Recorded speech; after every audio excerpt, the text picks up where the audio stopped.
вночі по півроку сторчить. Цей дядя Вася, він теж хоче жити. Хто народився не для війни, вдома сидить, обсирає штани. Бачив у снах, як красивий скандал, як ТЦК залітає в спортзал. Бачив у снах, як красивий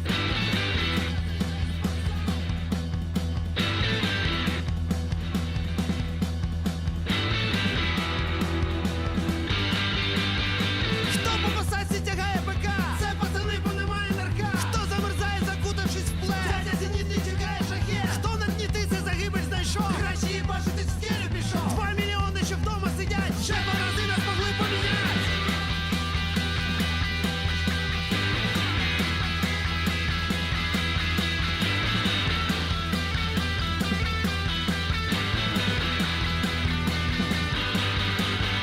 Виходиш з позиції, мрієш поспать, помиться, побриться, по-людськи посрать. Читаєш новини, а там твою мать виходить, що в бусик не можна вас пхать. Виходить піхоту і ніки мінять, бо мамкін синочок не воювать. Ти можеш доказувати, можеш кричати, але добровольцю тебе не понять. Скажу тобі прямо без всякої хуйні, або ти для війни, або ти на війні. Якщо дуже хочеш валять дурака, то службу тобі підберуть в ТЦК. І ще одне правило, що треба знати, Мар'яну без углу в район не пускать. Ой, да заїбали, блядь! Це Донбас, він же чекає вас. Збирай свої манатки та приєднуйся до нас.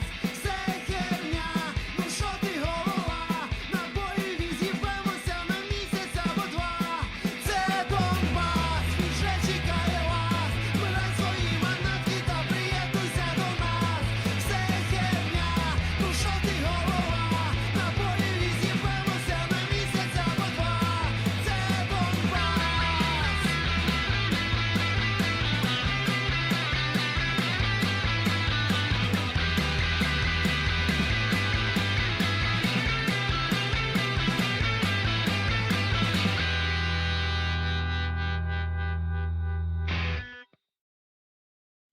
Hi rollers. This band is called Cezache, which is translated as a wall, and these guys, if it's not just the one guy, they keep creating some awesome music. This one is about the two different worlds. And it is called Хто in Ukrainian. This one is about two different worlds, as I said. One world is fighting in Donbass. The other world is draft dodging, trying to get away from the country. And there are some funny lines there about that. In the end, they are saying, this is Donbass. Come and fucking fight with us. Or something like this. So, yeah, that's a pretty awesome song. I enjoyed it, finding it a couple of days ago. So, my friends, today is Sunday. Today is the second day of the big war in Middle East, and it is like my news, even the Ukrainian news, are filled with Iran and Israel and other countries of the Middle East fighting there. So I understand that actually a lot of eyes are... Okay, I'm trying to make it like this. Yeah, so a lot of eyes in this world are right now on Middle East, on Iran, on different countries of the Middle East. But we're still here. Ukraine is still fighting, and I decided to do the poll before the stream, you see. 36 people voted. Can we have more votes there, please? 86% want the news from Ukraine, because this is why you come here, right? You don't come here to listen to the Middle East news, right? It's logical. So I'll begin with the Ukrainian news, and we'll in the end discuss some of the Middle East news, because it is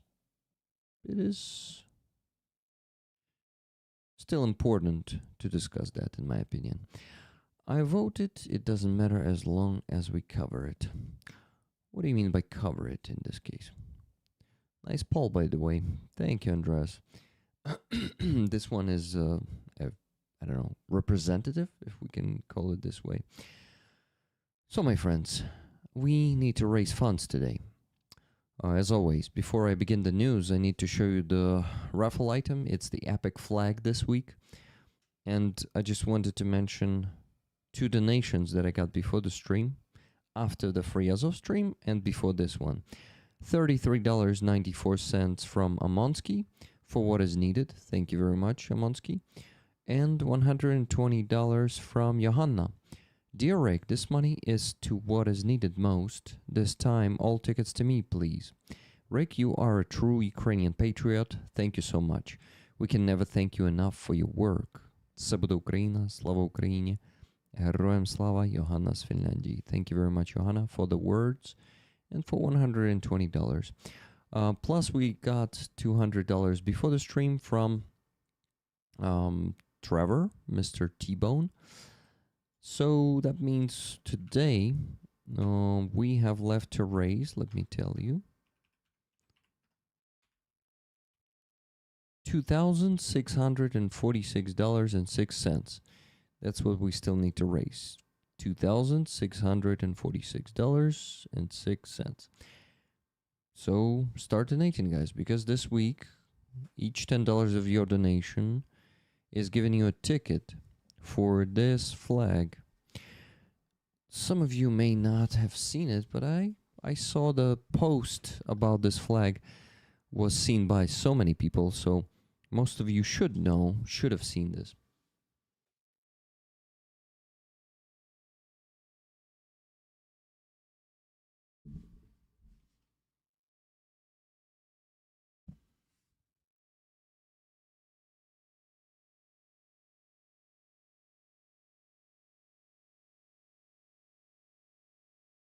It's the flag of Aeroskifs. Aeroskifs are the guys who served in 59th Brigade, and now they are part of the 9th separate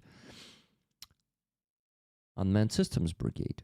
Actually, that brigade was formed based on them. So these guys are pretty experienced, and they are very good in FPVs.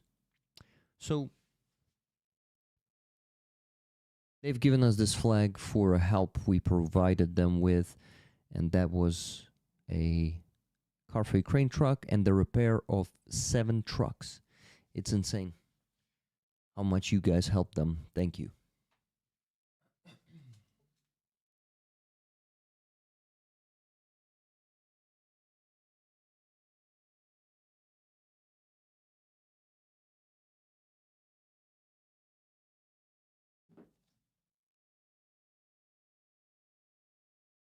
Fuck's sake, it is not holding. Hold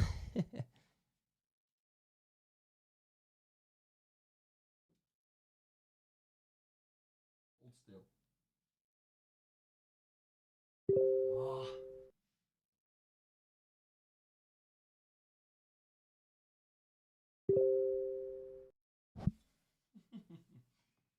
Sorry guys, I'm stuck here.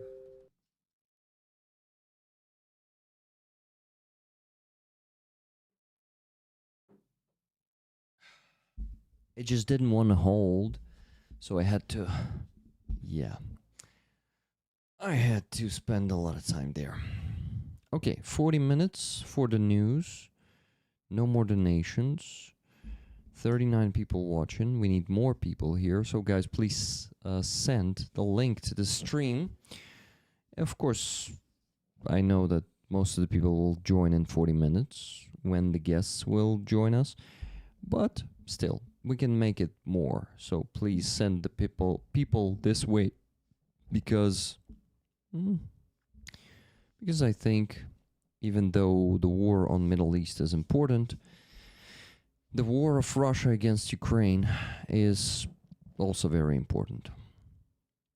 I want your hoodie, Rick. Thank you, Adam Rounds. I will send you the link a bit later to the chat. Right now I need to focus on the news. Robert Johnsar, thank you very much.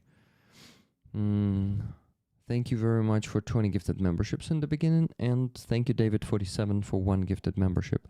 Now, so the cool commentary or comment from Robert Johnsar must be the weight of all the signatures. Yeah, this flag has 34 to 36 signatures. I think we maybe lost count there, or maybe counted one spare signature. I don't know. So from 34 to 36, might as well be 35. So what do sorry, I need to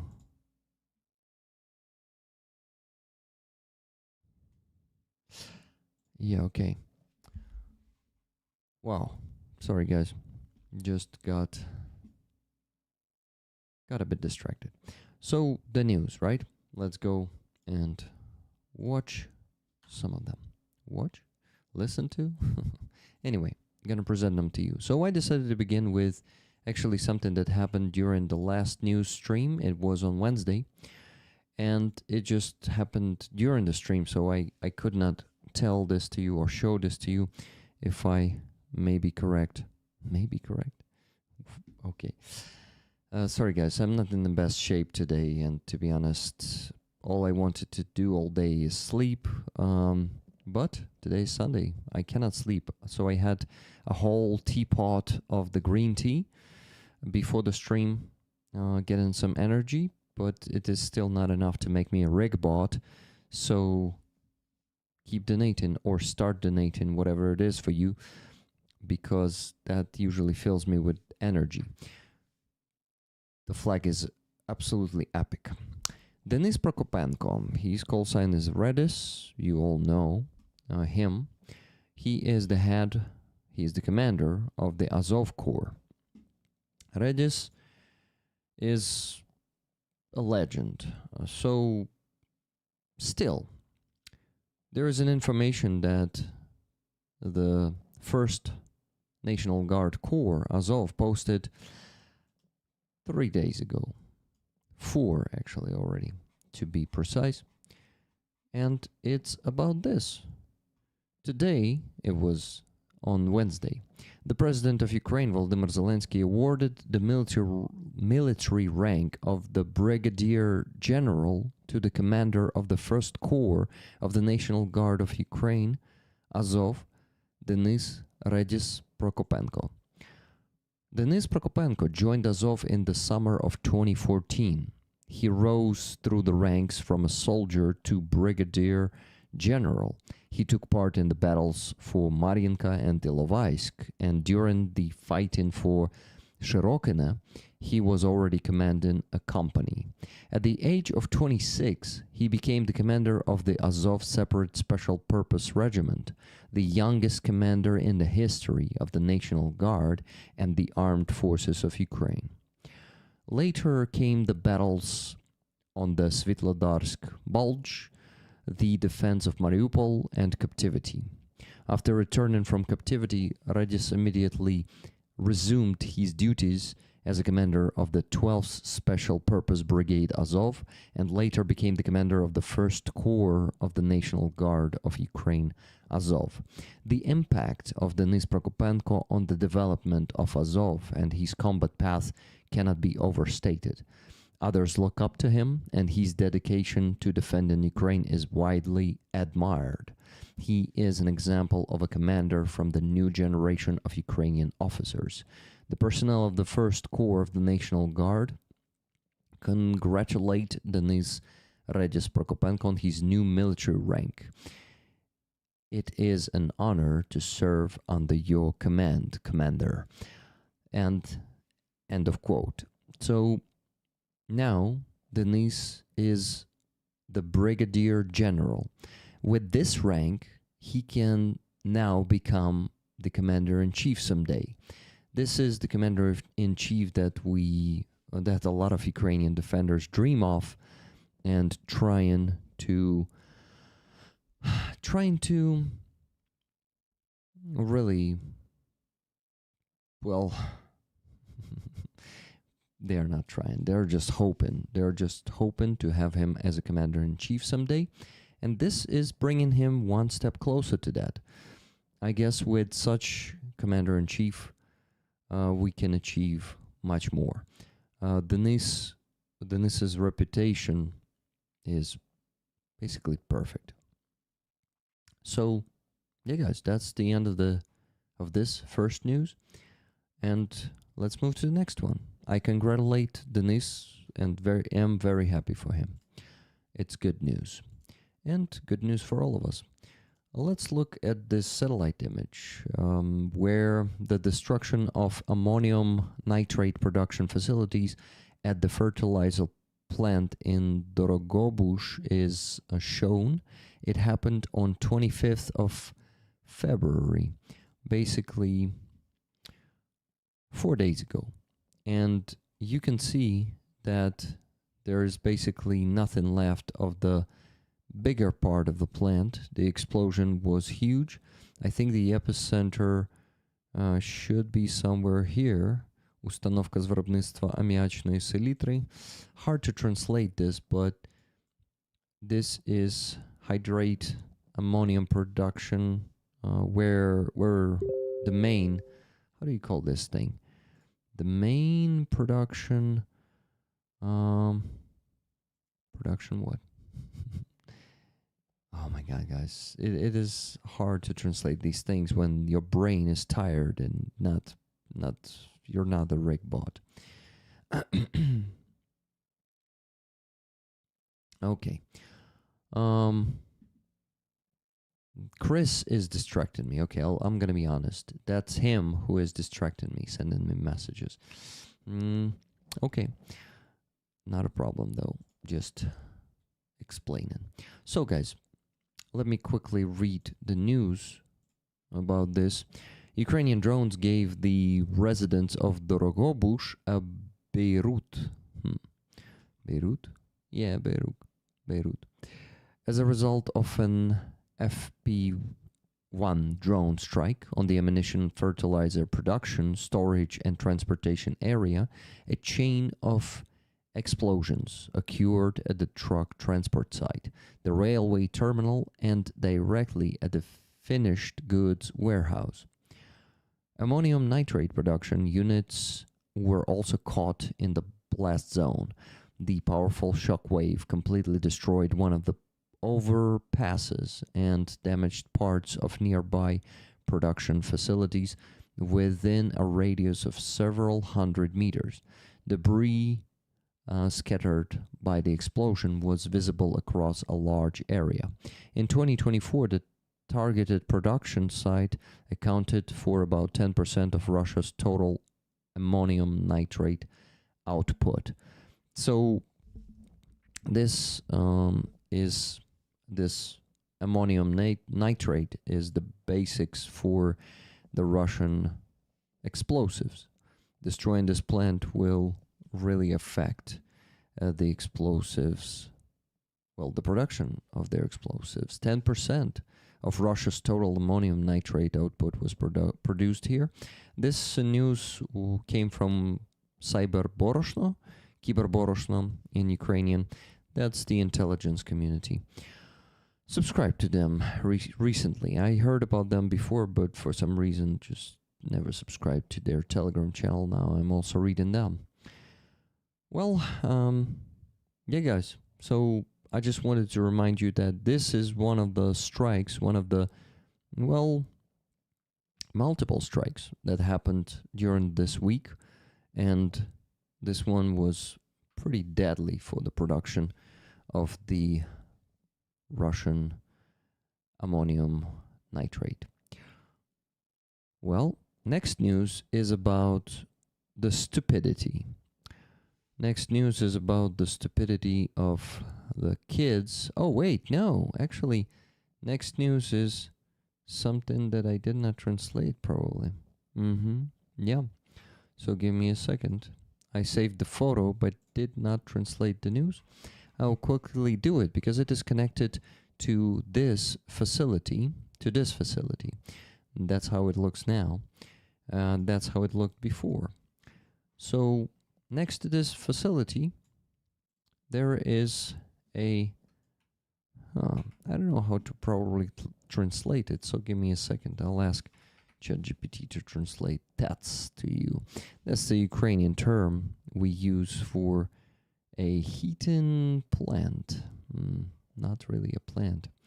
Okay, so during the attack on the chemical enterprise in Drohobush, this one, local residents also reported explosions and a glow in the area of the thermal power plant. Thermal power plant. Yeah, that's how it is called. We verified this information. It's also Cyberboroshno, the same intelligence community. We verified this information based on the available materials. One fairly large building on the plant's premises sustained serious damage. Most likely, this refers to the coal crushing and transfer unit, a key component of the fuel supply system for the combined heat and power plant. An additional indicator is the absence of steam from the smokestacks. As of today, this may suggest that the power plant is not operating or is in shutdown mode. So you see, this happened the same night. This happened when the nearby chemical plant was hit. So there's also going to be problems with electricity there in Drohobush in Russia. So-called Russia, right? Okay. Okay, the next news should be about stupidity. Give me a second. So, you know, guys, I usually don't show such news, but sometimes it's actually pretty interesting to show you what is, what is like in a local news that is probably not going to get to you at all. And actually, that's what I'm trying to do. So, not a big news, but look at this. You see some young people with blurred faces, right? Of course, they worked for Russia. So what did they do? In Kyiv, teenagers set fire to 3 Teslas on orders from Russia for $20. This is epic fail. This is epic stupidity. In the Sviatoshinsky district of the capital, police detained a 16-year-old girl and a 19-year-old young man who set fire to 3 Tesla cars at night. They received the assignment via a messenger app from Russian Special Services, along with instructions on selecting premium vehicles and the requirement to record the crime video. For their work, the arsonists were supposed to receive $2,000, but their hostile handlers deceived them and transferred only $20. Now, for the intentional destruction of property, both suspects face up to 10 years in prison. 16 fucking years old and 19 fucking years old were stupid enough to take an assignment to burn 3 Teslas. And you know, it is so damn stupid and at the same time Russian special services, they basically, what kind of assignment is this? It is like not even a terrorism. I would say this is some vandalism. So that's kind of the assignments that Russians give to our kids. And stupid kids, not all kids are stupid, but those who are stupid and don't understand that this kind of stuff, even for $2,000, may cost them a lot of life, actually. They take these tasks and burn Teslas in Kyiv, in Sviatoshinsky district, and break Elons. Yeah, it's like strange. Yeah, strange and stupid. So, yeah, guys, what do you think about this kind of news? Something just, yeah, like this. Let's go this way. What is this? This is the next news. This is the picture for the next news. But Let me read some of your comments. I wouldn't get out of bed for $20. Was that meant to upset Elon? Yeah, Hubert, probably. I don't know. Probably Elon would not care. But FSB is sometimes like really, I don't know, ridiculous. Or maybe they are such masterminds that we cannot see that it was actually a genius plan that would lead to something. Too bad they got caught. LOL. So they tried to get you out of bed for $20. That's a funny one. 10 years for the price of a Big Mac each. Yeah, Robert, just fucking imagine. Masterminds. Yeah, Hubert. Good to see you all guys in the chat. Give the stream a like, share it, please. And thank you. Next news is actually about the about Russians in Ukrainian captivity. Because when I say Ukrainian captives, yeah, they are our captives, right? But they are Russians. So saying Ukrainian captives is confusing. So, okay. Sorry, I'm also reading the chat, and it is a funny yet not very funny story for not funny for those kids at all. It is not funny. Attacking Teslas is such a weird thing to have. Then do in Ireland, Teslas are all driving around with bought before we knew about Musk stickers to avoid getting scratched. Yeah, not stretched. Stretch a Tesla. David, thank you for a gifted membership. I really appreciate it.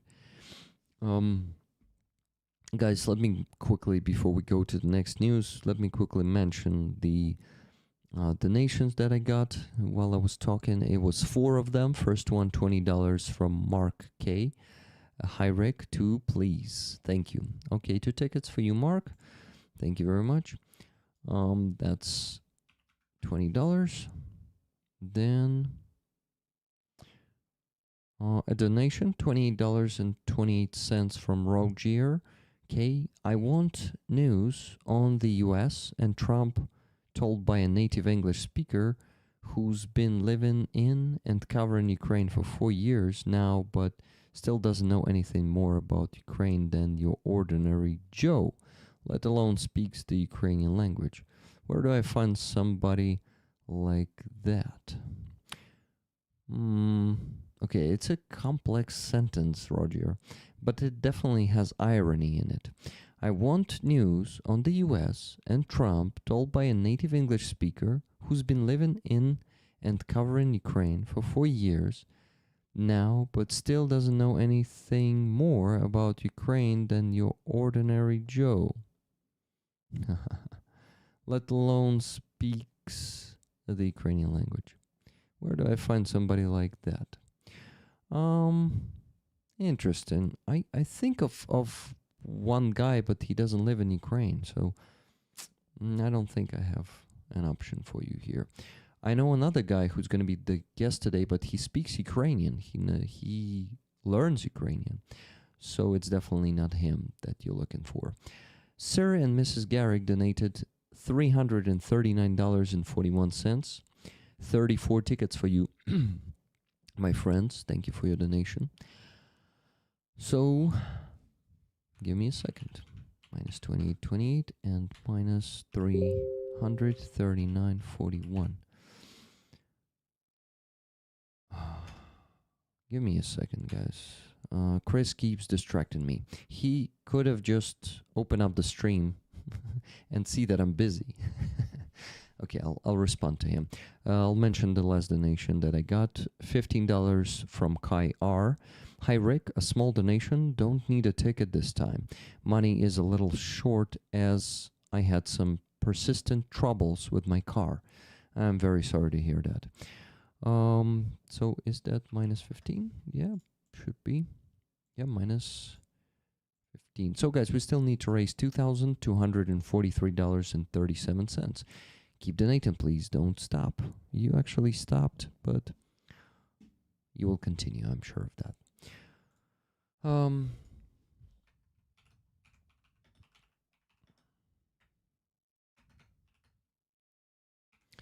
I'm responding to Chris. Give me a second.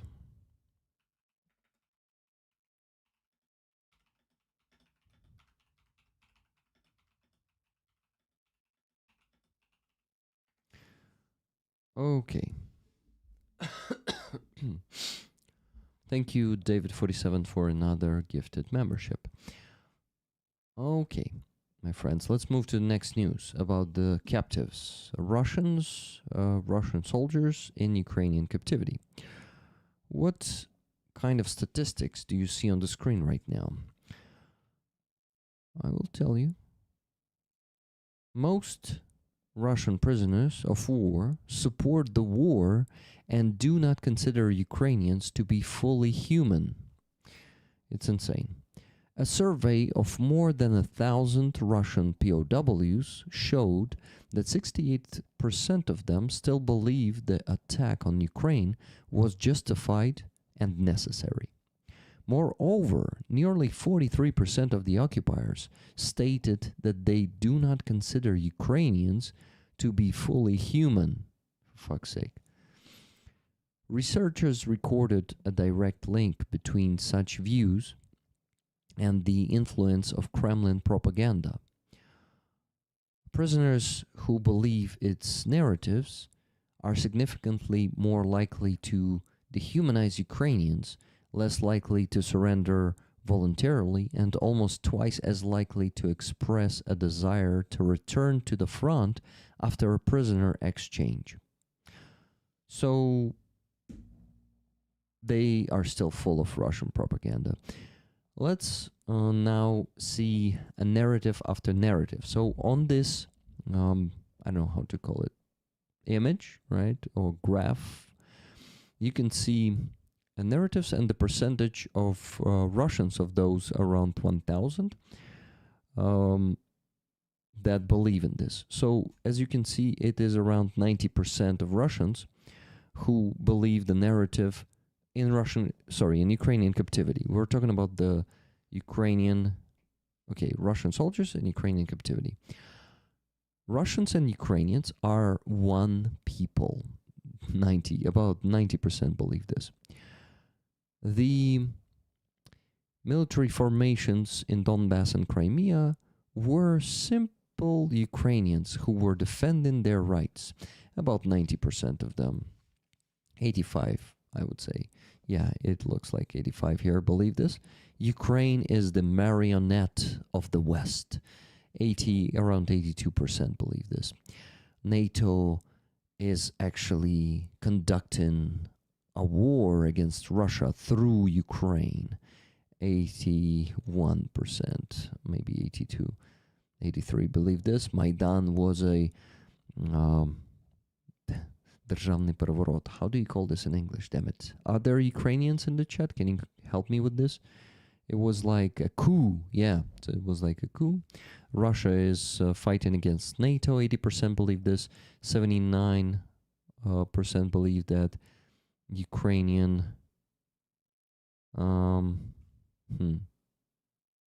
state is making citizens join ZSU to continue war. Ukraine is an anti-Russia project. 78% believe this. Russia is liberating Ukrainians. 77% believe that. Russia is defending Ukrainians from the Nazis. That's same, around 78% believe this shit. Ukraine is committing genocide of the Russian-speaking population. 75% believe this. So and so on and so forth, and the least believed things, like 65% here or 62, is that ZSU, the Ukrainian armed forces, are using civilians as a human shield. Then the same amount, 62% of them believe that NATO has the biolabs in Ukraine. Going through war, going through the battlefield and through the Ukrainian captivity, these motherfuckers are the same are the same Rushists as they were before. Rick, if they think you are brothers, how can they also believe you are not humans? Because we are smaller brothers. They are like the big brother. They are, and we are not equals to them, you see? That's, I think, how it works in their heads. Spice Weasel, thank you very much for 5 gifted memberships. I appreciate it. Oh yeah, all the biolabs forgot about that. Yeah, the old narratives, they still believe in them. Okay, next news is about Yuri Hudimenko, the Ukrainian veteran who is a head of the civil council or civil supervision council in the Ministry of Defense. These guys are investigating corruption in the Ministry of Defense, and it's been a year since Yuri Hudimenko has been working there. Time fucking flies, guys. He is the head of this one for 2 years. He was chosen for 2 years, and his first year passed. So he wrote a text, a small one, a post about this year, and basically he summed up the achievements or the failures of the first year. So here it is. Yesterday we presented the report for the first and second to last year of this term of the Public Anti-Corruption Council under the Ministry of Defense. In the presence of journalists,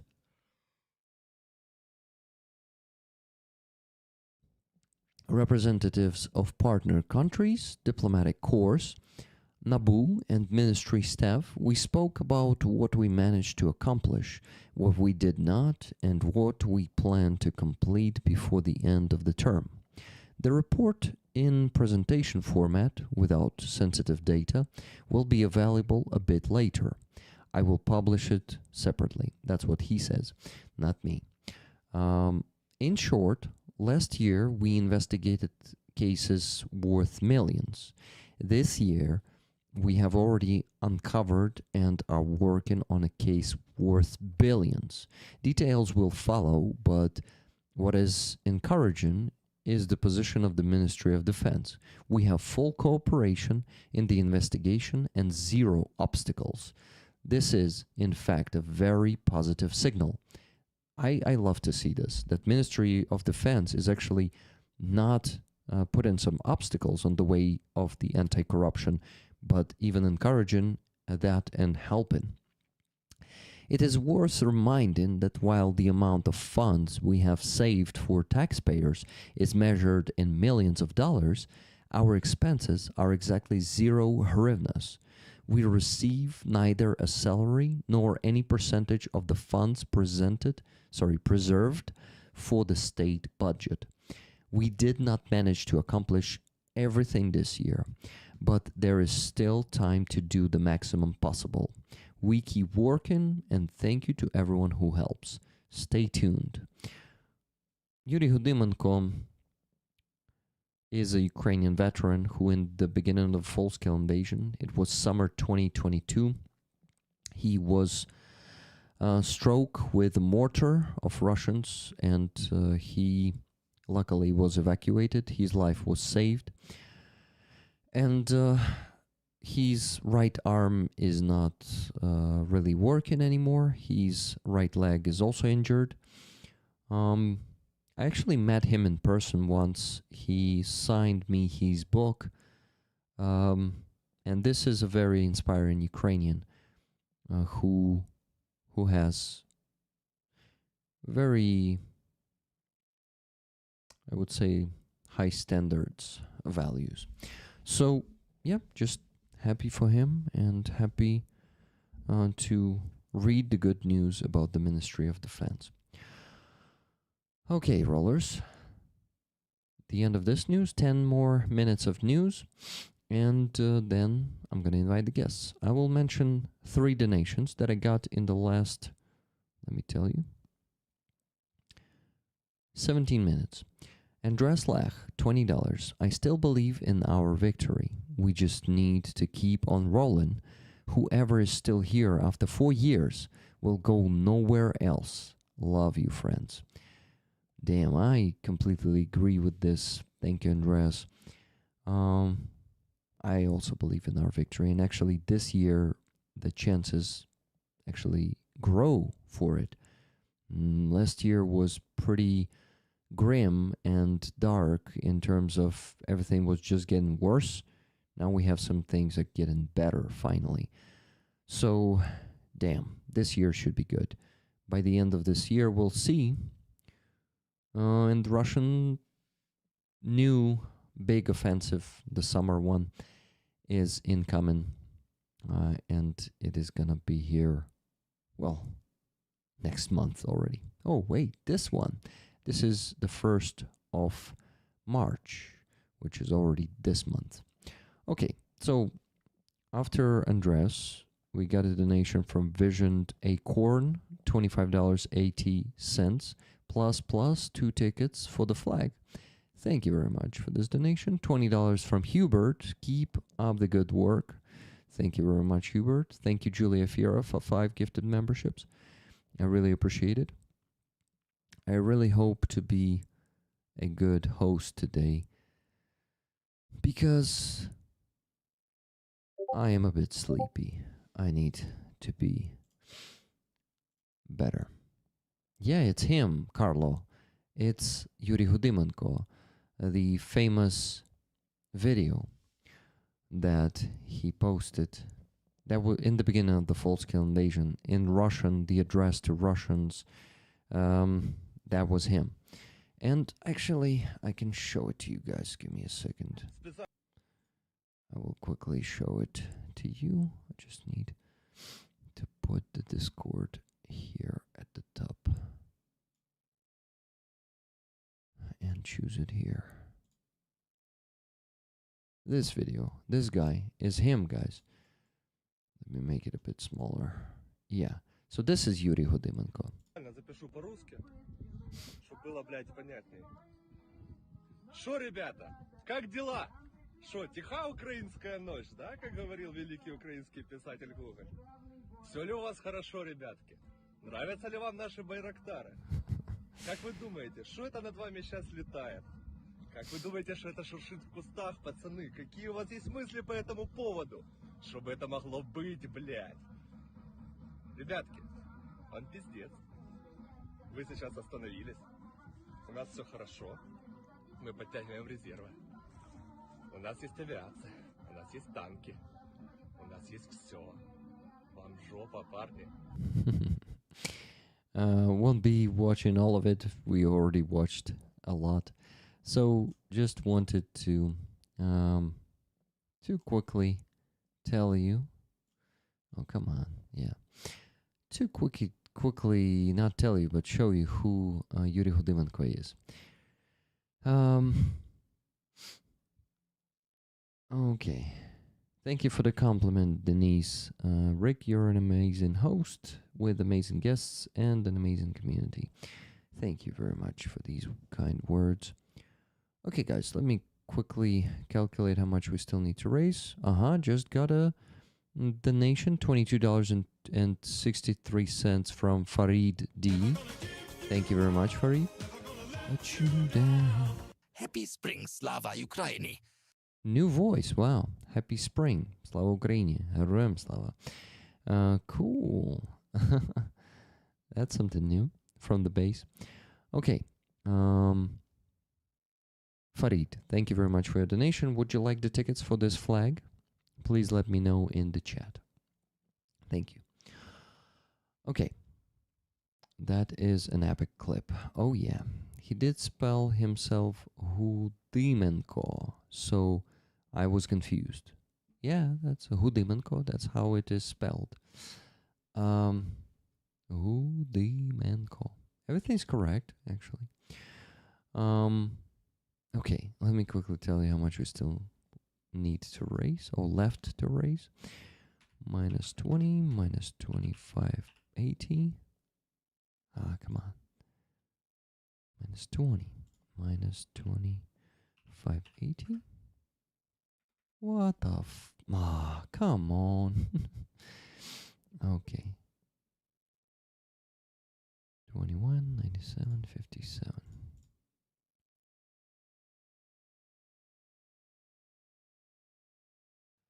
Minus 20, minus 2263. We still need to raise $2,154.94.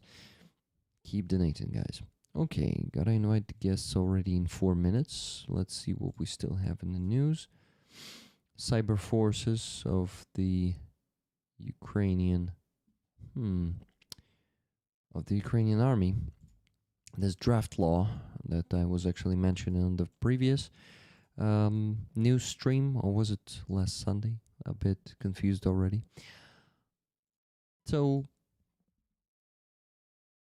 yeah, the draft law on the cyber forces of the armed forces of Ukraine has been revised for the second reading as a result of joint work by the Profile Committee, the Ministry of Defense of Ukraine, the General Staff of the Armed Forces of Ukraine, and military intelligence bodies.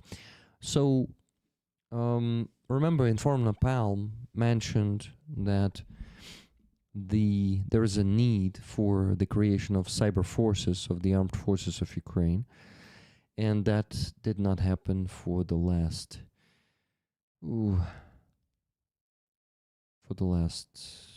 2 years. They're dragging that in our parliament. So the second reading, now some news started appearing, so it's pretty good.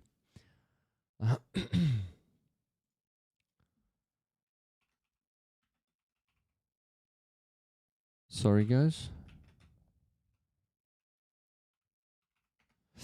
Okay. Yeah, so there was one more step made to to create the cyber forces of the armed forces of Ukraine. Let's hope our parliamentaries, MPs, you call them, right? They will actually vote for this one in the second reading. Then Zelensky also needs to sign it, but I hope it will happen very soon. Okay, guys, I'm gonna be creating a Google Meet link and inviting the guests. So, easy. I mean, soon you'll see them. $20 from Tane Ottoson just now for Anton the dog, Hostomel Shelter. Looking so much forward to share a few hours with Chris and Sean. Tickets, please. Thank you, Tane. And $60 from Wella just now. Thanks for the news update and all your work. Tickets 50-50, please. Thank you very much, Wella, for appreciating the news and thanking me for my work. Okay, guys, we almost crossed the first 1,000. Only $74.94 left. So if someone sends $75 now, we're gonna reach the first 1,000 of today. So we still need to raise $2,074.94. Okay, Rick. Okay. Rick? Okay, guys. Both Rick and guys. All of us. Google Meet. That's what I need.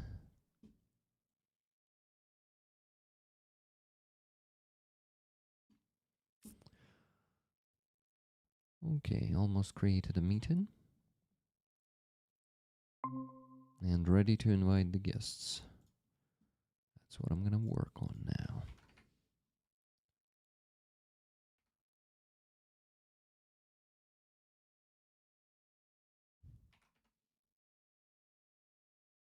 I sent the link to everyone already.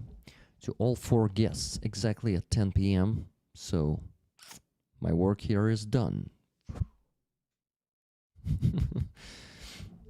I'm joking. It is just the beginning, guys. The news was just an intro. And now we can finally invite the guests. Okay, let's see. By the way, guys, I want to remind you, I rarely do it lately, but today I will do it because I had a few people unfortunately unsubscribed because some of them have. Oh no, it's a different one. This one. Some of the people cannot be subscribed anymore for different reasons. It's not actually my business. And it's totally fine to unsubscribe. Okay, guest 4, Rick. Disappear. So, Rick the Ukrainian's base. If you can support me on the base, beginning with $3 a month. That's a Stinger subscription. Javelin for $10, Bradley 25, and so on. I have plenty of options there. I actually need to create another tier between Stinger and Javelin because some people want to subscribe for $5 to $7, and I don't have such an option, at least here on the base. But yeah, okay, that is a check. Thank you, Julia. The link to the base is in the description of this stream. Okay, so the guest is knocking at the door. Let me invite them. And the first one to join today is Sean. Hey, Hello, Sean. can you hear me okay? Yeah? Okay, what is... There we go. I don't know what's happened there, but we're there. And we can see you. Good. Not just me. I think everyone can see you now. That's good. It's good. So, Sean, I think we saw each other on one of the streams that I visited shortly. Was it?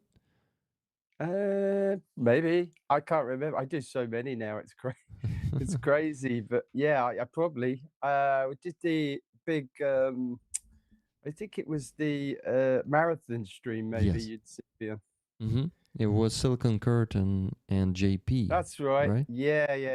Mm-hmm. It was like, oh, okay, hello, Sean, nice to meet you. Sean is leaving already.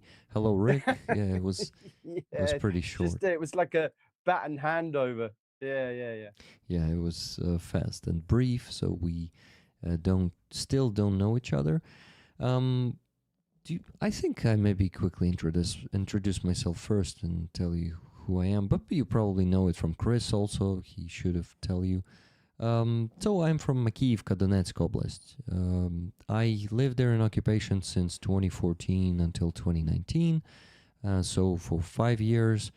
And unfortunately, I know what the Russian world is from my own experience, what kind of degradation and destruction it is.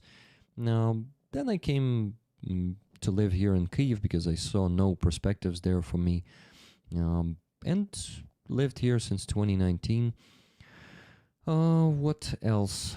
I actually was lucky to come here before COVID, because then I would have to travel through Russia to Ukrainian territory. Because before 2022, you probably know this, you could cross the line of contact, and you can actually travel through the front line to Ukraine.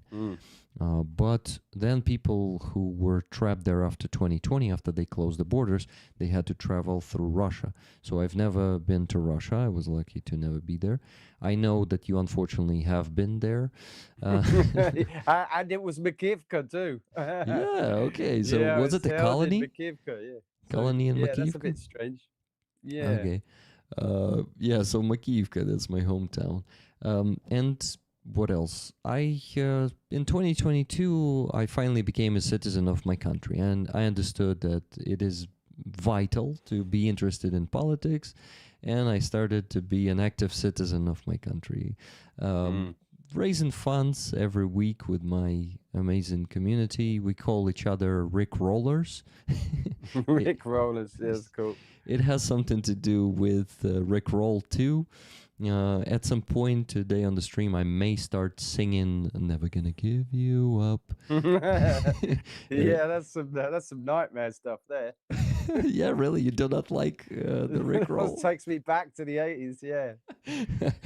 Okay, so it is when people are donating to the Ukrainian base, then that song starts playing here on the stream. You will not hear it, but you will hear me singing along with it at some point, probably. So yeah. Invite Sean to the chat as well, please. We love him, Andreas says. Yeah, so if you have the second device, or maybe you can open it on the same device, the chat of the stream. So just Okay. Yeah. and read it too, if you Oh, want, of I see. course. Now you're. Yeah. Now I've buggered up all my. Oh, okay. Yeah, I got 2 seconds here. I've got a laptop anyway, so I can use that. Okay, yeah. If you see the chat on the laptop, will be. I mean, the community will be happy to know that you're reading the chat too, and to Yeah. see some of their messages. Because when we have conversations here, usually I just don't have the time to address most of the messages because I don't want to interrupt my guests or myself sometimes. But yeah, this is why it is cool when everyone see the chat themselves. So what else? I can tell you more a bit later. This is the general about me and my community, or yeah, I should say our community, and it's not just my community. And Sean, I'm sure that majority of people know you and know your story, but it's gonna be cool if we hear it once again. Maybe it can be okay. We're gonna run around and desert you. Robert Johnsar just donated 6,000 hryvnias to the base. Cool. Thank you so much, Robert, for that. So the Rickrolled was played. Okay, so please tell us, Sean, everything you want to share about yourself, your path. Probably not everything. Not everything. I mean, probably not everything. only everything you want to share. Well, I came to Ukraine in 2018. I'm a former British soldier.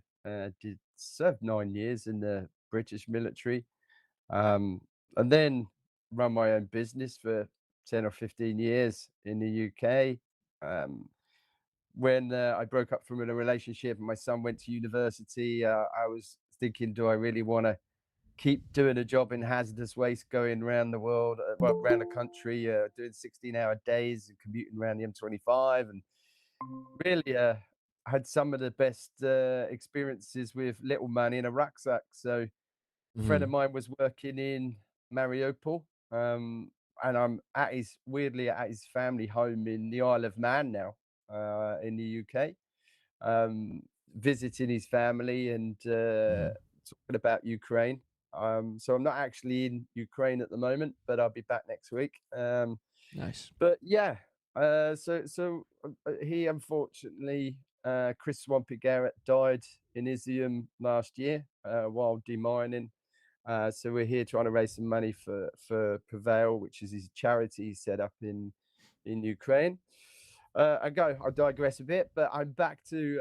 So I came over and met him in Mariupol, where I was literally. He asked me to work with National Guard and specifically Azov for 2 years. And then I transferred to the Marines because I met my wife here demining on the front lines. And then really, I was doing a 3-year contract in Moscow Pichota, the Marines, in 36th Brigade Marines. And my last 6 months of my 3-year contract was unfortunately on the front line, zero line, when Russia crossed the border. I was in Pavlopil. We spent 7 weeks defending Mariupol, and then I was. Oops, sorry, we lost you there. I was captured in Mariupol. So, and then I spent several months in a Russian black site, and then Makivka, your hometown, and then was given a death penalty in a court case. So, and then I was exchanged later on that year, September of that year, for Viktor Medvedchuk and about 55 Russians. Yeah. I remember that famous exchange. Thank you, Sean. I want to know more. I have some questions, but we gotta greet Chris. And hi, Chris. I muted you, Hey, Chris. unfortunately, because you were making noises. Can you please unmute yourself? Only you can do this. Чуешь меня? Yes, but not perfect. Is there a chance to use another microphone? I have my headsets on. You can hear me not so good? It's Is it okay. cost you? It's okay. It's Okay. just. Chris, I also wanted to ask you, can you make it horizontal, not vertical? You want horizontal? No problem. It's perfect. Доброе. I can place you on the screen. Just turn your house upside down. Right. We did it. What we called before the Inception mode. Inception? Yeah. Okay, yes, it's better. Thank you very much. Thanks, man. Okay, so Chris, I shared a bit about myself with Sean, and he shared a bit about himself. I think now it's your turn to share a bit about yourself. Okay. Well, добрый вечер, everybody. Chris Simpson here. I've been here for 4 years. Came here as a chief of research doing terrorism work, and then returned back to what I think my natural state is, which is media and journalism. And I have learned so much in this country. I've been studying so many things. It'll take hours to go through the different layers because there's a lot of stuff to learn here. And I think that this country is the best. First off, the best country in the world right now. And because I see Ukrainians, I was asked tonight even, why do I think this? And it's because of the people I meet over and over again. The way in which people act towards each other and the kindness that I see in the most difficult times. Like when I would go to the areas that were under occupation, even when I was watching the films this week of the first, year, everyone, when you get there with food to give to people who've been through hell, and they're like, no, you have to sit here and eat. This kind of kindness is so important to bear witness to, but also it's just changed me as a person. And I tell people I'm this many, I'm not 56, I'm 4. So Okay, Chris, and guys, I want to begin right away with the questions from the audience because I slack on asking most of them usually because when we have conversation between each other, it is like time flies like this, and after 2 hours I was like, oh shit, I still had questions. So I have the first one from Tuna. She asks this: I signed up to Substack today. Can Chris and Sean say some words about the platform? Can you guys? Sean, you want first? I guess I'm new to Substack. I find it extremely good. I think it's probably one of the better platforms. You may differ, but I think it is because it allows me to pretty much download my videos straight onto my podcasts. It allows me to message and chat, and also write my articles, which I write for London Business News, and it allows me to upload them on the same platform, essentially giving all of what I do on one platform. I don't think there's another platform quite like that, So I do believe it's probably one of the better ones. YouTube's always going to be long format video, and not everybody wants to really watch that. So I get some good reads for my articles, and Substack's perfect for it. Okay, thank you. Yeah, I agree. I think that I got frustrated with how the noise machine of Twitter is just basically that now. We have prominent accounts. If I don't even think of the account I run, we have prominent accounts that are getting less and less reach, and they're filled with people who attack Ukrainians without any impunity, completely anonymous accounts that just wake up to wish death on Ukrainians. It's crazy. And then Facebook, differently, Facebook is really preventing you from sharing information that is not like keep you in Facebook, keep you in Meta. And I think of that as more of my inside crowd, a lot of Ukrainian friends and personal friends. And same thing, they're just not seeing the content. So on Substack, I like what Sean was saying. Like we can have a conversation, and then both of us walk away with product we can share with our various communities, and that gives me a great opportunity to network with other Ukrainian voices, in the case of American press or situations that are going on there, I can have a conversation with that person, and then that person can take that video or that article and go their direction. I can go mine. And I really believe we need to build especially for 2026, build a more organic network that is responsive to the life we live here. And I like really interacting with the people who come in and watch the videos or, share their information, concerns with us. And I think it's just a more responsive platform. Uh, okay, And I thank see you, Roman's here. Chris. Dobry Yeah, вечер, I Roman. wanted to greet Roman, and he is Roman. Are you reporting from that train car or just in a train car? So-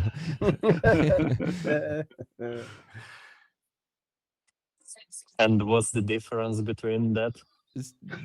that you would say, "Hello, it's Roman. I'm reporting from the train car here right now." And if not, you will just say, "Hi guys, how you doing?" Yeah, hi rollers, hi guys, gents. I don't recall that I know you guys. I'm Roman. Cool to meet you. We never met before, I believe, or maybe I've met you. I think I Sean. met you at John Sweeney's Vladimir Putin do F off festival. Right. Yeah, I think obviously I didn't leave a big impression. And I see Roman at I see you at the rallies, brother, man. When I'm out there with filming and photographing and working with the people. Yeah, you could see Chris on the Free Azov rallies Yeah. lately. Yeah, thank you. Sorry if I maybe don't recall your faces. Maybe we never met on the stream, right? Not on the Yeah, stream. yeah, we No. But you don't see me with a hat. Typically, I wear something different, like I wear my baseball hat. Okay, so you was under disguise. Got it. Yeah. Anastasia says both Roman and Sean are legends. I agree with that. I heard a lot about Sean, and of course, I heard a lot about Roman. Roman, I heard. And I would say, I heard actually, lot a few about years you. ago, I got to work with Ramon's sister Lila at a concert, fundraiser, and a mutual friend asked, could we come in and support it? And it was, a big deal, and I really was thankful to be a part of that, and to assist with those tools to help out with the units that need fundraising is a big deal. I think we need to do more of it. Yeah, thank you very much for helping. Yeah, so thank you very much for helping with fundraising. What are you guys talking about here? Because I just joined you. And hey, rollers, if I not say hi to you, I don't have another device, obviously, right now. So So you cannot read the chat. Yeah. yeah, There are a lot of comments like Oh. "nice hat, Roman," "a hat wearer myself," Get to the chat. or "you look dapper," as usual, my Yeah. friend. So a lot of rollers Duży class. are commenting on your awesome look as always. no, it's pencil rise. Not I missing your try not station. to be lost here. So it's a subway, I assume. Upway, like upper way. Upper way. It's the train which drive under the surface. No, above the surface. Above the surface. Yeah. Okay. It's crazy line. If you want to take a look, if I can show you. No, I can. Yeah, I can actually. Look at this map. Ooh. Damn. That's like 10 times bigger than our metro, but it is not the same as metro. Okay, I think it is frozen on Roman's side now. Roman, you still with us? He's back. Okay, just a bit lagging because of the connection. Losing it, obviously, between some stations. Roman? We lost the picture for a second. I can hear you, by probably I'm frozen. Yeah, you're frozen. A bit frozen. Now you're back, actually. It works. But please, but please carry on because like I can hear you Okay. clearly, even though sometimes this upper way become underground. Okay. Trying to set up the screen. Okay, guys, just wanted to quickly mention that we are raising funds here today, as always. For every Sunday, I have a goal of $3,000, and I don't go to sleep until I reach that goal. So we still need to raise, let me tell you, $2,044.94. And the flow of donations stopped 21 minutes ago. So I need to remind you guys that we're, as always, as a bit of a additional motivation, we are raffling a flag that, in this case, 34 to 36 Ukrainian defenders signed. We kind of confused with the count when we were counting. We we were not sure if it was 34 or 35 or 36. So I'm gonna show it to you.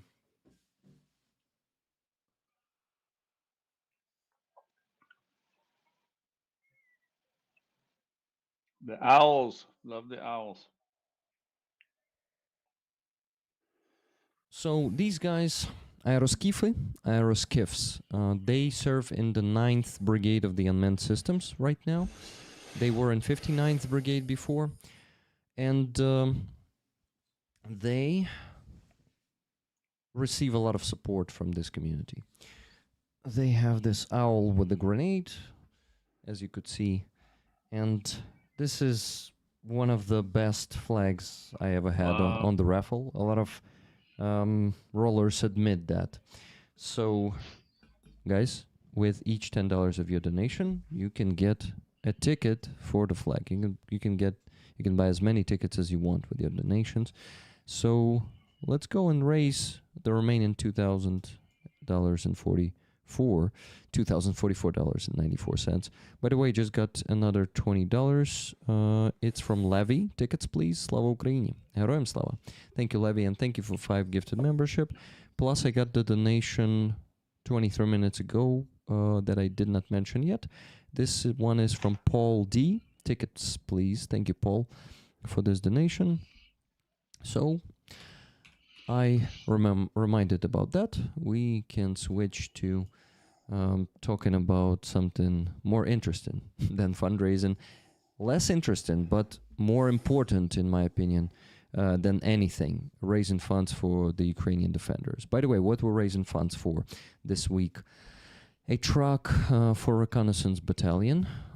I cannot say which one, since it's a reconnaissance. They like to keep it in secret. Then for Roman's Brothers in Arms from the 3rd Assault Brigade, we're raising funds for 2 laptops and 2 tablets, 100,000 hryvnias for that one. And a small fundraiser, 15,000 hryvnias, for a turbine for Psycho. That's his call sign. He is he serves in the 5th Heavy Mechanized Brigade right now. Now, by the way, Chris, I wonder if it's Chris or Sean that we can hear breathing when you're... I think it was Sean. So if you guys are okay with this, to mute yourselves when you're... Oh, yeah, that's loud. That's loud. To mute yourselves when you're not talking would be cool, because some noises, not only the breathing, but also like taking stuff from tables, we could hear it. No offense, just trying to keep the sound as pleasant as possible for the viewers. Okay, had one more donation, $22.63 from Carlo. Maybe Sean can tell us about his book and what is their podcast about. Great idea. So Sean, please tell us about your book and about yours and Chris's podcast. Thank you. Firstly, the book really came about from being held in captivity for months, and really while being held in captivity, the Russians formulated a narrative about myself. I was a Nazi and a mercenary terrorist. I went through a trial by public opinion. I was given a death penalty. And I think when I was exchanged, I was pretty angry. That that was the case, and it was only when I was exchanged I saw myself really as how Russia portrayed me. Which was, the facts were that I never actually left the country I had legal status in. I was a Ukrainian Marine. Under the Genevan Conventions, you're not a mercenary. Um, I fought for Ukraine in the military, not a paramilitary or a PMC, like Wagner or Rusisch. So, I was essentially a soldier who's was used in a propaganda stunt by the Russians, and that made me angry. So I wanted to tell my story and write my book about that. And then I think we were talking to Chris. Um, I was talking to Chris. Sort of, we were stuck. We couldn't get our work out there. We couldn't get our articles seen, and we started to put together some ideas that we really ought to approach people that don't follow the war as much as us, know in depth what we know. So we agreed to set up and meet weekly to discuss relevant topics. For example, people would talk about peace, and there's a peace process, and we were dissecting the comments from Steve Witkoff and explaining to people that what it was like on the ground in Ukraine, because essentially I've got a platform really that Russia created that that's getting some vibrations and getting some notice. So there wasn't merely many people who were on the ground in Ukraine. A lot of the stories we were writing, our stories were being copied. Journalists, as you know, and Ukraine, as you know, since even Iran is not getting an even look now.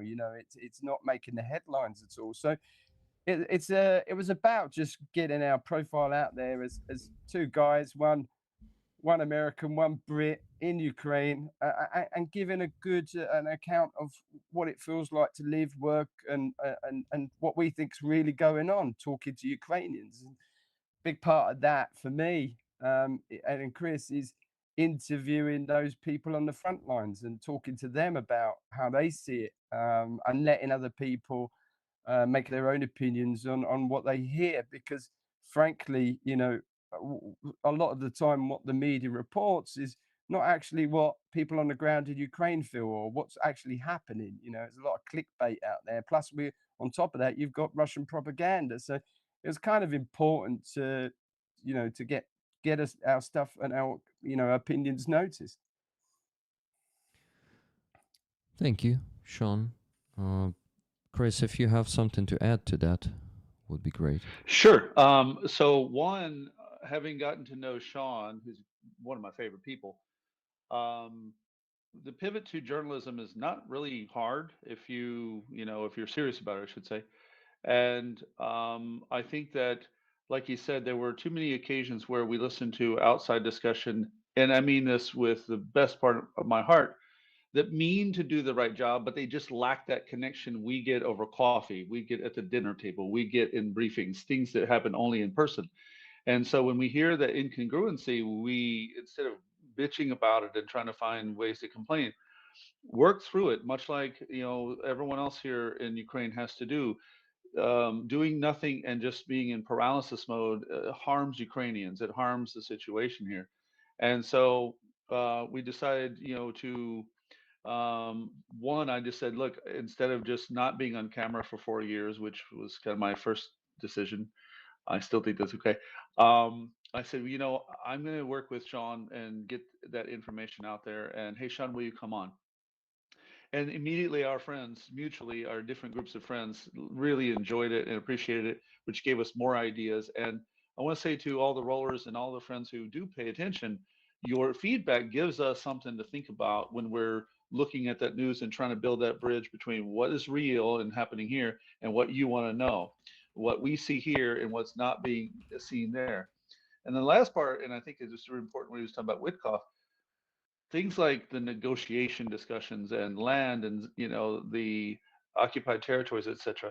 If you don't have that connection to the people who are most affected by it, you can be the most honest supporter in the world and still accidentally lend agreement or accept that something sounds reasonable, like the word ceasefire sounds great until you sit down with people who lived through partisan warfare era of the first 10 years who say, well, let me tell you what happened to us because of Minsk. And that would be totally lost in the West. I really think Sean for also bringing up the fact that he's a Brit and I'm an American, so I don't really know what the politics in Britain look like when it comes to the discussion here. And my area is the American side. And so the two of us being able to kind of really bounce those things between each other, I think has helped, both the viewers and ourselves increase the quality of what we're doing. And last part is that Substack giving us a chance to mutually share that again, like I said earlier, it's very important, and we're just kind of getting warmed up even. Yep. Okay. I also wanted to ask Roman if he maybe already have some questions for you after what you guys said. Well, let's see. Okay. Unfrozen. Roman, just if you want. If you can hear me, by the way.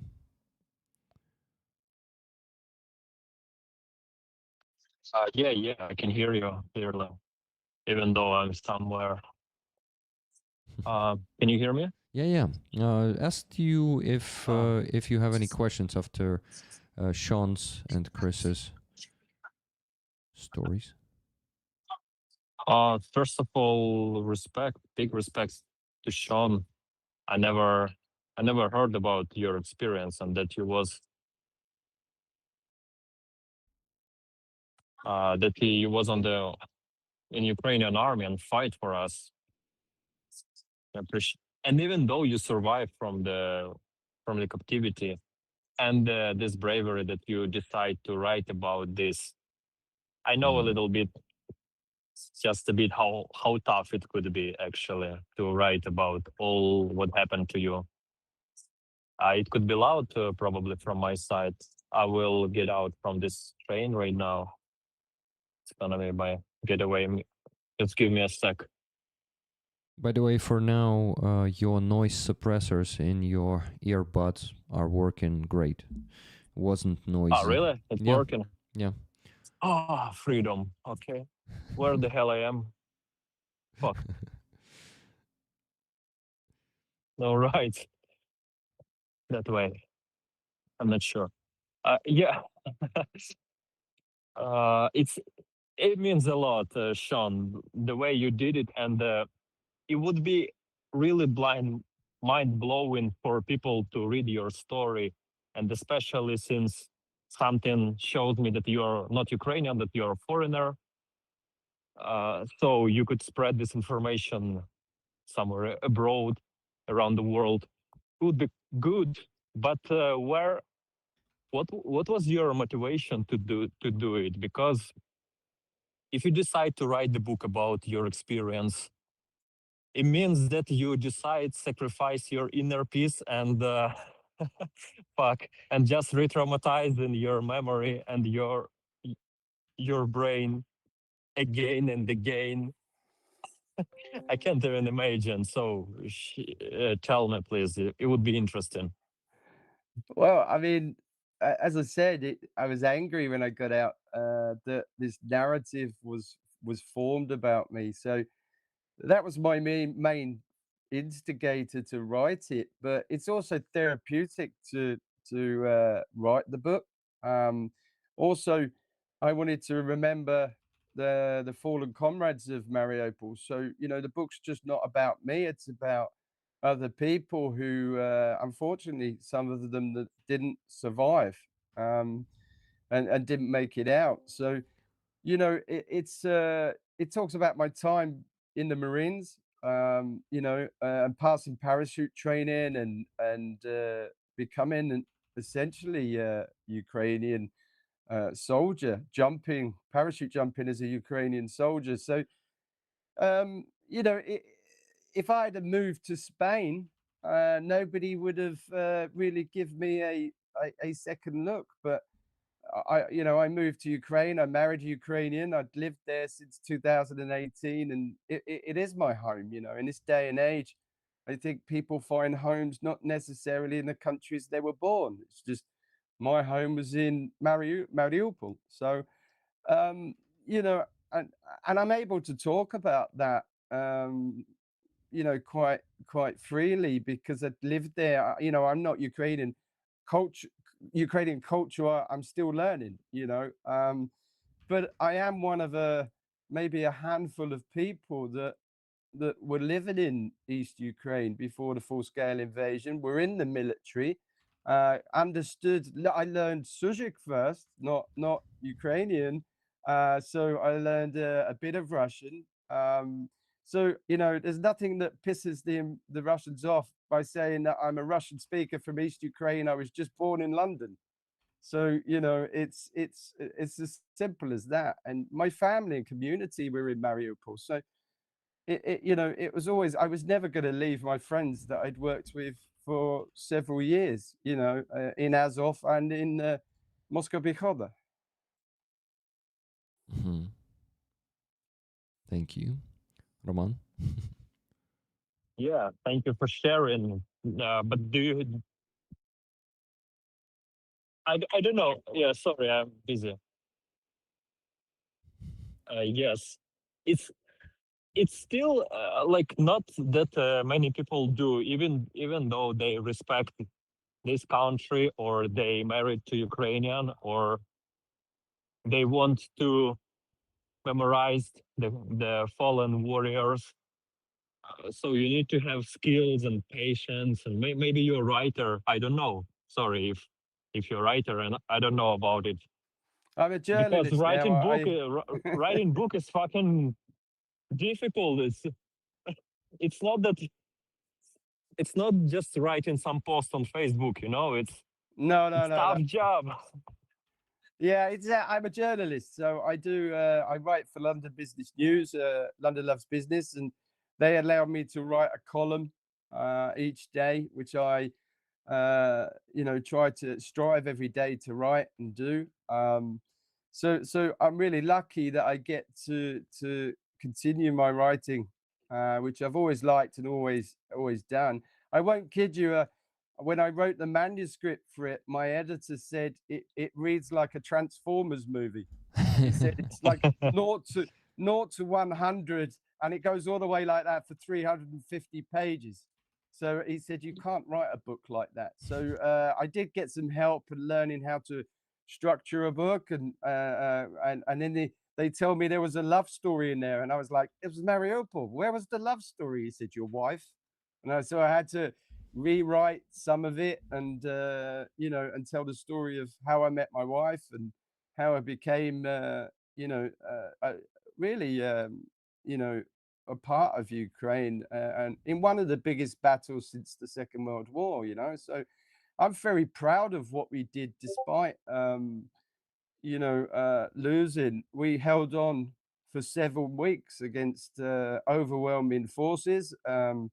When we did sort of either surrender or try and break out, I tried to break out, and I was captured 2 hours outside of Mariupol. Then I had to go through some serious captivity time before being exchanged. So it was I'm very proud. I still have all my fingers. I still have my ears. And I think I don't have the right to stay silent, because I'm one of a few, like you say, someone who's not born in Ukraine, who understands, culturally East Ukraine and what Russia's about, Mhm. and essentially, I don't think I had the right to stay quiet. So I was able to piss off the Russians even more by writing a book. Well said. Well said. But the way how you said, I don't have the right to stay silent, that's impressive. That's the stuff. Mm. I wanted to quickly ask you, Sean. So you also describe the experience in captivity in the book, right? Yeah. Hmm. Okay, and you're okay to talk about this off the Yeah, book, yeah, right? yeah, of Mhm. course. Okay, Roman. Now we already started hearing something from your mics. Thank you. Okay, so can you tell us can you tell people, everyone who's listening right now, what kind of hell is the Russian captivity? Because I watched some interviews with former captives, and I know that it's a pretty hard place to survive. Um, but still, so many Ukrainian defenders survive there, and they don't break mentally. And I'm sure you've also seen that around you because you were not alone Mm. there. Can you share some of that experience with us? I'd done resistance and captivity training in the British Army. I was in there for 9 years. And it was the Americans who taught me. So I just didn't think I'd be using that skill 25 years later, after I went through captivity, and not much had changed, to be honest. So what what I found was that the initial capture was I was taught was always the most dangerous. Once I'd realized I was surrounded and I couldn't get out, it was about negotiating my surrender. I had already planned to tell them I'm an English guy if I was caught, and I wanted to get captured by Russians, not DPR. And my Russian wasn't good enough to get through tactical questionings because I still speak Russian with a Cockney accent, you know. So while I know lots of words and I can speak a bit, generally I still sound like I'm from London. So it was never going to be me trying to convince a Russian that I was Ukrainian. So I thought with the plan that I had was that they may think I have some sort of value. I got wind that they might know who I was anyway. So when the DPR caught me, I negotiated. I would come forward, and then essentially I did the 30-meter death walk to one of their positions, thinking they could just shoot me right now, but they didn't, thank God. But that's when really my war stopped, and I started to fight as in captivity. I was taken to a position in the rear, maybe a company-sized position. I was then stabbed in the leg while I was being beaten and interrogated. I then was taken to handed over to some Russians who then proceeded to put paddles on my fingers and then electrocute me, not once, and from a Tapik. I mean, it's quite powerful. Once Mhm. you've had one electric shock, you're normally dribbling and uh, you can't really get your senses, but they were doing it 3 or 4 times. And then I was given a mock execution. All the time I was bleeding in my leg where they used a knife in my leg. And then I was taken on a 2 or 3 hour trip to somewhere in Donetsk, where I went into a black site for 2 months.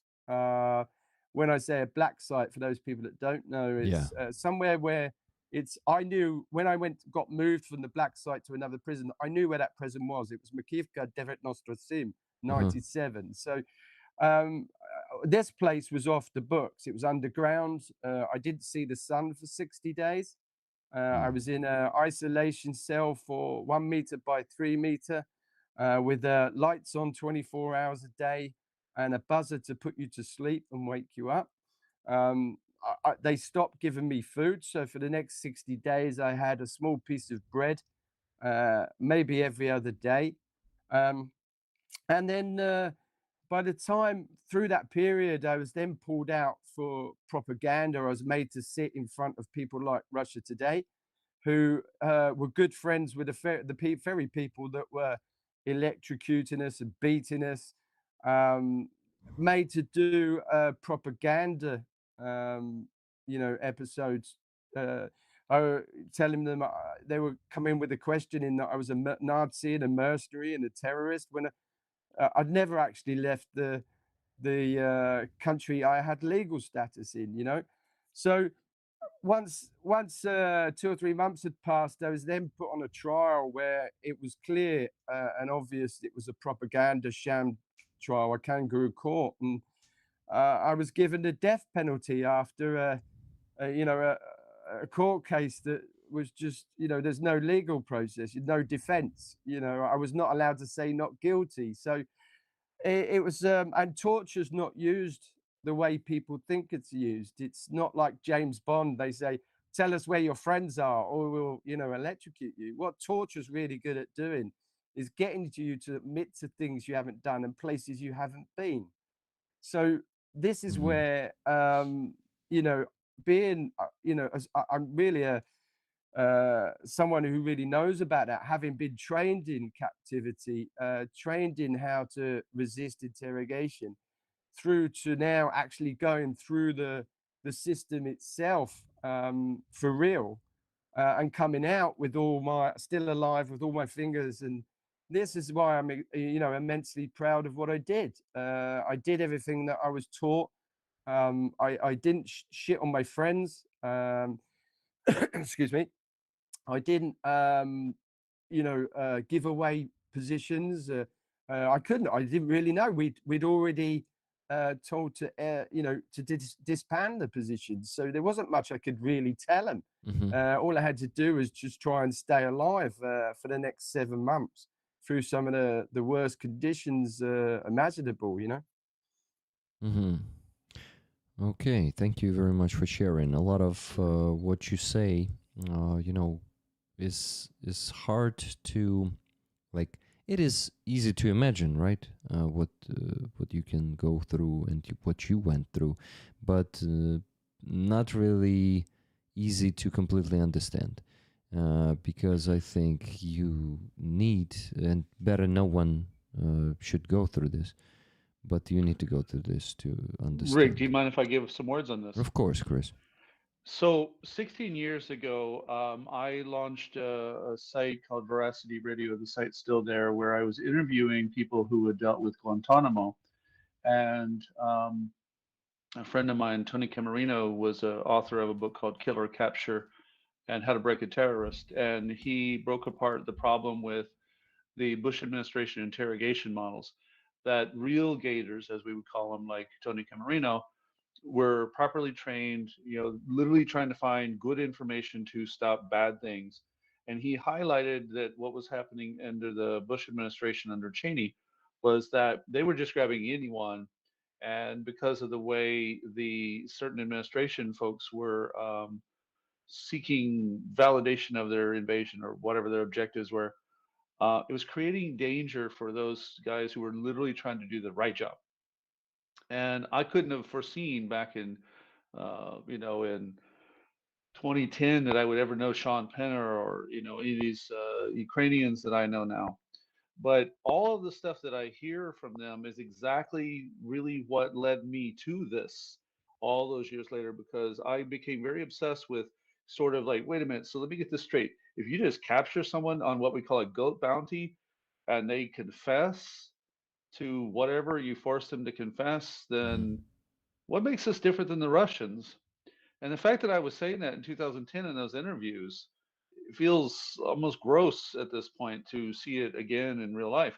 But that's really where that came from. So moving forward, there's not a lot of journalists who may have done that back work, and I did.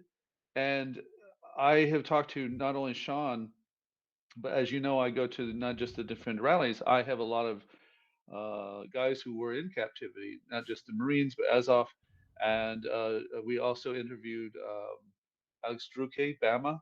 And I show that the notes from all of those interviews clearly define a standard operating procedure in the Russian model, that they literally force confession so that you're then tried for the forced confession. They're not looking for intelligence.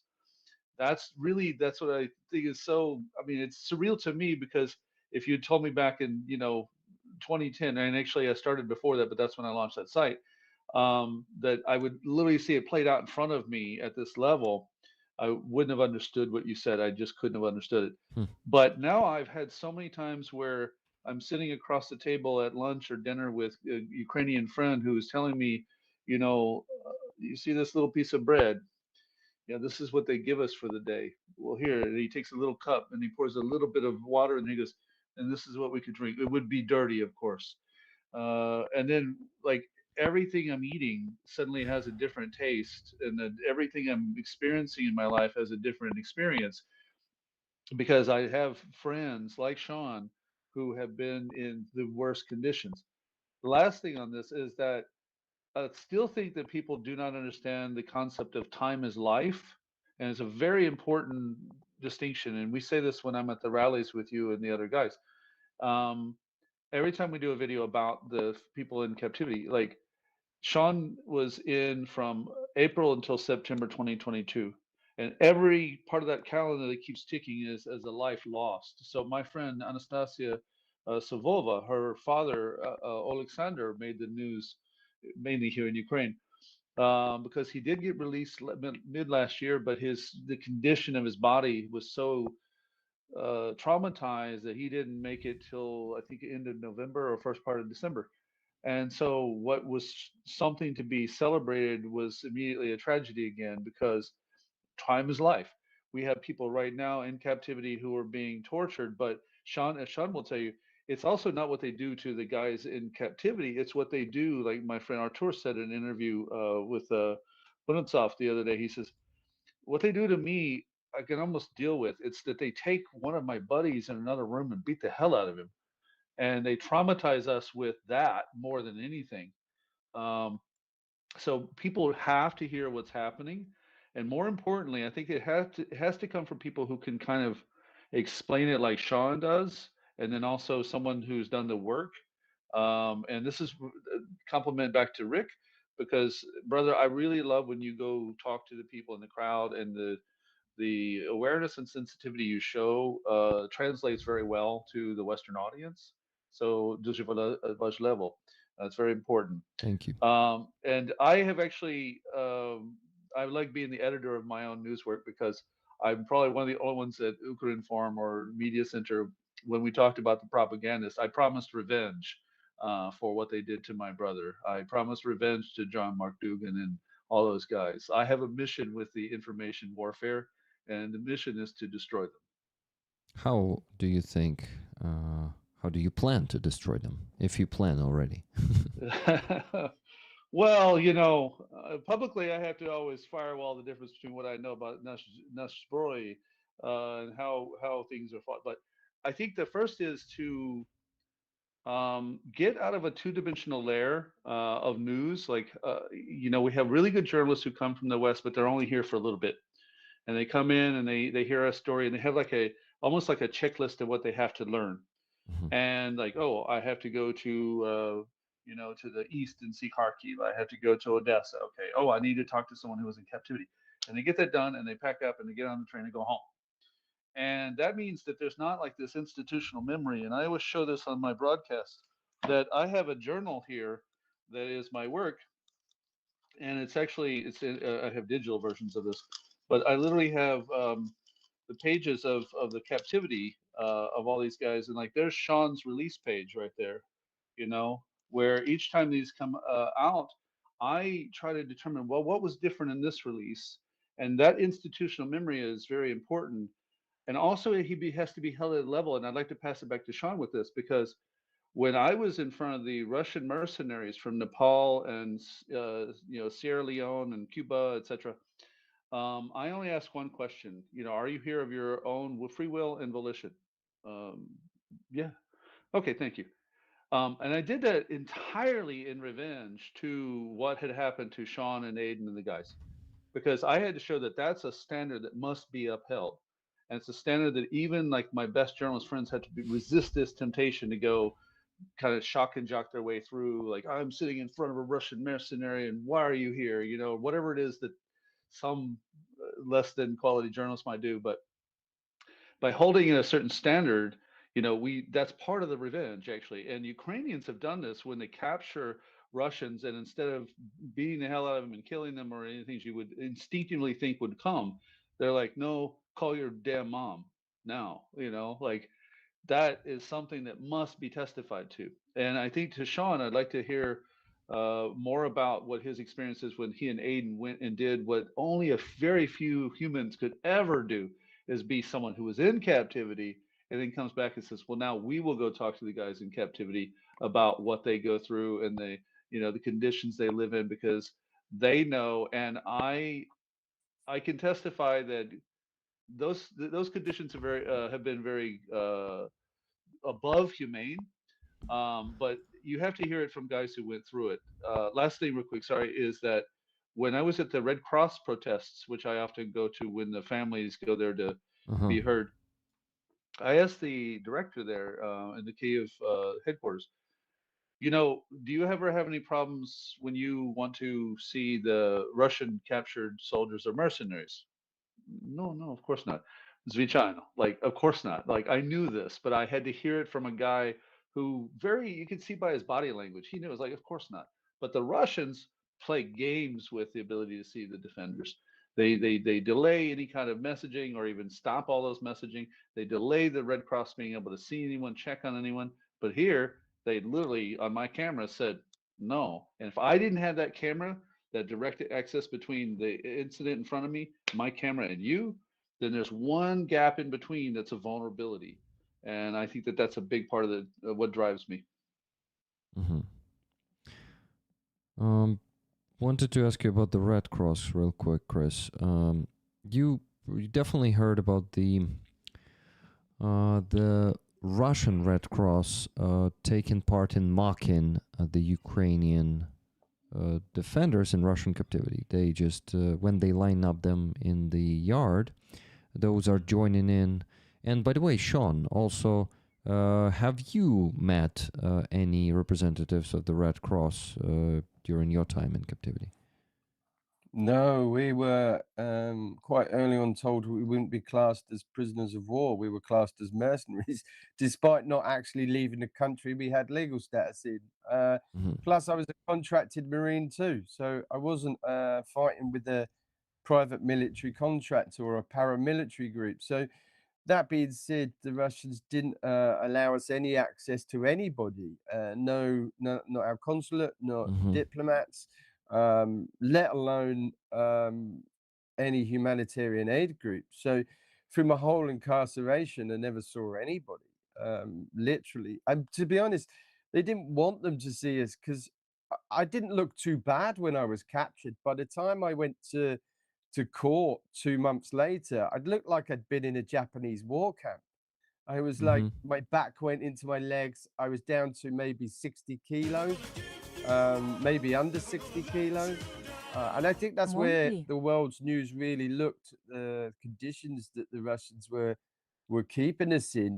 They weren't giving us any food. They weren't, all the water we drank in captivity was technical water. And it's like, they had little bits and wiggly worms, and it smelled of diesel sometimes. And you just went through, 2 weeks of feeling sick, being sick, to having a bit of normal time, then to being sick again and diarrhea. You couldn't really get to manage your body, and who knows what was in that water. The Russians don't care. So, there is no humanitarian aid. And Chris said, you compare that to, I was asked by the Ministry of Defense, would I be interested to go and see prisoners, Russian prisoners? And I said, yeah, of course, yeah.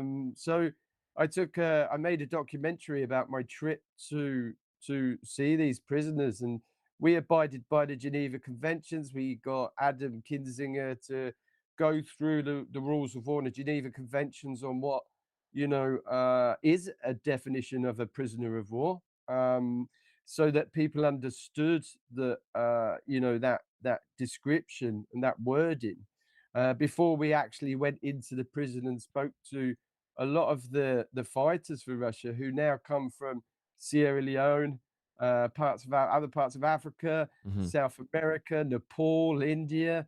a couple of guys from Egypt. We even spoke to the mum of one of the guys who had no dialogue with Russia, didn't know where her son was, and we were able to tell her that her son was actually in a prison in Ukraine. So, compare that to what I went through. The Russians are actually living in the Ritz-Carlton of prisoner of war camps. They're living in. I can't vouch for their time before I saw them at that prison, because obviously war crimes happen on both sides. It's a very, it can happen, but the thing with Russians is it's systemic from the private, the bottom right to the top. It's ingrained into them. They're an invading country who's come with a policy of not just torturing soldiers, but torturing civilians. I was in prison with a civilian, a train driver from Mariupol.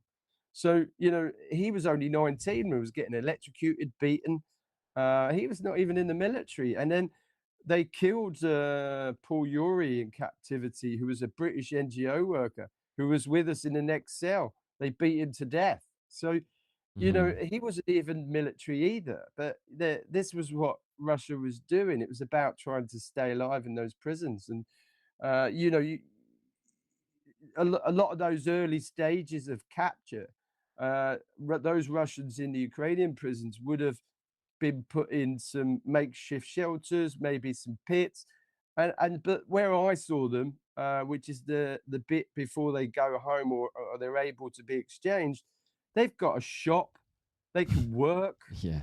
They've got, beautiful single beds. I was sleeping on a 1 meter by 3 meter floor with two other guys in the same room. It's like living in a broom cupboard with three guys for week after week after week, and these guys are, earning money, can buy things from the shop, play football out on the pitch that they've got there. They've got other things they could do as well to keep them occupied. They're able to go outside and walk. I was shocked, to be honest, because Russia doesn't have anything anywhere near that. A Russian prison, you're lucky if you make it 5 years. So when I interviewed them, a lot of those guys were former prisoners who, one of the guys was, 15 years for murder. But I was with journalists they didn't particularly want to speak with. But when they found out I was captured by the Russians and I'm a former prisoner, they couldn't wait to talk to me. And it was quite strange, really, because, one of the guys sort of said, I'm from Mogadishu. And I said, why did you go to Russia? Why did you go there? And he said, well, I tried England, I tried Germany, but they wouldn't let me in. But, Russia accepted me straight away. And I said, didn't you ask any questions? And he said, well, I'm from Mogadishu. What would you do? And I was probably done the same thing if I was him, because he doesn't really understand what's going on in the war. So it was quite an interesting visit to see what motivated people to fight. It wasn't money, strangely, initially. Money's a driver, but it's not the primary driver that people come from Africa to fight for Russia, which was something I learned when I got there. They want to get out the place they live first. And then they're dangled these visas where, they come in and then they get the money offers. You could sign a contract for Russia, it's more money than some of these guys have seen in a lifetime, so they sign these forms not really understanding, not all of them, a lot of them lie, but some of them sign these forms, but they're in Russians. A lot of the guys can't even read Russian, so they're being duped into these contracts for money, and next thing you know, they're captured or dead on the front lines. And now Putin's even more reliant on foreigners, because he can't get the people to come in and man those positions on the front lines anymore. Also interesting that first of all, I didn't know that you go and interview those. For how long have you? For how long have you been doing that? Well, I went once to do. I was invited, and then I thought it'd be good to do it like a piece for my my column that I write for. But what became apparent was that it was bigger than what I thought it would be.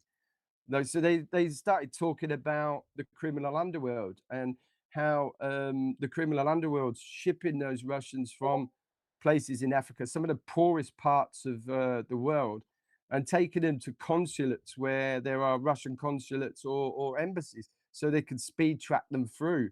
And then I realized I was onto something a bit bigger than just a newspaper article. So I thought I'll take some video. So I Mm-hmm. had to blur out their faces, abide by the Geneva Convention. So I got several interviews with the Russian soldiers. Then it just got worse. I mean, they they they they didn't want to go back to their country of origin because most of them were scared they could end up in prison. And at the time, we are still the last non-Ukrainian and non-Russian fighters to be exchanged, and that was in 2022. So Mm-hmm. what became apparent is Russia's only exchanging white ethnic Russians, because all those guys that come in from Africa, Sri Lanka, they're still there. They're going to be there till the end. Russia's got no interest in exchanging Mm-hmm. those foreign fighters, because one, if they are exchanged and they go back to their countries, they're going to tell everybody what the war was really like. So Mm-hmm. that that's going to shut off Putin's manpower stream, from those poor countries. So unfortunately, that we've got guys the other side too. So we're trying to promote an exchange for foreigners because it's quite an easy exchange. But Putin doesn't want it. He just wants his white ethnic Russians back, and those guys will never see the money they were promised. Mm-hmm. It's I quite sad, really. Yeah, and just wanted to first of all thank you for raising this topic, because I actually am very interested in the topic of the captives. I don't just go to Free Azov rallies and I talk to former Ukrainian captives, meaning Ukrainian defenders who came back from Russian captivity. So probably, to call it correctly, will be Russian captives, right? So because they were in Russian captivity, they were Russian captives. So I do that, but I also translated into English and dubbed into English some interviews with Russian prisoners of war that Zolkin and Karpenko done, and I stopped doing that lately because, first of all, there is some good AI translation with the native voices, goes on the third or fourth Karpenko's channel. But not only that, there are some copyrights issues with the modern interviews. There are some old ones, but mostly it's a lack of time because I do this, not like the. I think the bigger part of my time is taken by raising funds.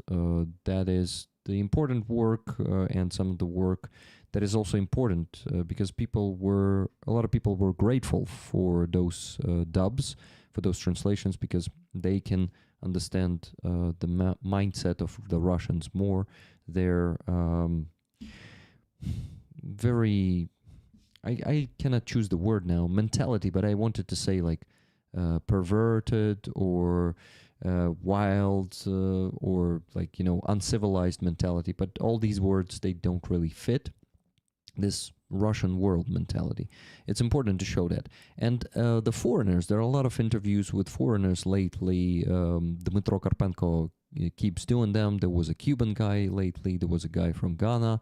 There was a guy from Egypt. A lot of different foreigners that usually, by the way, a lot of them, after what Russia did to them, after how Russia abused them, deceived them, they say, I want to go back to Russia. It's like, it's always, they never want to, it is this Stockholm syndrome, that a lot of them demonstrate.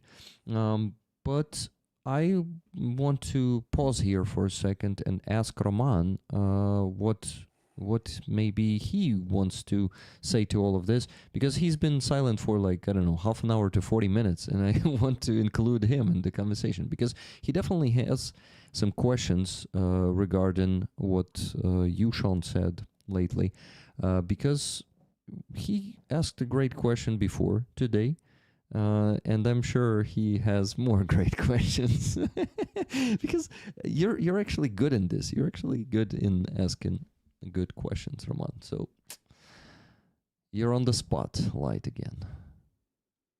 So what's the question for me, Rick?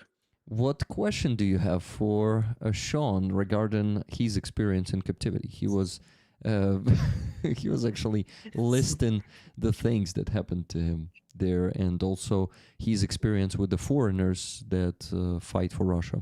Also, So tricky you are. So tricky. And Mm, everybody could see it, how tricky. not Because I really. asked you, what's the question for me? And you said, the question for you is, what's your question for guys? Yeah. And if you won't notice, you can be inside this ambush, and this is very dangerous, being Rick's ambush.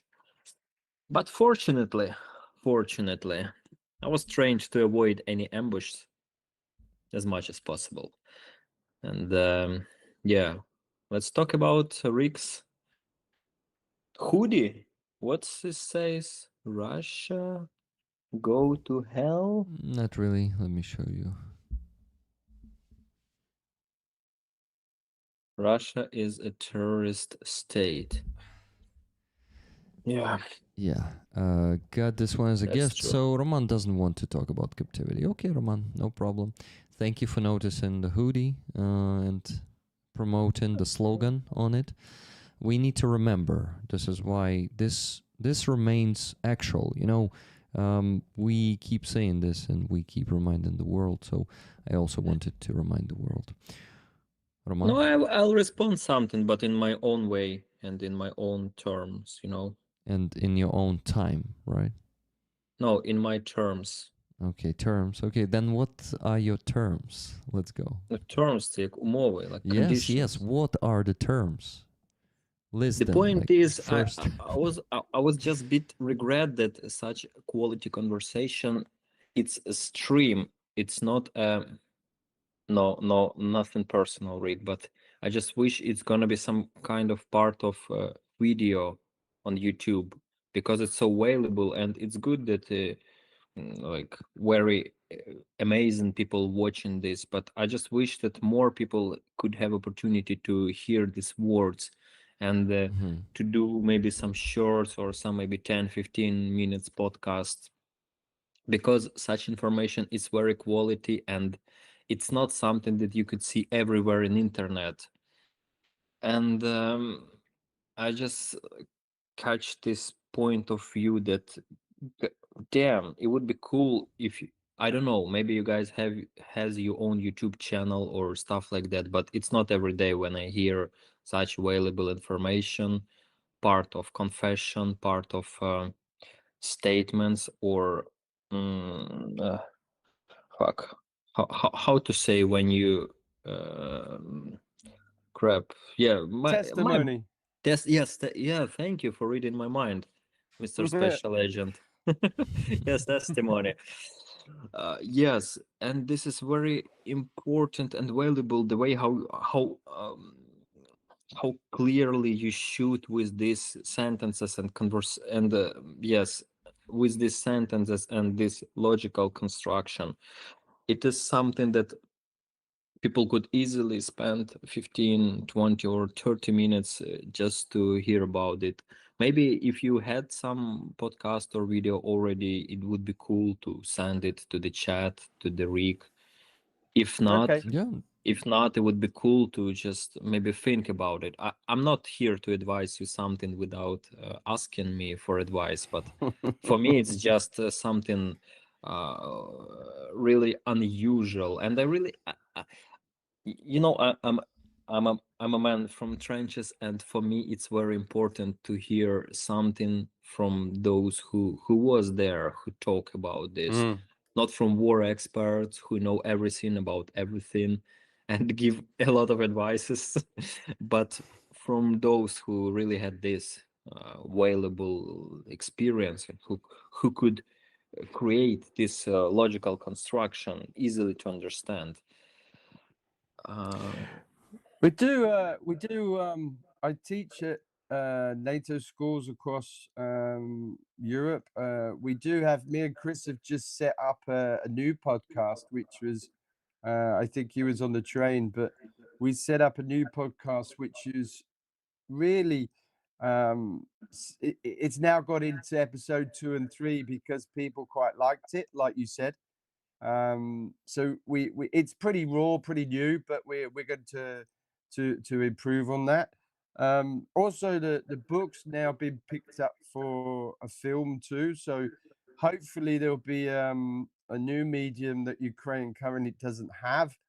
So we're working on that and a documentary too to talk about, you know, Russian atrocities with people who have been through that. Like you said, the reason we started doing a podcast was because so much of it is done by so-called experts who Mm-hmm. never get out of the country, never come to Ukraine, who just, you know, watch people like us now, and tomorrow will do a podcast about our conversation, and that's just garbage because, news isn't reading somebody else's tweets and then passing it off as your own. That's not news. That's somebody just trying to make cash in a country most of the time. Yes, they do promote the war, maybe. I would say that's a good thing, but is it honest journalism, or is it just, someone just being lazy trying to cash in on a war? It's debatable. Some of the stuff I see, like you, really makes me angry, because uh, you know, even Steve Whitcroft's never been to Ukraine, so it's like, so that's why we started it, because we wanted to explain to Americans and Brits, you might be hearing the word peace, but we're very far from peace. And you ask any Ukrainian, and Whitcroft's never been to Ukraine. Most people wouldn't know that, unless you have podcasts who raise that issue and read between the lines of Trump's press releases and Witkoff's press releases. So I don't think there's many people doing that. So yeah, you're right, Roman. It's really important to explain to people in America and Britain. Ukrainians know, so it's really about, you know, talking to our countries in a way that reflects what's happening to Ukrainian and in Ukraine. Yeah, and Rahman, I can tell you that I have filmed for 3 years on this topic alone, and recently filmed extended interview documentary level for two Marine brothers who were from Berdyansk, 501 Battalion. And it's exactly what you said is the reason why I do it is that has to be documented, has to be also what I use the phrase institutional memory level, institutional knowledge level, so that as every person that we film tells us their story in person, that it's directly from their voice to our camera to you. And my YouTube account, Natsig Media, has a lot of videos already from the last 3 years of just those topics. I also work with different organizations here like Zmina Group and Media Initiative for Human Rights, who are research specialists in this. And that way I get their understanding at a level that's, because I'm not an international lawyer, of what the implications are on that side of it. Now, when it comes, like you said, the feature video level, I know that Sean and I are already cooperating on, at least relaying the news. And I asked him when I was starting this documentary process with my Marine brothers. First of all, let me back up to say I first documented the wives in November 2022 in the snow at St. Michael's Monastery, Ploshcha. And I just kept coming to every rally, to every event, anything they told me to come to. And I just accumulated more and more actions, but not releases for them. But other releases would come home and I would learn some information. Well, God bless, Anastasia's husband, Artur, and his brother, Vladislav, returned in August. And then I went to Lviv to interview them and do an exclusive 4-part interview of the two wives and the two brothers. And I called Sean immediately and said, "Hey, like I got to get this right, you know, and there's what I think I know, but also someone who has that sensibility, having been in captivity. And I have, so that means I have good Ukrainian support on one side. I have Sean's wisdom and support on the other to really make sure that it's not watered down. If it's not, you know, superficial knowledge, it's done very well. And it's really the thing I do probably the most is focus on the guys that have been through captivity. Then there's also the civilians. So on Friday night, I ran 5 hours live stream on Substack, 4.5 hours on Defenders on Thursday, but 5 hours on citizens that were in there, including our journalist Micho Kliuk and the others that were testifying at the Open Chairs event at St. Sofia Ploshcha. And we're going to bring on Leni Umarova to talk about her experience having been a Crimean journalist who was in captivity. And when we hear what the civilians went through, it's also just like with the soldiers, it's the Russian playbook to torture them, to force confessions, to make them deny the Ukrainian side, to participate in Russian propaganda. One of the features that was on the civilian side that, you know, to this day, you know, still moves me, I got to do was an interview with a 70-year-old journalist, videographer from Savinci, Kharkiv region, named Anatoly Kharhati. And Anatoly was brought to the, you know, Ukraine Forum Media Center um, from the project workers over at Zminia Group. And I go to those things no matter what. I don't necessarily know who's the featured speaker for the day. I go because it's the topic. And we went out to his home in Savinci and sat down for an extended interview. And what I told my teammate Alex Salamaka when we went, I said, I don't want to talk about Anatoly, the torture victim. I want to talk about him as a person. What was his life before? He'll tell us the situation, I'm sure, inevitably. Plus, it's documented, and then we'll get to you know, kind of restore that. And actually, during that, you know, he told us even more that was not in the previous interviews because we decided to approach it in this other way of the way I think Sean, you probably run into this where some journalist comes and goes, so when they were beating you, you know, did they break your hands or like stuff that they just ask like really obscene, and it upsets a lot of defenders. It upsets a lot of civilians at the way in which these journalists who kind of, you know, graze for a story, even if they mean well, don't show a certain sensitivity to what these civilians and soldiers have gone through. And I think that if there's one thing I'm thankful for is that I've accumulated this knowledge directly from working with the defender families. Even 2 days ago was messaging to one of the women of steel whose husband came home at the same time as Sean's release, September 22nd, 2022.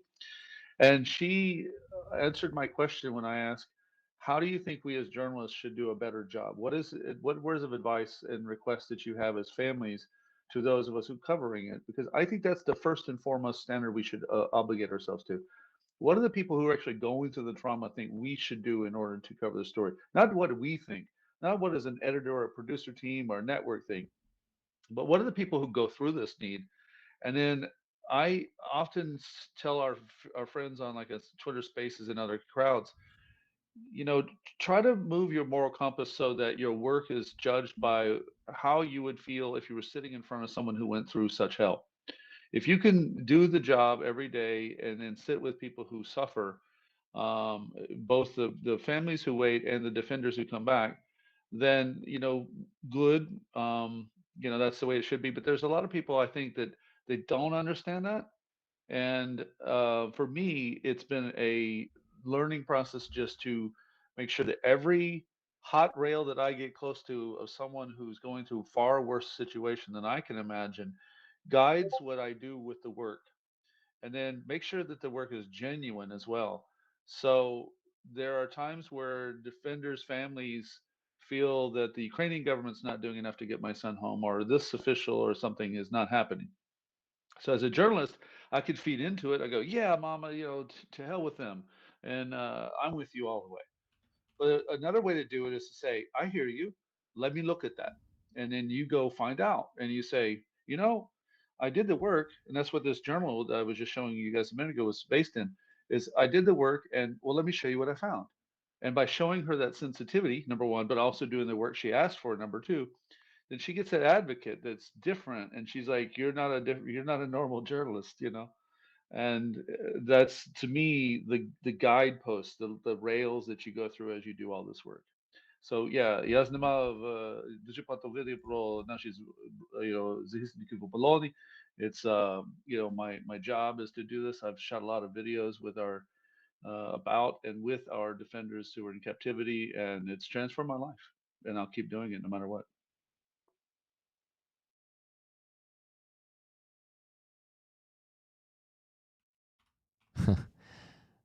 I thought there was a question from you that Chris responded to, Roman. So I was expecting a reaction from you. You even turned on the microphone and was like to say something, but then I started talking. Because Rick few time, no, not few time, one time turn off my microphone Yeah, I did. without permission. Like it. I did the same with Sean. Sorry, Sean. Sorry, Roman. But, you know, Sean was typing something on the keyboard and we heard. So I went and then just muted. Roman's microphone was catching up the sound from his loudspeaker. And this is why yeah, so sorry, guys. It's never happened before. Yeah, It's never never. happened before. But sometimes people complain in the chat, Rick, it was a bad sound. And I was like, okay, I will start muting my guests then. So I started muting my guests. Sorry, Roman, but that's the new rules. You'll be offended a lot here on these streams from now on. On these streams. Yeah. It means after all what happened, you planning to invite me again. Come on, man. Yeah, you did not learn it yet. That no matter what you do, I keep inviting you. Okay, guys, I wanted to mention the fundraising, so let's make a pause and mention the donations. I have good news. We raised a lot in the last, actually, let me tell you, it was, last 50 minutes. Not even 50, 40. In the last 40 minutes, we got very close to the goal, so listen to it. I missed these. So I still did not even mention these donations.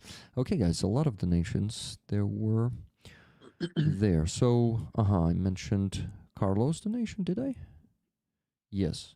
The story about his book. The question was, so I wanted to show the book on the screen. Here it is, guys, the website to buy a book. It's Sean's website, seanpinner.com. I'm going to send it to the chat right now, so you can go and order that one. You can also see it on the screen partially. Now you can see it completely. That's how it looks on the website. And what I also... I needed to mention donation. So Carlo sent $22.63. I mentioned it before. Then LB, I won't say the whole last name, $20. A pleasure to support your work. Thank you very much for that. K-Bell, $17 donation with no comment. Thank you, K-Bell. So multitasking now. Okay, adding Aziza to the stream. Hello, Aziza. Hello. Good to see Hello, you. everybody. Aziza, we'll finish mentioning the donations and we'll talk to you. Thank you very much. So after that, $17 from K-Bell. I just mentioned it already. Yeah, thank you, Catherine. Then $200 from Laura S. 10 tickets for me and 10 for rollers. Thank you. Thank you very much, Laura. And then $400 from T-Bone. Thank you very much, Trevor, for this donation. And he says this: I listened to Sean Pinner's book. So, Sean, there's also an audio version of your book, right? Where can we get that? Yeah, I read the audio. It's a bit of a nerve-wracking thing, really. I'd never done it before. I was quite nervous at the start, and by the end of it, I was like Robin Williams, throwing my voice, getting right into character. But yeah, I read the book. Ooh, sorry, I did something wrong. Okay. Okay, good. So where can we get it? Where can we get the audio version of the book? It's on my website. You've also got Amazon. It's on there. Substack. Not Substack. Spotify. It's on there as well. So you can pretty much get it most good Oh, yeah. book places. So It's also on the website. I just got a comment in the chat. Yeah, Nikki said, scroll down the website, Rick. Of course, she did not use that tone, but that's what I did myself because it was like, just scroll down and look.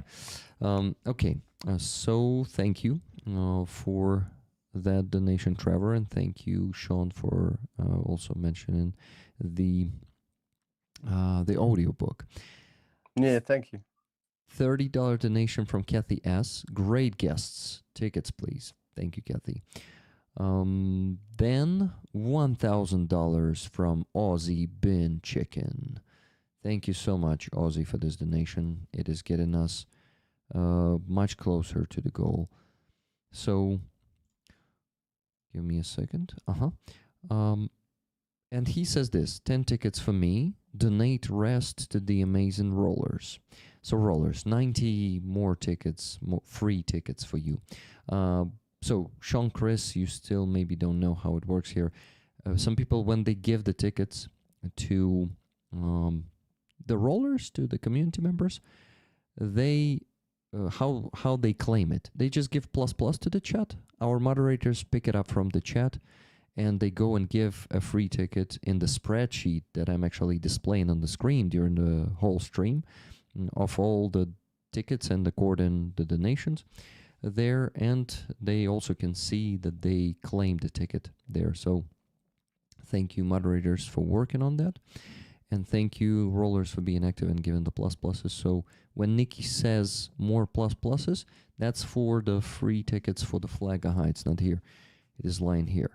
I will display the flag once again a bit later, but I need to keep mentioning donations. So after that huge donation from Aussie Bin Chicken, we got 30 Canadian dollars from Julia Fira. That's 2 tickets for you, Julia. Thank you for your donation. Then Otto donated $30. His nickname in the chat is Photograph, and said, just to let you know, I'm still around. Thank you, Otto. Hope you're doing fine. If you're in the chat, please let me know. $40 donation from Melissa Kane. Thank you for such an interesting stream with these awesome guests. Much love and respect to Sean, Chris, and Roman. We appreciate them all taking the time to have this fascinating chat with us. Slava Ukraini. Героям слава. Keith and Melissa, tickets to rollers. Thank you very much, Keith and Melissa.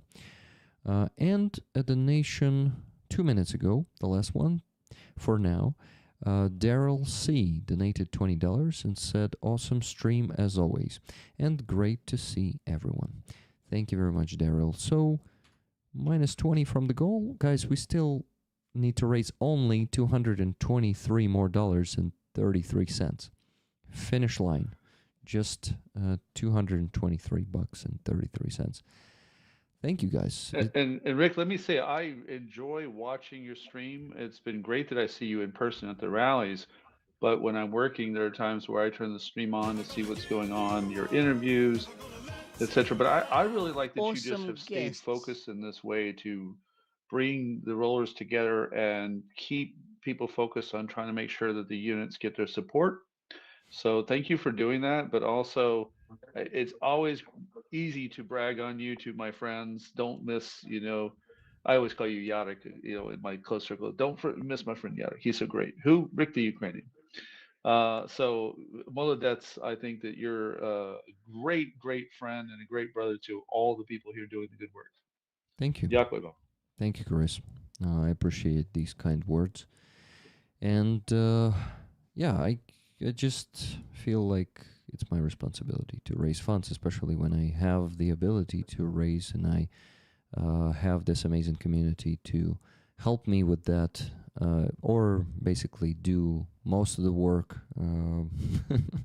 Okay, I'm doing the organizing work. They do the donation work, but I myself donate to different Ukrainian fundraisers. For some reason, I don't donate to my own. A lot of people in Ukraine donate to their own fundraisers, which is good, which is what I should have done.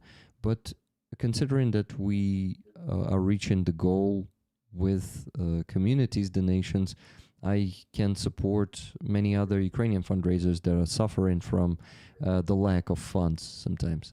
So yeah, I'm lucky to do that.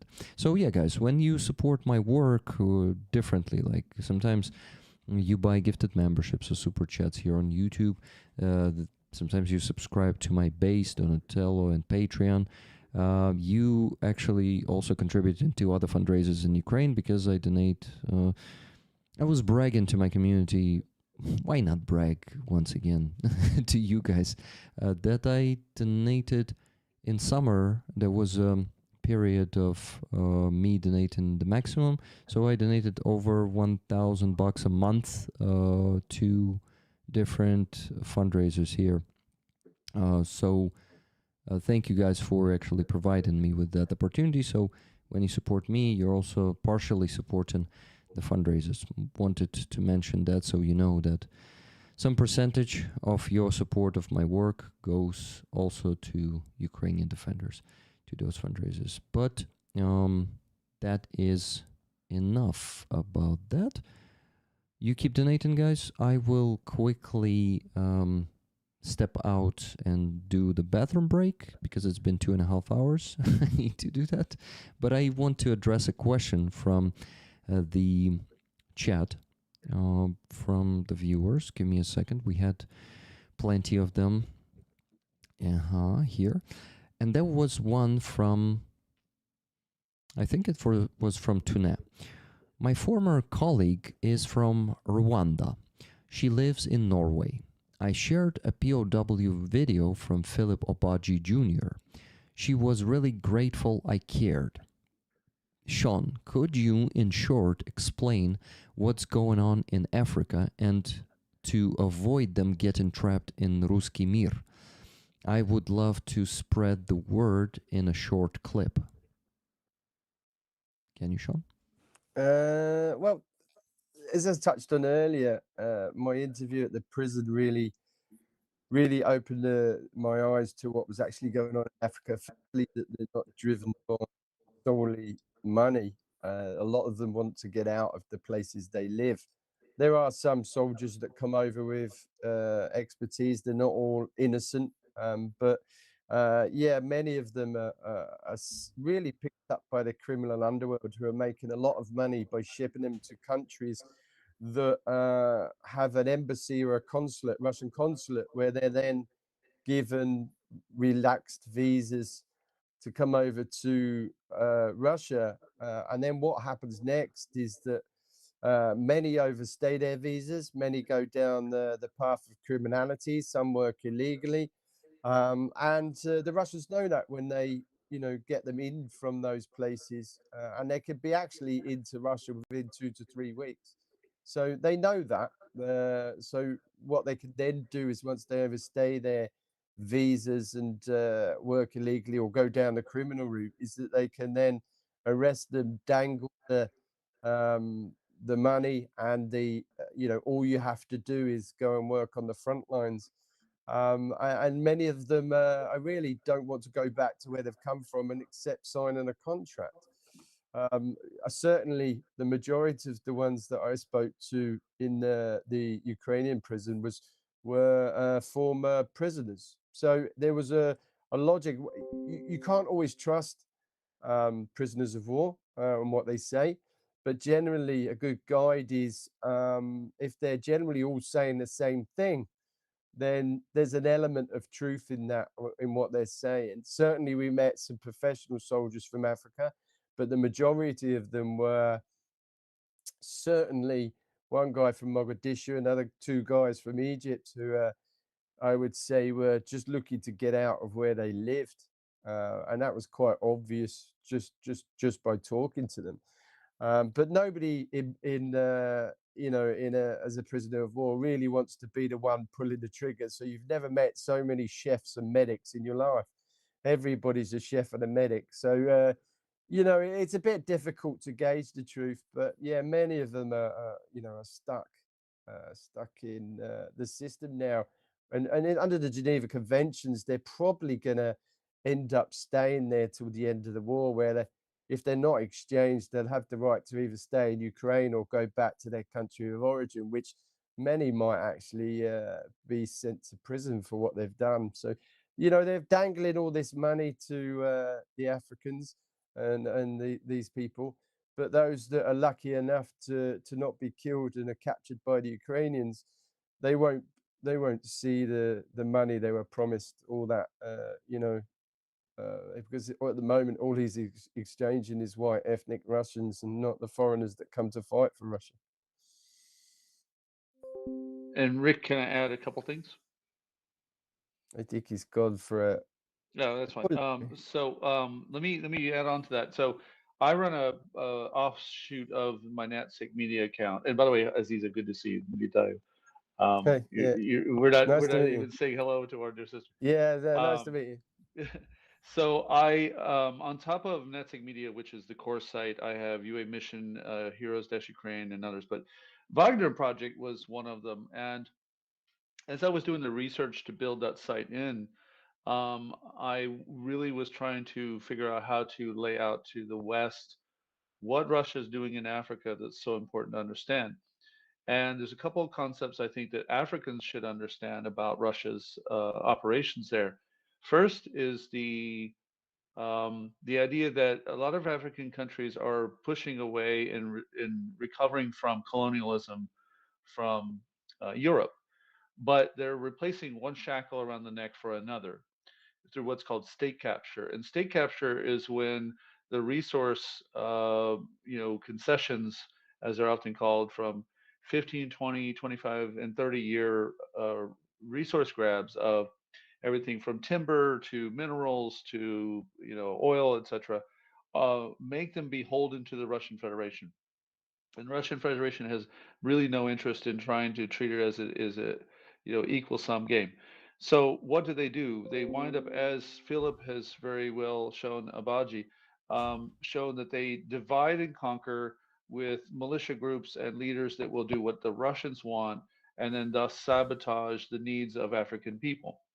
Second is, much like Sean said, there's a bait and switch that happens with a lot of the guys who come here, and I, again, even though I don't publish their photos when I was at those briefings, and I find out what they've been through, I pay attention to two things. What do they say in person?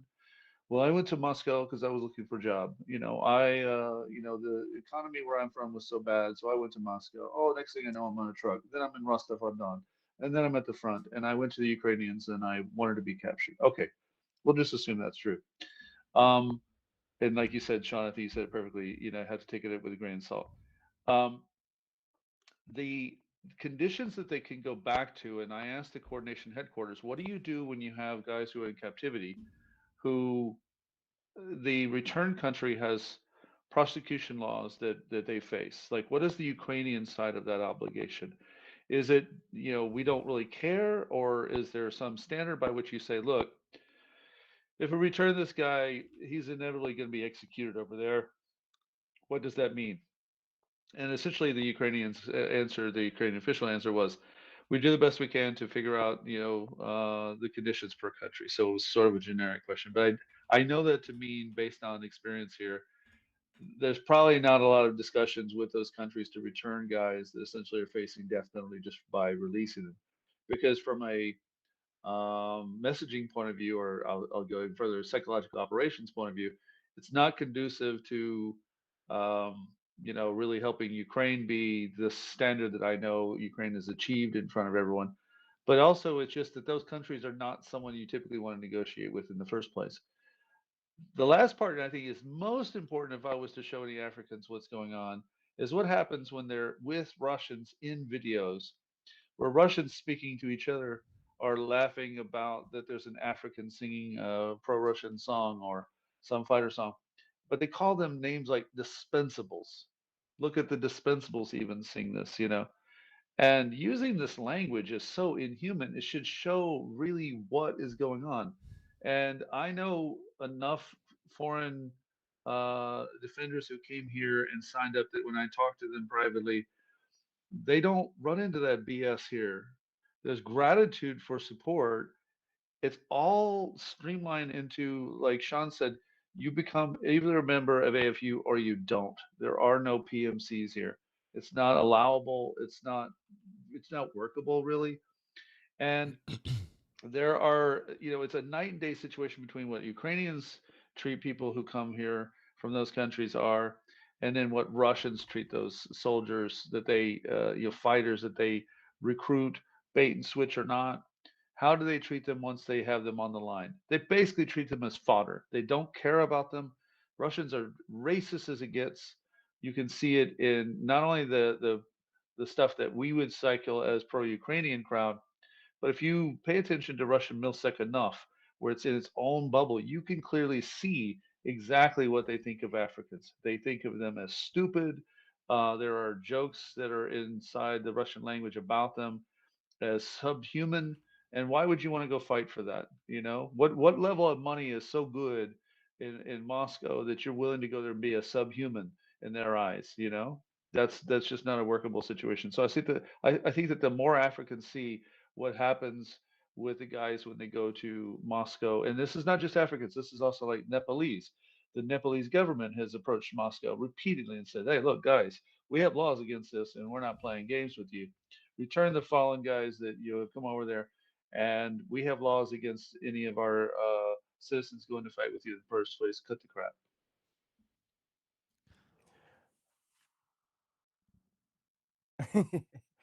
I was just I'm gonna have to go because, as I said, I literally am in somebody else's house and attic at the moment. So I just wanted to say thank you for having me on. I'd love to come back again and talk for the whole period, but I am in the Isle of Man and promoting Ukraine at the moment. So I do apologize, but I do have to go. But thank you for having me. Thank you for everybody for listening and allowing me to talk, basically. Thank you very much, Sean. Just Thank uh, you. the only thing we didn't do is introduce you to each other with Aziza. Aziza is my friend. She's a Crimean Tatar, and she is a very talented artist, a musician, most of all, but she's also a painter. Aziza, can I call you a dancer? Or is it more like choreography? Is like I'm more performer. performer? Yes, that's how you call yourself, performer. And we actually have some paintings of Aziza, the new ones on the auction, guys. So I wanted to mention that and probably also show them to Sean. But Sean needs to go. Sean, do you have a minute? Fortunately, yeah, I have a minute. Go. I'm gonna send you a link. Just check them out after. But Okay. you're welcome to join us again. Thank you so much. It was nice to meet you, and thank you first of all for your service. I Thank you. didn't properly react to your story, and I want to say that I appreciate it as a Ukrainian, especially a civilian Ukrainian who doesn't have the guts to join the army. You may ask, why the hell am I in Kyiv, right, and not fighting? Well, I don't have the guts. That's the honest answer. So I do what I can to be for the army. By the way, we have this patch. We had a campaign: be in the army or for the army. So if you are not in the army for any reason, you should do everything to be for the army. So I'm trying my best to do that. And thank you. I don't know. Thank you for sharing everything. My And pleasure. before he goes, let me ask our viewers to subscribe to his Substack. Good idea. And there's a big reason why. We can make the decision that Sean goes and does some other job and does not pass that information and that wisdom on to us, or struggles with making a journalistic career, or you can get on his Substack, subscribe to it, get at least at paying $5, so it stacks up, and Sean, make sure that we retain his wisdom in our crowd. Sean, may I Thank ask you to send me the link to your Substack so I will Yeah, I'll send it put it to on the the chat. chat? You cannot put it Yeah. in the chat, unfortunately, but Okay. I'll send you the link. Yeah. there's a link tree posted by Keith Kane. Yeah. I've got a link tree on there, so I'm pretty much everywhere on there. So. So, guys, please follow the link tree and subscribe to the Substack and plus the YouTube channel. Its name is Sean. Can you put any message in the chat so people can actually just check it from there? Actually, it's in the name of the stream too. Yeah. Okay, we are keeping you here longer than. No, Yeah, it's we fine. should. Honestly, it's just because somebody wants to go to bed and it's their attic, so I'm sitting here as a squatter, just keeping them out of their bedrooms. So, but thank you very much for having me. Pleasure to meet you. Nice to meet you, Aziza. And Roma, we'll catch up at some point. Thanks, Rick and Chris. I'll talk to you on Friday. Thanks very much. Bye, Sean. See Bye you. bye. Bye bye, everybody. Okay, guys. What do you think? I thank you, Chris, for actually giving the answer about Africa too. Thank you. I was listening, even though I wasn't here partially.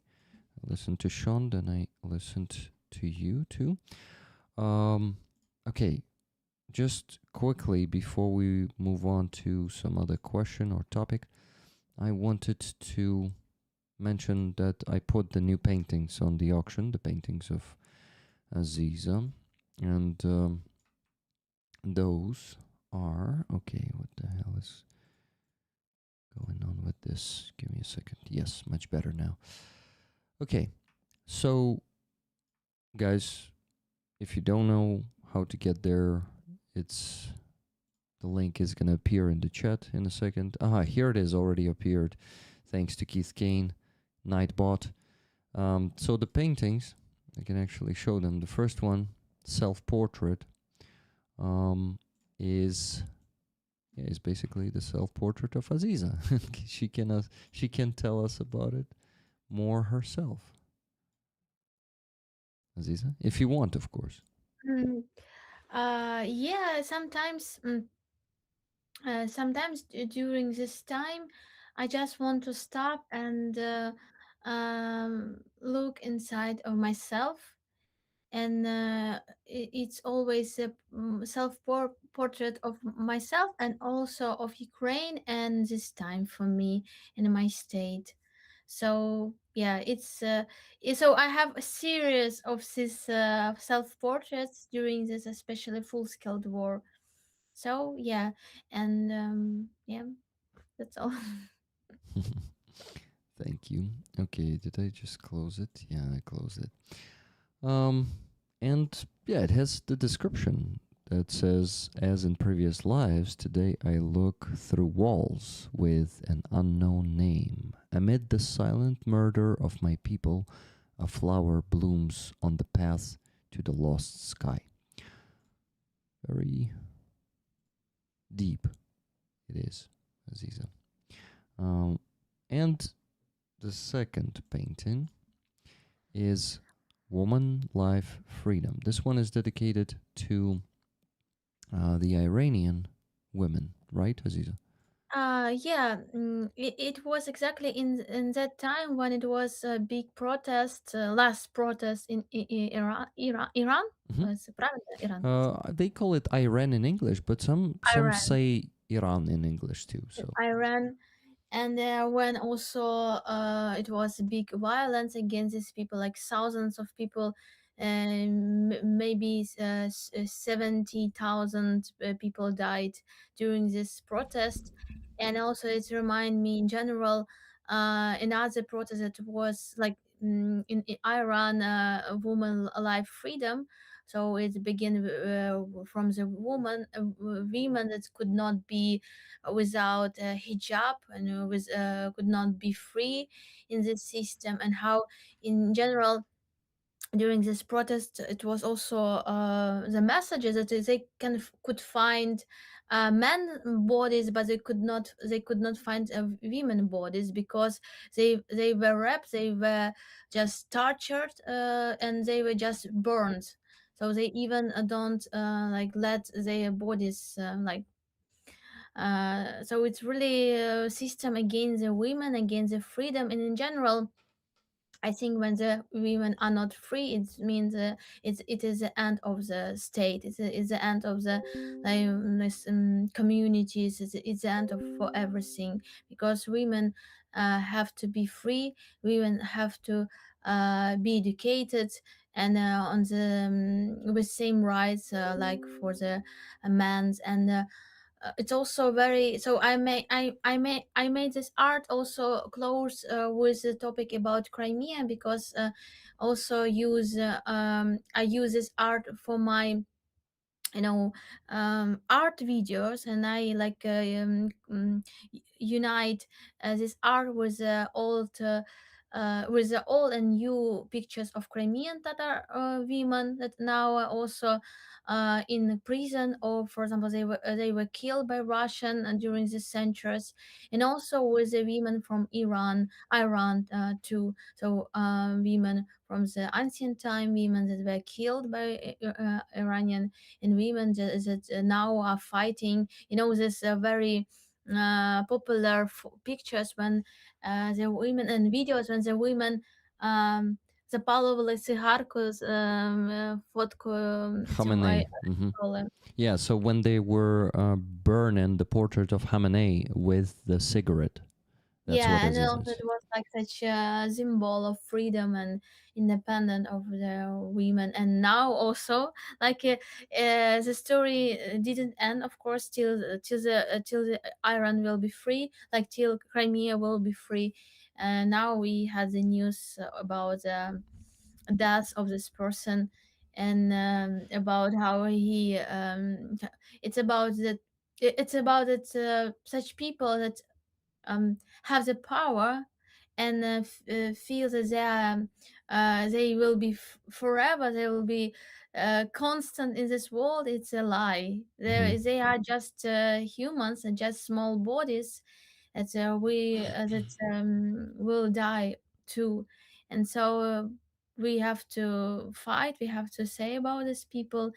And in general, I want also to say that Crimean culture is very near with the Persian culture.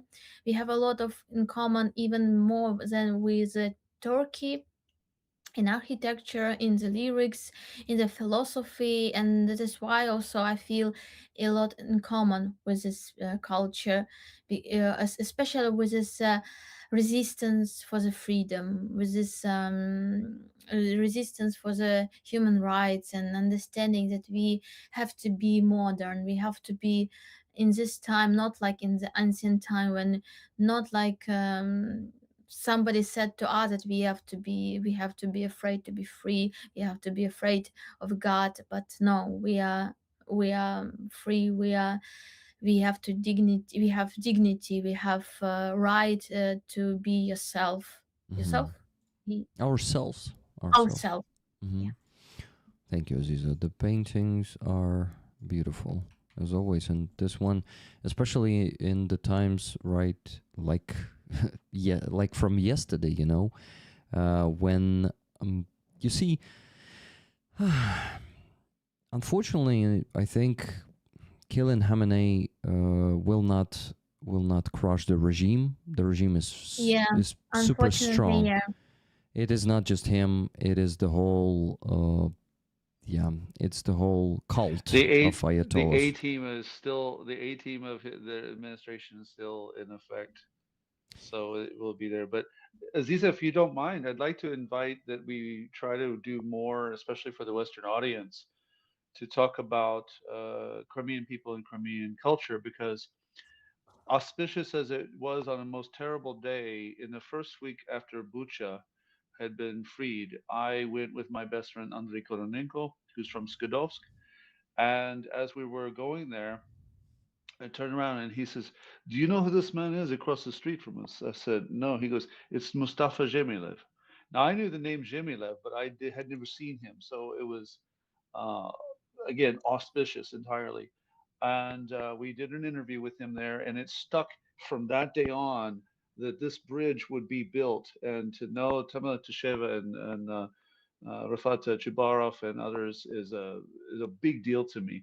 But there's still not enough coverage, and I'm going to be bringing Leni Umarova on to Substack to talk about her time in captivity as a journalist. But you Hmm. mentioned culture, and I'm a longtime player of these types of drums from all over the world. Wow. And when I got here and saw Baraban from my friend Andrei Levchenko, it was one culture, but it's done differently with the stick, and I don't know that style as well. And then I go to Musafir, and my friend Shevket was playing, and there was this brother there with a similar, like the way I play, and our technique is almost the same, because the Mm. way I learned from Uzbek all the way to Morocco, the style of playing is right through there, and there's so much more to like um, to to to do about the situation, the culture, the language, and the Crimean people. Because I think that when you have someone like Steve Witkoff who talks about territory and it's just like land, and they don't know anything about the people from there. They don't know about the history of the displacement of the Crimean people. It really is a shallow way of trying to fight the fight back.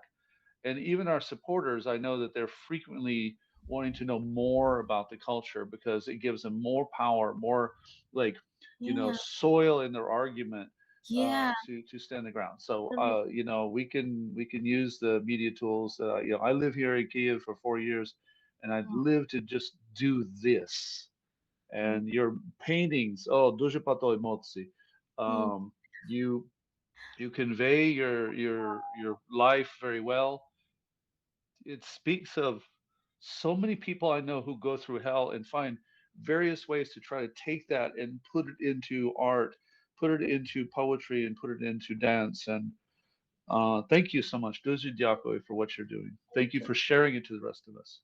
You are absolutely great, and you're absolutely right as you just said about this emotional contact with nation, with this history. Because if you know culture, if you know this background of this story, you can really understand why you have to fight, why you have to support, and why you have to liberate Crimea, and why, for example, Crimea is not a part of Russia, and why people in Crimea are speaking in Russian language. I did yesterday rally for supporting Crimean prisoners, and it was the journalist, and she asked me what I want to how we can liberate Crimea. I said, of course, with supporting of Ukrainian army, because Ukrainian army is the only one reason, and it's only one way to liberate Crimea. And it's like organization of the real peace. Like another organization don't work good, and it's like I don't believe really in this power. Um, but what we can do, we can tell about Crimea, and tell about this story, tell about genocide that Russian did, killed near the half of our nation, and like changed the population in Crimea, deported us, and Mm, through this centuries of colonization, it's begun to be part of Russian world, yeah, communistic world in the end. And so in exactly that helped them to occupy Crimea, and then now help them to do this war so horrible, through the Crimea, through this territory. And it's my rally was also about it. We can't be free without Crimea. So if Crimea will be under Russian occupation, the war will Continue? continue and never end. So without free Crimea, and for me it's very very clear, and I can feel it. And so that is why I want to that we at least they occupied this territory with culture, with understanding, um, real history of Crimea, and with, for example, such states like Germany, Canada, and United States, France will recognize the deportation of Crimean Tatar like genocide that Russian did. And it's very sad that nobody from these great and strong states, nobody recognize it like this. Only Poland, only Baltic state, recognize it. Only that states were under Russian occupation, and another world didn't do it.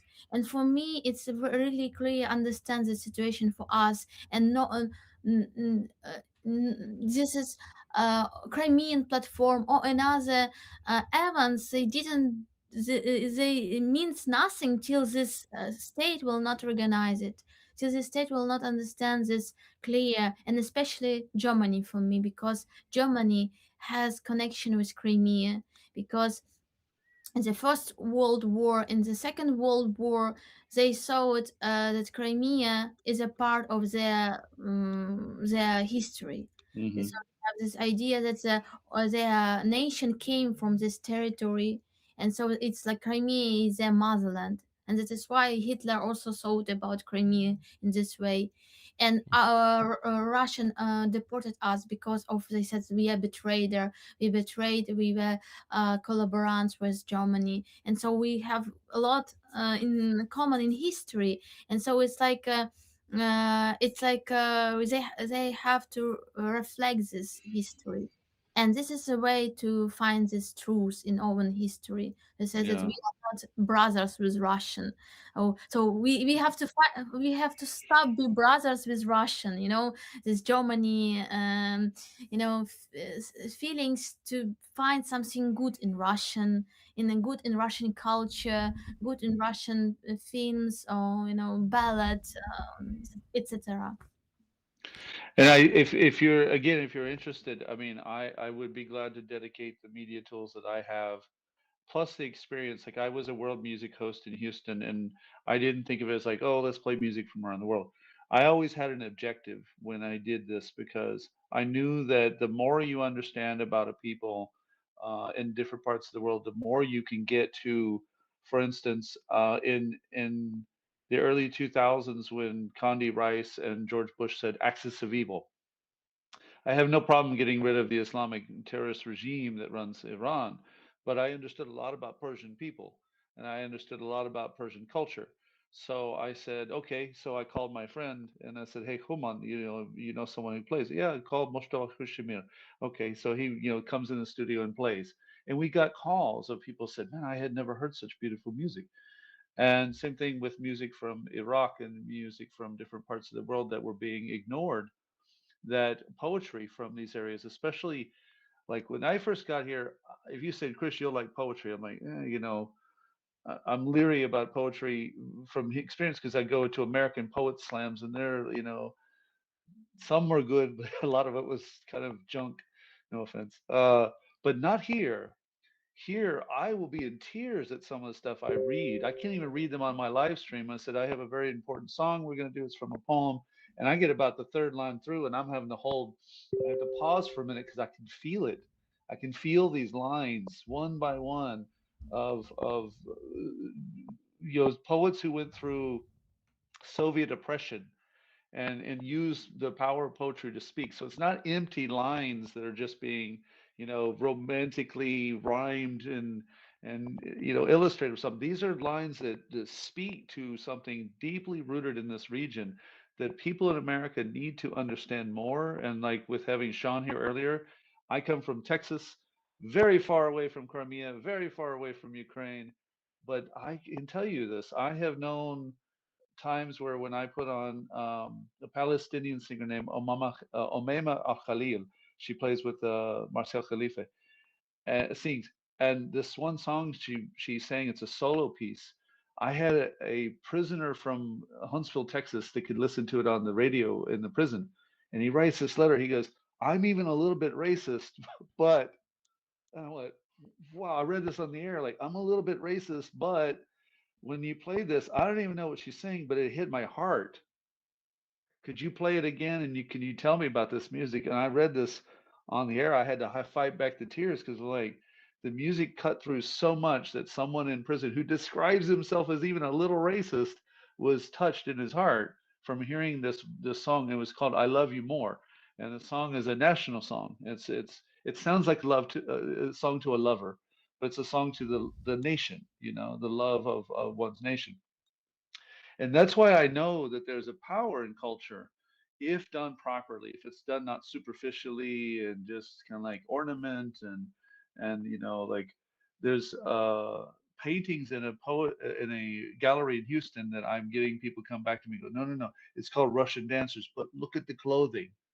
Should say, oh, it's not Russian dancers at all. You know, they're Ukrainian or they're probably even Crimean. If you don't know what you're looking at, you just go, oh, it's Russian. No, no, no, that's not Russian. That's under Russian occupation. That painting was, whatever year it was at a time in which it was subdued by Russians. But if you look closely, look at that hat, look at the context, and you will see, in this case, it'd be Crimeans or it could be Ukrainians. So I would love to definitely pledge all the media resources we have to build that and to get more Crimean voices in there. Because as much as I love talk about Ukraine, Ukraine, Ukraine, if we lose the Tatar and the Crimean voices inside there, and let me add Crimean journalists that are in captivity, 22, I think is the number right now. Um, and I'm sorry, I don't know the number perfectly. I should know it by heart by now. But when we don't do that, it just gets lost into civilians in captivity, and people feel, I think they feel paralyzed by like the big numbers instead of going, hey, pick each one and focus on what it is and raise awareness so that the next time one of our American friends, Canadian friends, British friends, wherever, sits at their table with their friends at a restaurant or with their family, they say, do you know what I learned today? Well, I learned, and then they can feel in something we shared with them. So, uh, you know, we can plan a nice ground effort for this to increase what you're already doing. Yeah, I'm ready to do all this work. So I really want to say about this in Ukraine and for audience out from Ukraine, like from another states, from United States. I'm ready to do it because I also feel myself. I feel responsibility, like I have responsibility to do it, because, for example, in Odessa, probably I'm one activist from Crimean Tatars that do it, and I. I just I have a lot of shadows in my head that probably it has no reason, or I'm too small to weak to do it. But um, after this thought, I begin to think that no, I have to do it. I have to do it if even one person will know more. And for example, I did yesterday is a rally, and it was like not a lot of people, but still people came on this rally.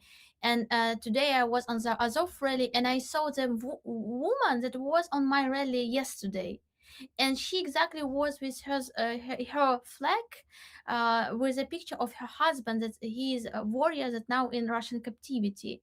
And she said to me this word that I said on my rally. On the rally, I said, no, in the end of my rally, that uh, they have only us, and Crimea have only Ukraine. And so we have to fight for these people. We have to be voices of these people who have no voice, who are in sudden terror, who are in Russian camps. And today she said to me, she smiled and said to me, uh, Crimea has only Ukraine, and smile. It was so, and so it was not my friend. It was just she saw them.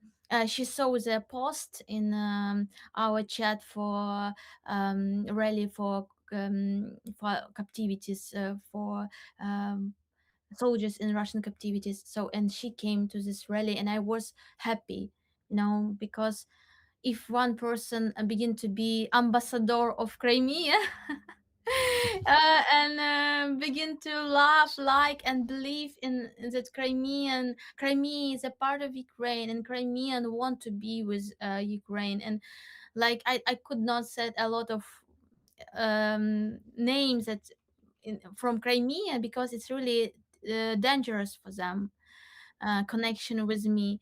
But I can say 100% that there are a lot of people who are waiting, who are suffering in Crimea, and who they have the big dreams, the biggest dream, to see justice and to see freedom till they will be alive, till so is they have the fear that they will die, so they will never see the freedom, they will never see the justice, they will never um be all right and okay, because now they live in big depression, they live in big pain, and they could not also leave Crimea, and it's really, for me it's really hard, and I'm fighting for these people.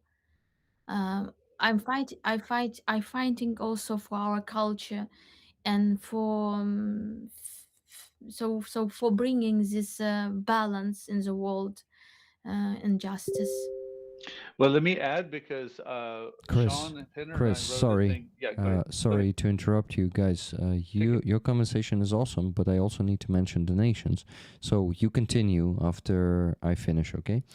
Um, so we got closer to the goal, but still haven't reached it. So guys, I would ask you to send the last few donations.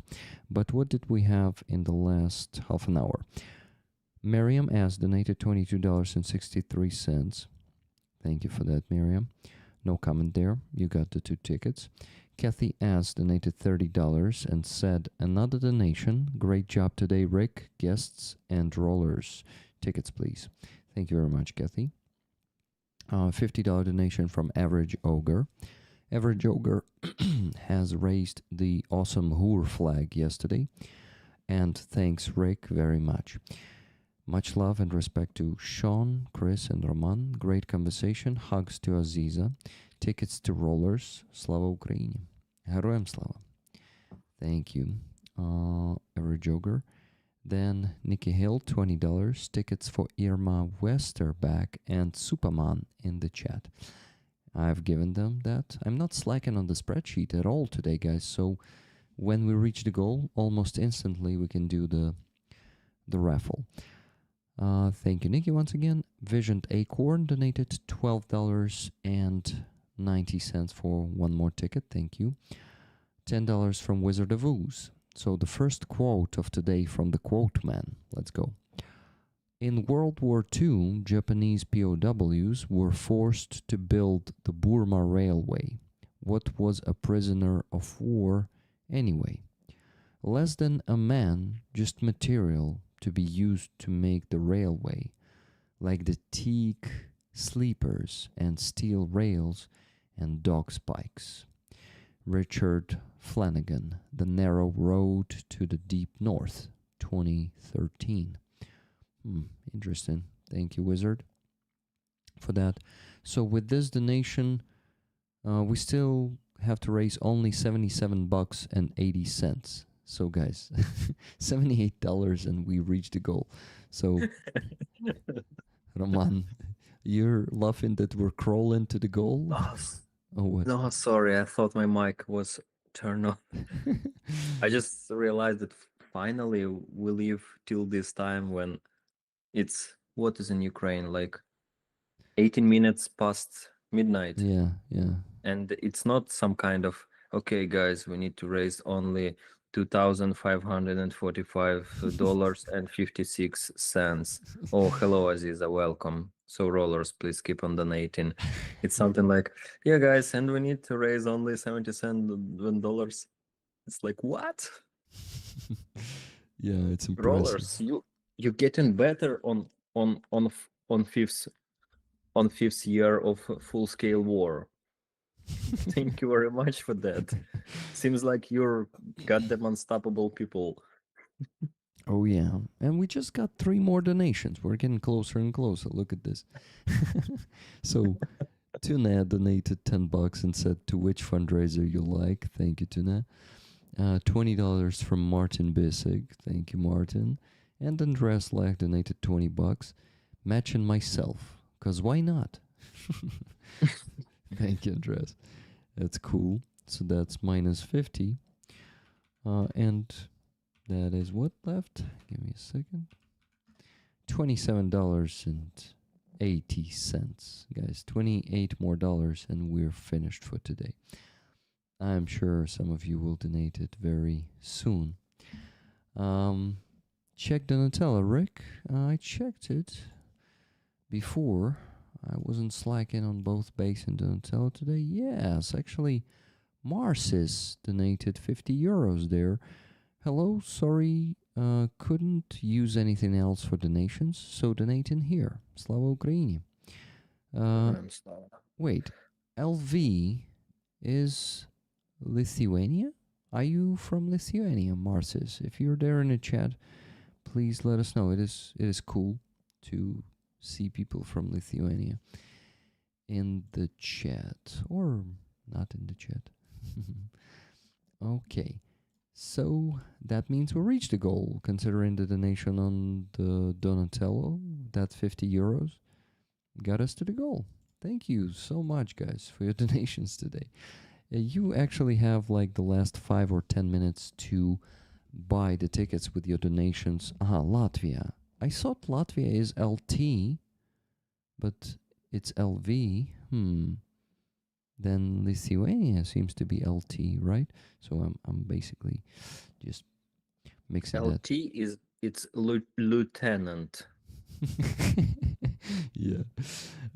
It's me from Latvia. It's you, Superman. By the way, Superman, you got one of the gifted tickets from Nikki. Okay, guys, so last 5-10 minutes to buy the tickets for the flag. I'm going to show it to you. $10 of your donation is the ticket for the flag. You can buy as many as you want. By the way, Trevor, if you're there in the chat, T-Bone, I've been giving you all the tickets, right? I assume that's how you like it. Yeah, if it's otherwise, let me know in the chat. If it's like that, also let me know in the chat. Let me show you the flag real quick. Aziza didn't see it yet, I guess. Right, Aziza?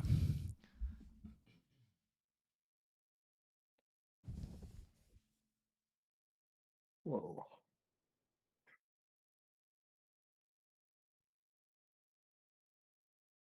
Great.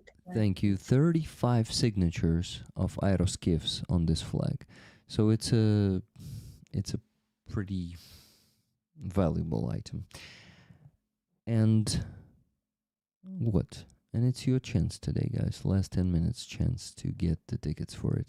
So donate more, because in fundraising for Ukrainian army, there's never too much money. Yes, we reached the goal, but the more we get, the faster we will close the current fundraisers and we'll get to the next ones. So thank you and keep donating.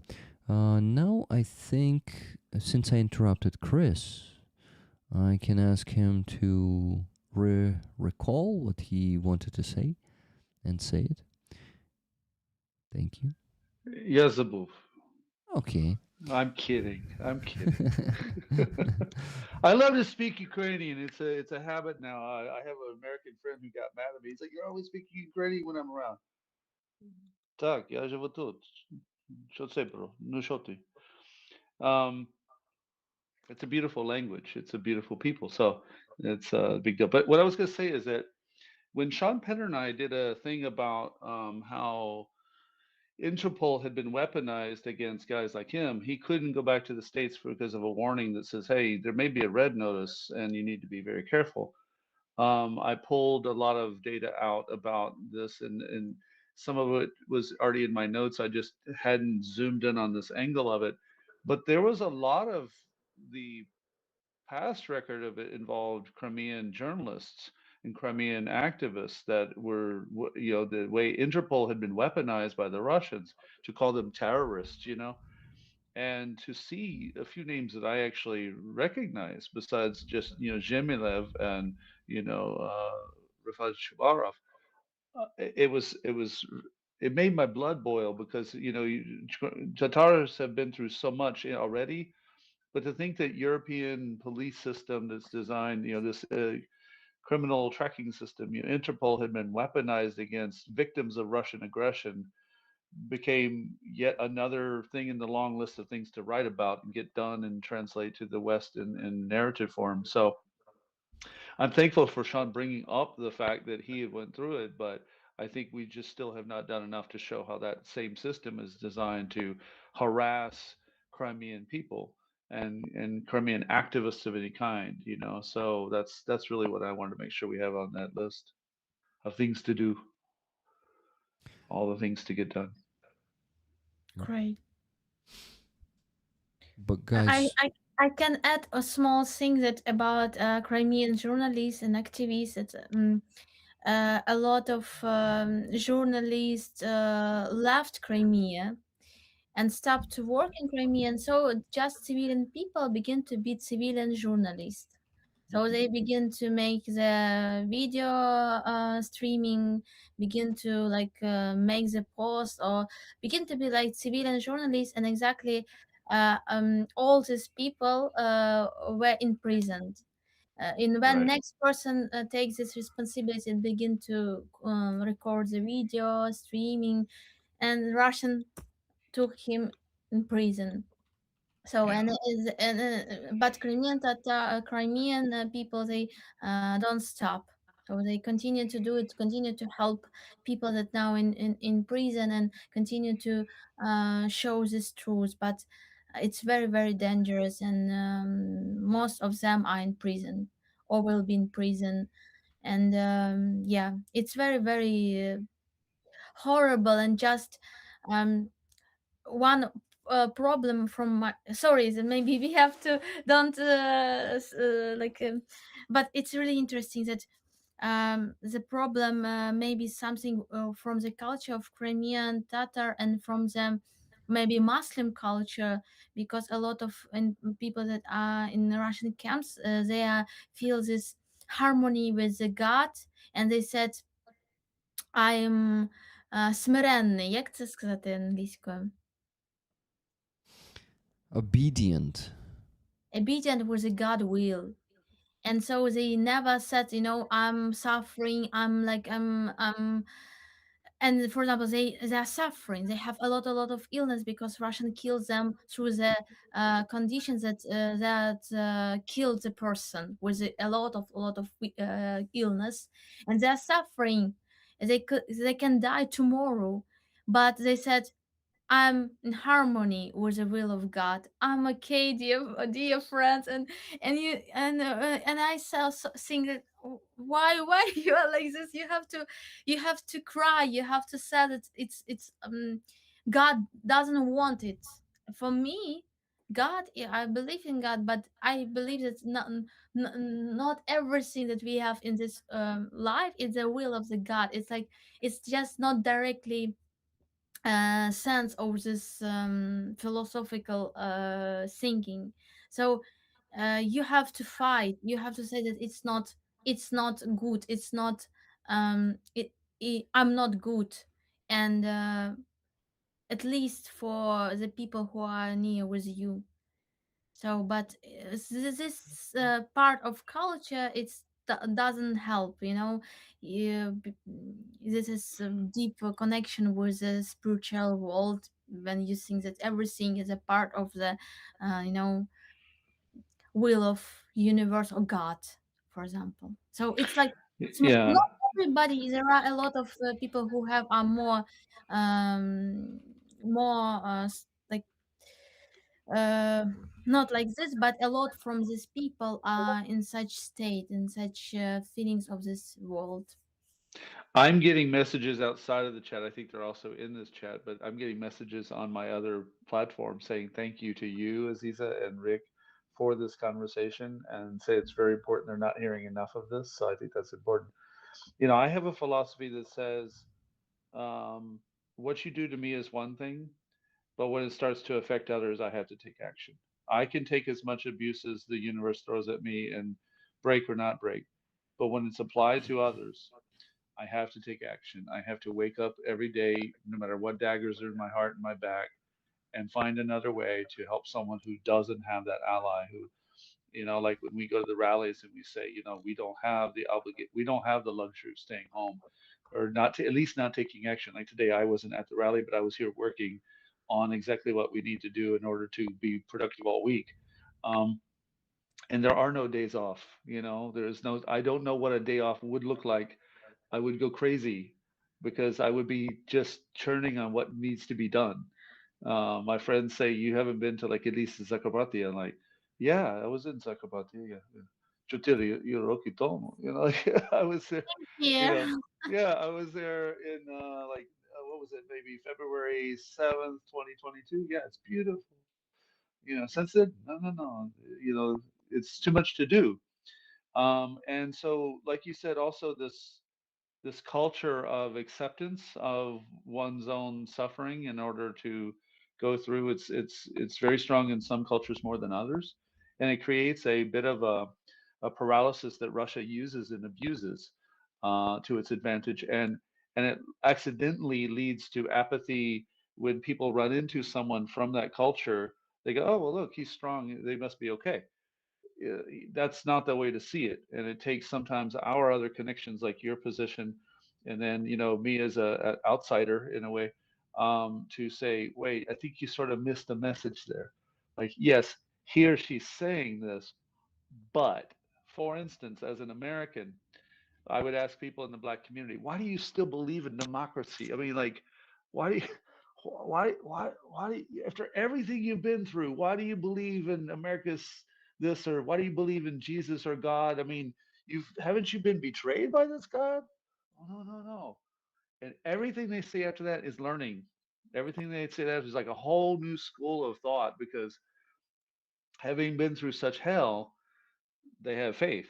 And Ukrainians are this way all the time. I'm always running into people that, how can you believe in a God that I would stab in the face right now for the evil I see? You know? Oh, no, no, no, that's not the way to see it. And then it becomes a learning lesson immediately. Soldiers I know who say, well, I might not have believed in a God until I got out of that. And, oh, wow, okay, I need to rethink this. And I think that that's something you're perfectly illustrating, where a kind of cultural norm of not complaining, of accepting one's fate with grace, no less, gets lost in the translation to someone who should be an advocate on the outside.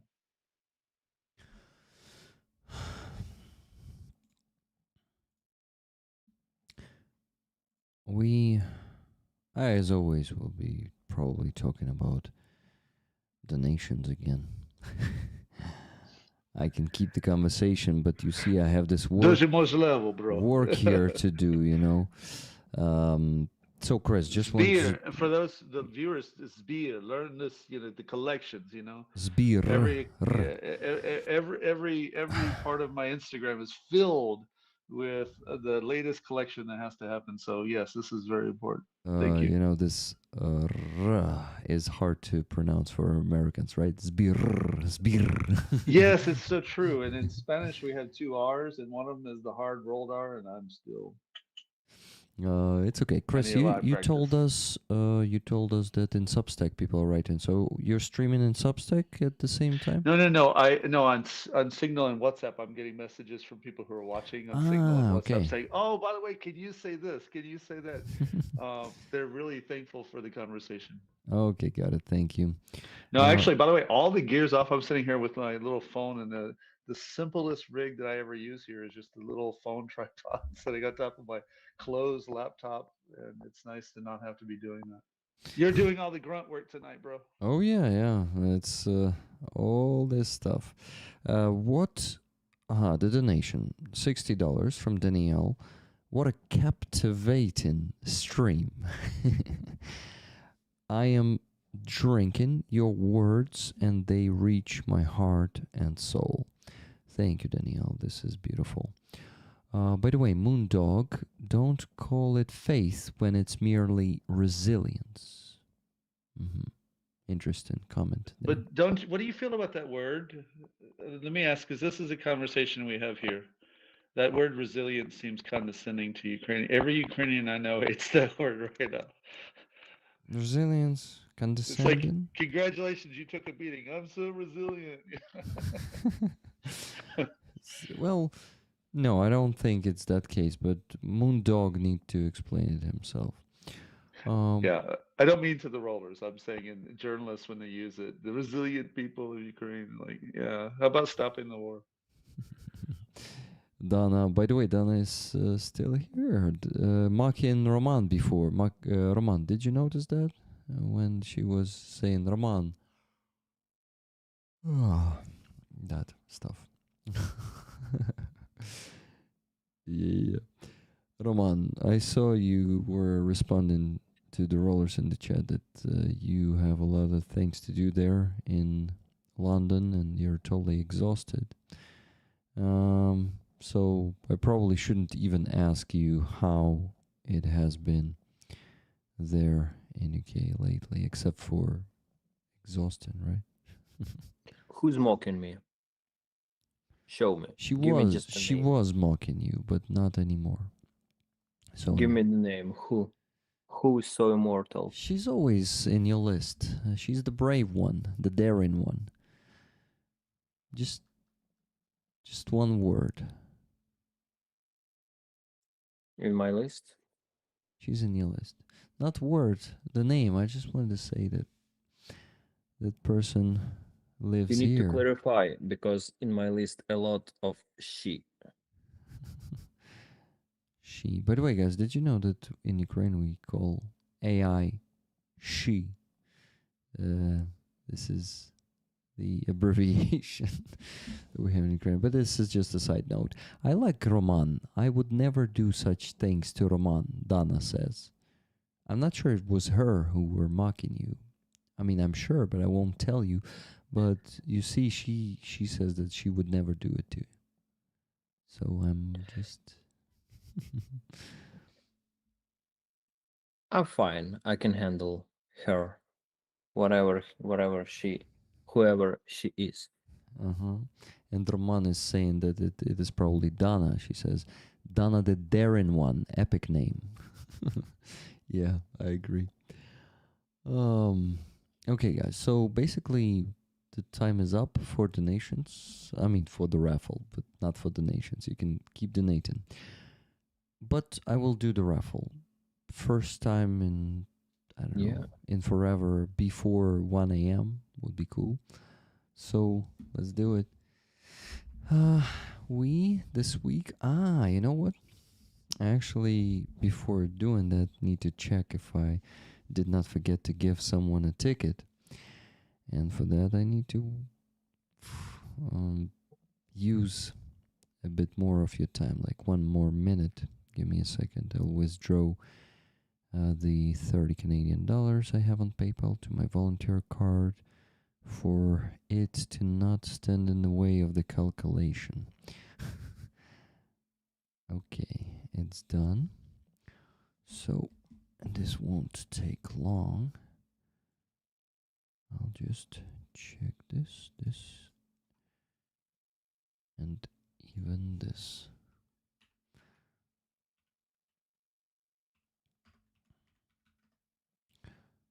Oh, interesting. Someone got a not spare, but like a, how do you call zайвий, guys? Do you know? Zайвий квиточок. An extra ticket, it seems. Unneeded. Unneeded ticket? Yeah, so I can actually go and check everything. Or, yeah, probably I will be doing that. Meanwhile, maybe Roman wants to share how was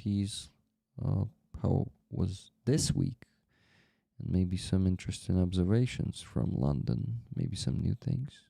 Wait a sec. This week. This week, yeah. So The previous time it was no, it was half a week. Yeah. And now it's full week, because I can only measure time from stream to stream. Yeah. So from stream to stream, it was the whole week. It's like, oh my god, this week already passed by. London is a very beautiful city. Amazing. I like it. I feel like maybe after Kiev, it's second favorite city in the world. Yeah. There are bridges here and River Thames. And architecture here very mixed architecture.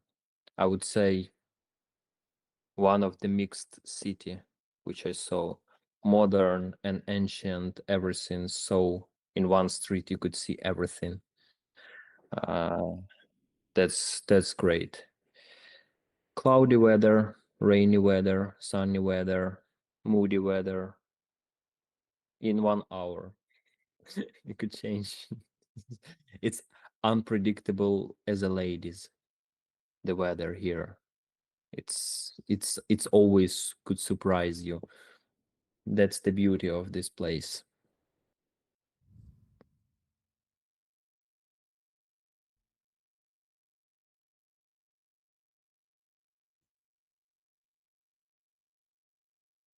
Rollers, no question. Okay.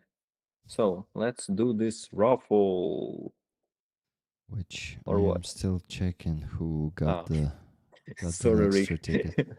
No The timing problem. wasn't perfect. No problem. I just am what? I was a bit tired today. After Freyazov, I wanted to sleep. Everything I wanted to do was just sleep. Ah, Rick, another thing, maybe it's interesting. Yeah. Every time, almost every time, when I met British people, they start crying. Why? Um, when when they find out somehow that I'm from Ukraine, and we just talk a bit, just half a minute, like 30 seconds about Ukraine, the eyes getting wet, and they feel us so strong. They have this deep underground and metropolitan the tubes. They call it tube, this underground. That's so funny. I So didn't know. they've seen Ukrainian picture the Ukrainians who hide in the shelter, on the ground as a shelter, and they just remember they parents and grandparents stories. So everything's so fresh in here, and they on our side, but still they need to be awakened, uh, because like nobody prepared to war unless war is here. Mhm.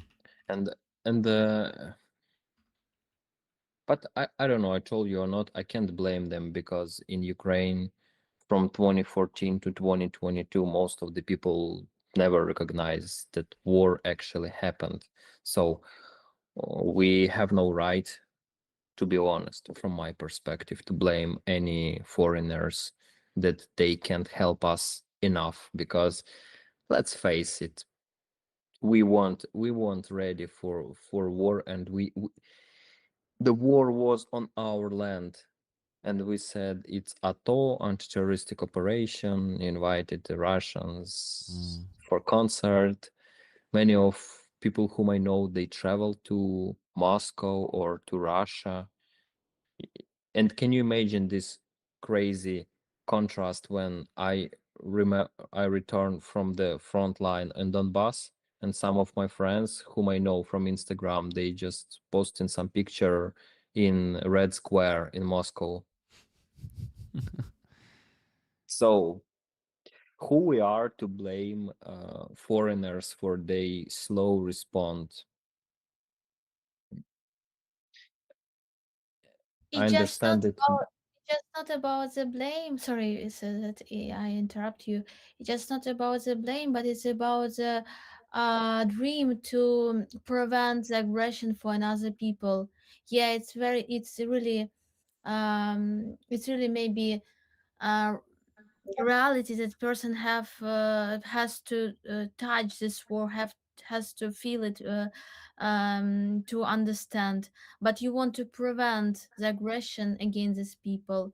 You want to prevent, you don't want that rockets will destroy the city in Poland, somewhere in Poland, and you want to like wake this person. Yeah, I did a lot of mistakes. If really I'm feel a lot of shame and what I did in my life, but I want to prevent these mistakes for somebody who I don't want to see the war in Poland. I don't want to see I never wanted these people will know about the war like we know. And that is why I want to explain them. And this is why I have the dream to prevent this. And it's not about the like I forgot how to say, but you said that it's not about blame somebody, but it's the wish to prevent and to defend these people, even defend the peace in the hearts of these people. Oh, I speak. Thank Aziz. I speak for myself. I was blaming them because for me it was so stupidity not to help Ukraine fully.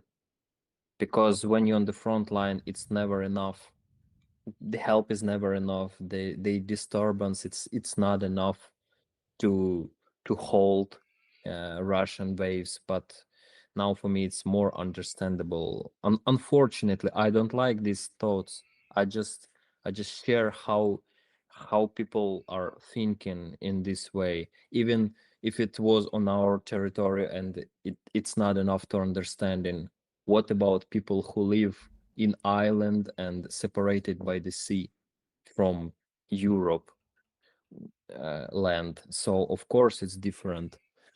And yeah, answering to the chat, I've met Jonathan from Silicon something. Actually, we had a quick interview, maybe 30 minutes, so you can check it as well. He catch me there, and we talk a bit about what I'm doing there and how it happens. Yeah, but as is, of course, I realize what you're talking about. I just when you discover some thoughts, especially here, it's more understandable how tough they are, and still I can feel they're really our nature and friends, not like France or Germany or Poland. No, with all due respect, if some of you from these countries, guys, but British has this common spirit as Ukrainian in other level. I don't know why. Because Me, Poland's still so suspicious country, with all respect for those who help us, but for all Ukrainians who knows, even my sister, when she comes to visit me here in London and in Cambridge, she traveled through Poland and Polish border. They ask her like, what's the point of, how they say, what's the point for you to come to our country? And she doing this poker face and said, transit. Just transit. If it's not your country, I would find another way. Just give me Yeah. this passage to go through your country, and And I that's and I all. saw this, Roman. I saw this the last time. I haven't been out of the country in over 3 years, but one of the last trips coming back in 2022, there was a British journalist and I were really angry at the Polish border side, who were treating Ukrainians different than they would us, and he was ready to get into a fight with them. I mean, I have to hold back on it a little bit because I'm not in country. I'm not the native, but he was not interested in that. He wanted to be very clear with them. Why are you treating this family who's going through such difficult time with so much more oppression than is necessary? And they blew him off, of course, but it's so true that there was a slow down process, a little extra slow, a little extra, not so courteous at that time. And I'm not saying that to disrespect any aid that happens in the sport that does exist, obviously, but we saw it. We saw this difference once we crossed the border there. And you said, why do we have to do this? Well, I flew into Boryspil when I first came here. I can't do that now. I flew out from Lviv. I can't do that now. I have no choice but to go through one of the exit points. And we know I'm not going to go through the eastern exit point. So, hey, Yeah, Poland, like I have to come through you. yeah. But guys, don't get me wrong. It's not about like entire Poland something, because we know about Slovakia, for example. We know, but we know how people support it, and it still contrasts people because we have a lot of support from Poland, but still we have a lot of opposition in Poland as well. That's why I, I don't know. I just share a feeling about how I felt people, because in some country like in in Germany sometimes they ask me question, oh, you from Ukraine, so why don't you just come to Germany and stay? You don't need to return to Ukraine, it's war there. I just like, what the hell are you talking about? That's why I need to return back to my homeland. So some people like don't understand, but I don't want to generalize like this country is this country in this. Just friendly sharing my experience with people to whom I talking. Mhm. That's all, because actually I met here all Ukrainian that I met here. They are so incredibly. Some of them starting drone factories, some of them big volunteers, some of them the group of people whom I met in Cambridge. They are so amazing, and they advocating for Ukraine in this university and in Oxford as well. I never been there, but I know that big group of Ukraine study in Oxford. And but before I travel here, my opinion about Ukrainian who run away or who live somewhere in Europe wasn't so well, like in general. So it's just example also of what I'm seeing, no more, no less. So no need to do any conclusions from from that. Well, Roman, it's actually rubbed off on me because I've been here the whole time. I won't name who, but a person I knew here who was avoiding mobilization, he was avoiding his checking in on all that stuff, frequently would not show up at things with me after we had already planned. And I said, so, hey, we have the rally. You'll go, oh, yes, yes, yes. Okay, so, hey, I'll go to the metro. No, why won't you go to the metro? Do you have your paperwork done? I mean, if you don't, just tell me. I just that way I can be an advocate. Oh, it's okay. Don't worry about it. And I just there was this always this stall that was going on, and then eventually there was this sort of dismissive nature of, well, that's your thing. I said, what'd you say? Yeah, my thing. Yeah, this is a Ukrainian thing. And I noticed that something in me was changing. This certain emotion that comes from because I spend so much time with soldiers that were releasing, like it was coming through. It was coming through me. I threw the guy out of my house after one too many insulting comments. And I know it's a fragment of the society. I really don't run into this often. It was just one that was too close. And someone asked me like the next day, I went to hang out with some friends, and they're like, why are you so angry? I said, man, this blood, and I just really let into him. And one of my friends who's a recovering soldier who's lost his limbs. No less. He has a missing leg, and part of his arm is severely damaged from war. And he says you're learning from guys like me. How we feel, like how we feel when we go there, and there's not someone that's not mobilized. That doesn't bother him. It's just like this when they run into a particular attitude, of not involved, and it's rubbing off. But more importantly, as an American, when I listen to Americans who are indifferent, I can't say, having lived here, that it's okay. I literally cannot say that because Americans don't have to be ignorant. They don't have to be. The USSR was Russia. They don't have to be, insulting Ukrainians. They can be more thoughtful about the way in which America's greatness, if you will, put it in parentheses, um, is entirely because of the sacrifice of people in other parts of the world who go every day go through something so that America's greatness can continue to be.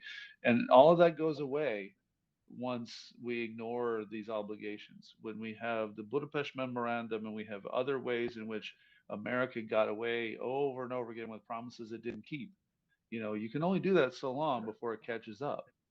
And I'm very thankful, like you said, about, whether it's Britain or Canada, that there are people who take it serious. And in America, the numbers are really good. And if you want to really see why I get upset about how Ukrainians are treating it, because you know who convinces me not to give up on Americans? Ukrainians.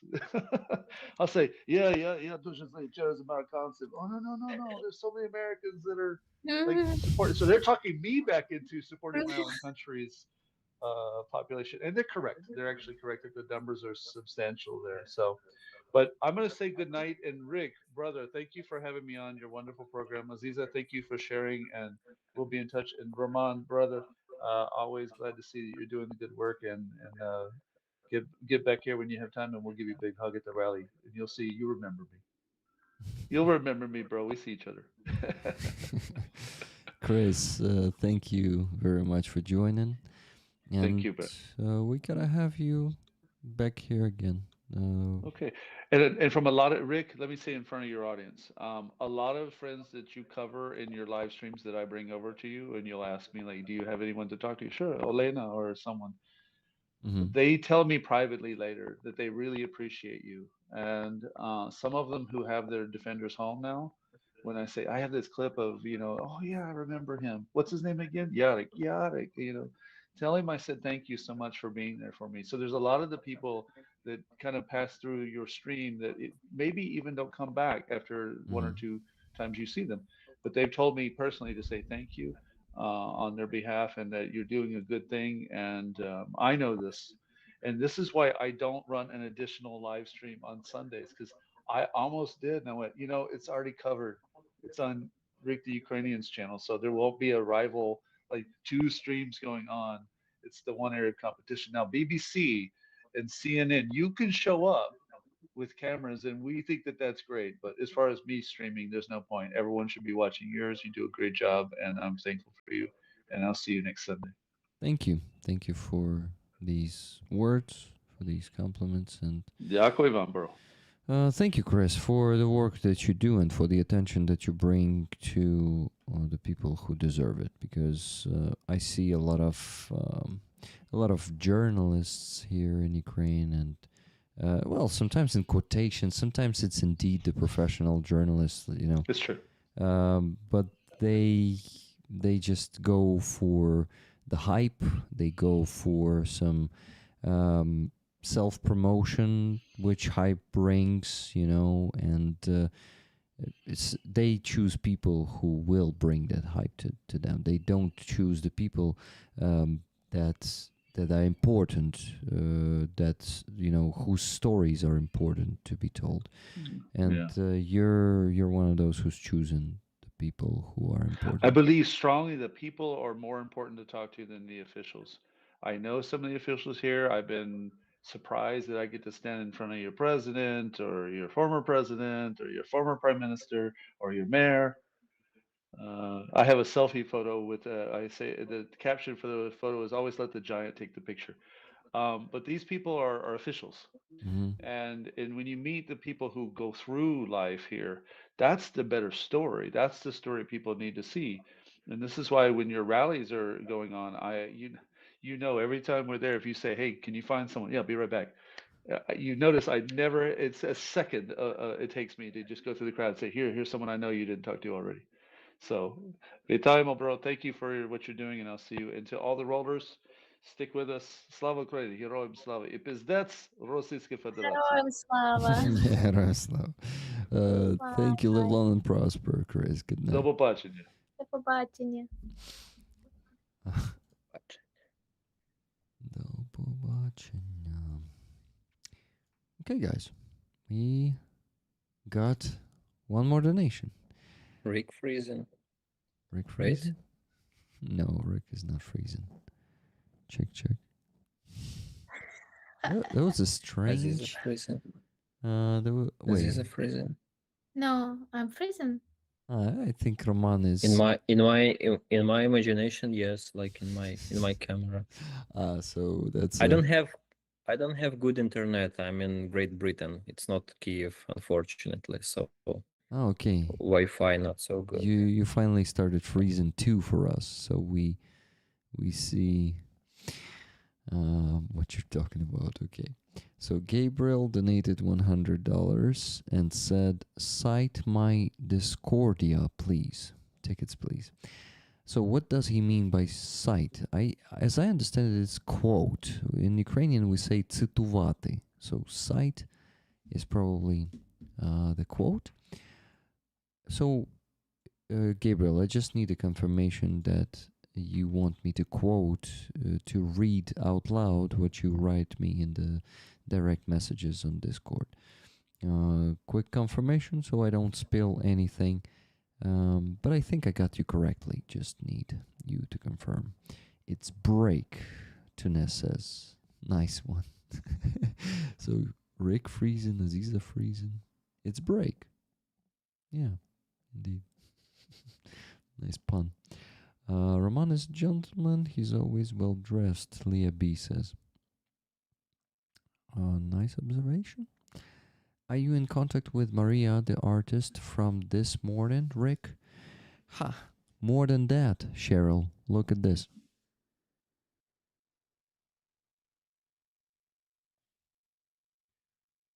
The painting. Oh, wait. This is the painting of Alona, not Maria. No, I did not take Maria's contact. I thought you were talking about the artist. So, guys, this actually is... You may seem like... You may think it's a painting, right? But it's actually a sign. Show it fully. What? Show it fully, not fragmentary. It is Fully, fully, please. it is fully shown. Can you But be it's a cut. little bit far? Yeah, thank you, Aziza, because Rick, say, Do you know why, Yeah. guys? On another side. You just don't see Yeah. my whole... interesting how it works on your side. So, okay, I got it. Sorry, guys. I just did not know how it looks for you, that my picture is cut there. You can... apology accepted. In Google Meet, try this. Press 3 dots on my camera and... And mute Rick's mic. yes, exactly. Yeah. Press show the full size. Uh-huh. So you can see all of it. So now you can see all of it, right? Yes. So actually, it's hard. It's hard to... It's guts, right? Something like this. Actually, Alona was painting her emotions, and her brother was killed at war in October. So that might have something to do with the battlefield. So, it's not guts actually. When you look, It's guts on the ground after explosions everywhere, blood and part of the body. Yeah. So she was holding this sign today on the rally, and on the other side, Anastasia noticed the painting, and she actually, Rollers in the chat, offered to auction it. I mean, I offered it then to Alona, and she agreed. So we're gonna put this one on the auction. She donated it to our fundraisers.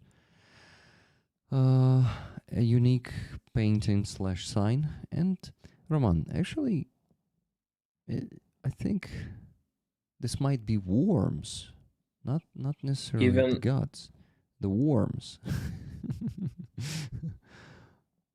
It's worms who eating the rotten body, which on the front line. Well, associations. Rick, yes, Just please. visualization. Yeah, thank you. But this is no, maybe for somebody it's beautiful, but it depends. I agree.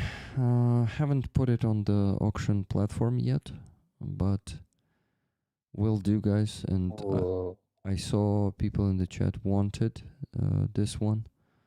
A knot of vipers, Plem MTL says. Danielle said that. Interesting. You can actually see it like snakes, vipers.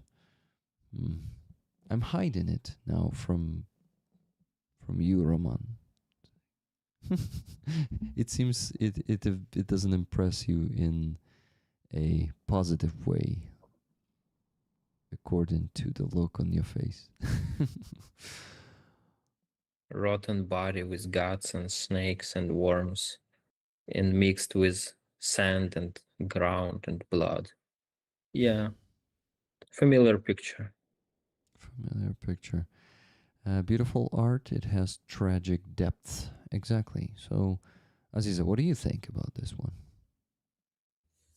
I like it so much. I like literally, really. So it's really maybe it's not good to say that I like it because this is a painting of the feelings of the person and about tragedy in her family. And so it's more than painting. It's really big sense and big resistance, fighting for the life, for justice, for the nation. So it's really priceless, um, priceless painting, priceless banner from this time and this history for me. Mhm. Aziza, I sent you the picture of it Hmm. because it's going to be seen better like this instead of me showing it when it reflects the light. I don't think I need to send it to you, Roman, right? The picture of the painting. It's already inside of my skull, so you take it away and I could still see it. It's still in Oh, front of my eyes. oh, Like, I don't know why it's like came to me, but I wanted to make the performance on my rally for Crimean prisoners with на голові я хотіла одягнути пакет, ну, цей кульок чорний, зав'язати голову і зв'язати руки, і так простояти якийсь час. І мені друг сказав, що не треба таке робити, бо це дуже трав це може бути великою травмою для людей, Mhm. хто, ну, буде проходити повз чи стояти. Це буде нагадувати про, ну, якийсь, досвід, і що це буде страшно. А мені так хотілося, щоб, ну, спочатку, коли ця ідея була, хотілося показати це. Oh, sorry, I'm talking in Ukrainian. Just wanted to say that I wanted to make the performance with pocket on my head Not and with pocket, the but bag, a plastic bag on bag, my head and with the hand on my back. Yeah. And my friend hands tied behind your back. Mhm. and my friend said don't do it because it can be uh, like new red trauma Mhm. for the people who are around me and maybe who came or will come on the rally. But I had this idea and I think it's like it will be perfect painting of state of the person who kidnap or who now in Russian captivity. But I didn't do it because I'm worried about the people because it's really the time in Ukraine is really traumatic. It's really like everything can, especially a person who was on the front line, who was in captivity. We have a lot of pain, a lot of Roman, sorry that I don't know. I said it in front of your eyes. Um, and hmm, I actually did not expect the effect, but the associations are different for different people. You have your experience that. How are you? Are you okay?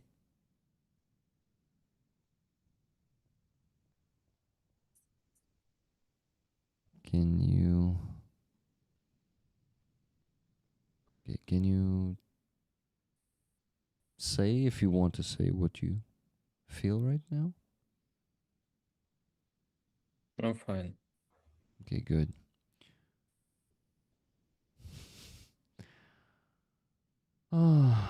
Gabriel wanted me to read the text he wrote me. It is a very powerful statement. It is, I would say it's bold to say this. It is a very honest statement. So some of you may, I don't know, be maybe not shocked, but have mixed feelings about it. But I want to read it out loud. And thank you, Gabriel, for that 20 euro super chat for the great channel host. It's amazing to be with you and the rollers. Thank you very much. So, Gabriel wrote me this. I asked him, I told him there are new paintings, and I asked him, how are you? He wrote me this. They are so wonderful. Thank you. The paintings. Things will straighten out for you and me. Sometimes life is a roller coaster and it makes us sick. But I fear the plane that comes after. I love this fucking war. I hate the idea to stop the killing and make peace with Russia. The fight will be to keep on fighting and to make other people fight and kill. You can't be free and be a good person at the same time. It makes me sick and I fucking love it. Left and right, I might lose everything. The only direction is straight ahead, and I can maybe die or retreat and dig my own grave. Either way, I only fear the plane that comes after. Let's be big bad motherfuckers and die fighting. So this is bold and it has a lot of truth in it because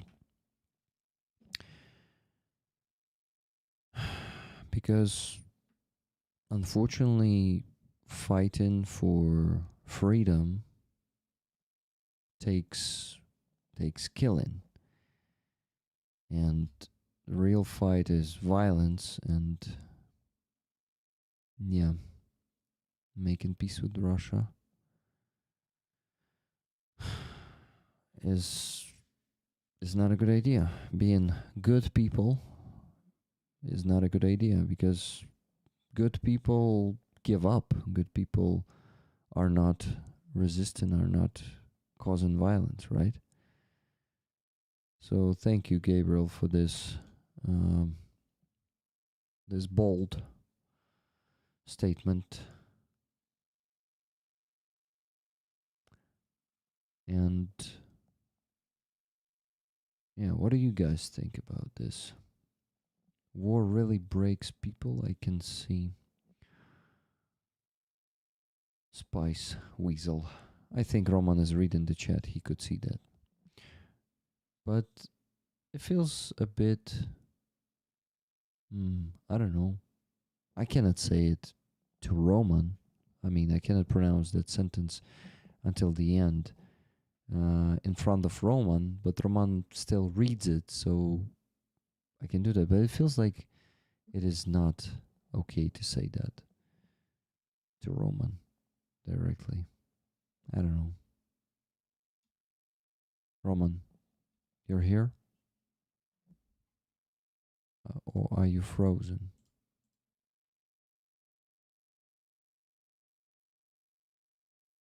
Feels like Roman is frozen.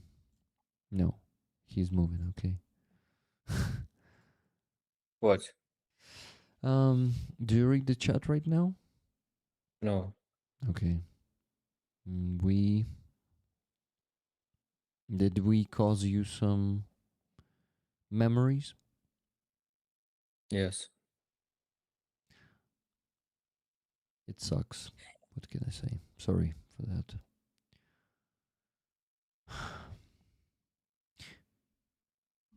And we just need to learn to deal with this. Yeah, to just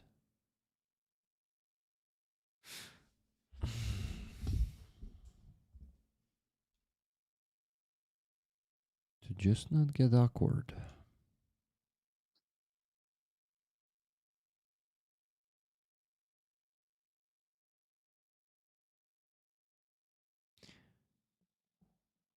All rollers are giving you hugs, Roman, in the chat.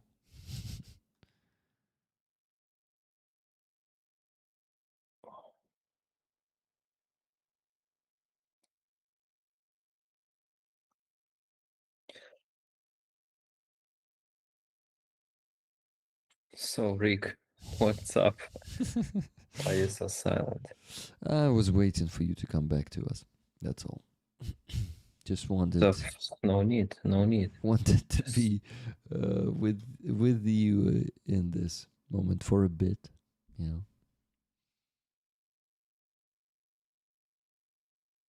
Mhm.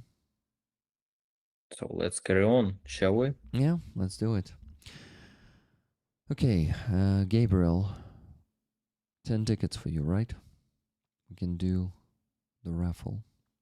We could do it a long time ago, but there's some important stuff popped up, and we cannot just ignore it.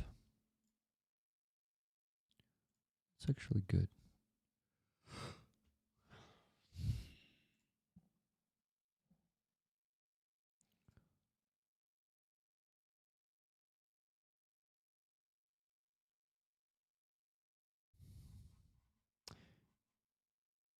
Okay. I think Gabriel is watching us with a bit of a delay. His previous messages were a bit delayed. Thank you guys for the words of support in the chat. Roman, if you can read the chat, mm, you can find some support there. Oh. If you need it, of course.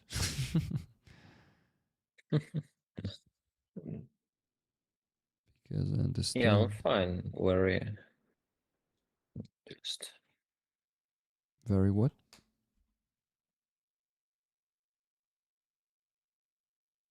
not bad painting, I dare say. Not bad painting. Yeah. Aziza, where we can see your paintings?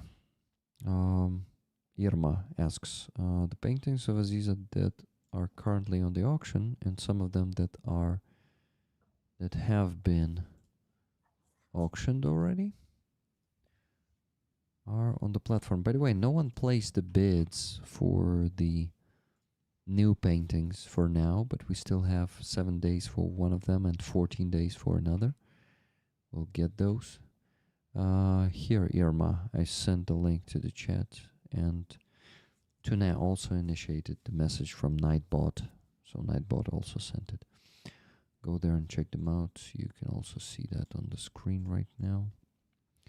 Here are the paintings, and here are the two of them that have been auctioned the last week and the week before that.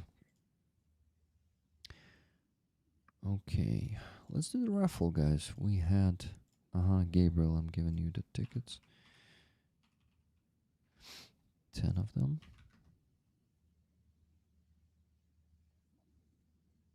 I wonder if you guys also want to say what do you think about Gabriel's speech? Yeah, just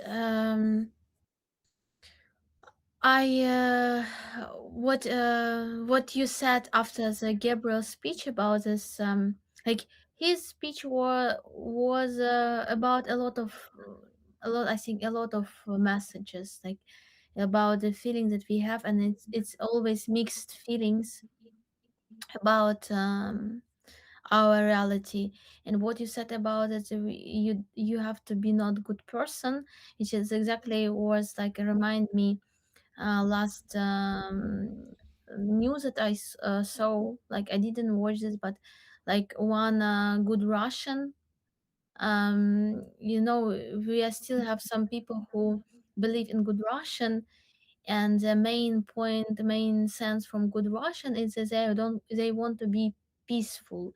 They don't want to take their weapons. They don't want to fight. They want to see changes through the demo, like through the in peaceful in peacefully way, like without violence. So they have this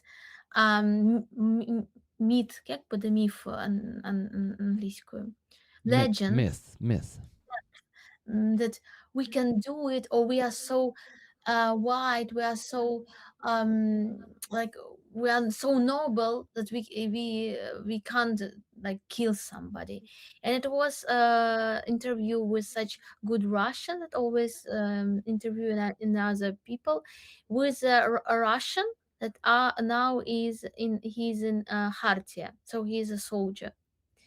And I didn't like watch this interview, but I saw the post of Ukrainian people, and they said you in this interview you can feel how good Russian are fake, how they are unhuman in general, and they want to hide often indifference, often often real faces, uh, with a mask of peaceful understanding of this time, because she tried to ask him many times about like what do you feel when you kill the person, or what like in general you killed Russian, you killed person, you killed human, and it's not good.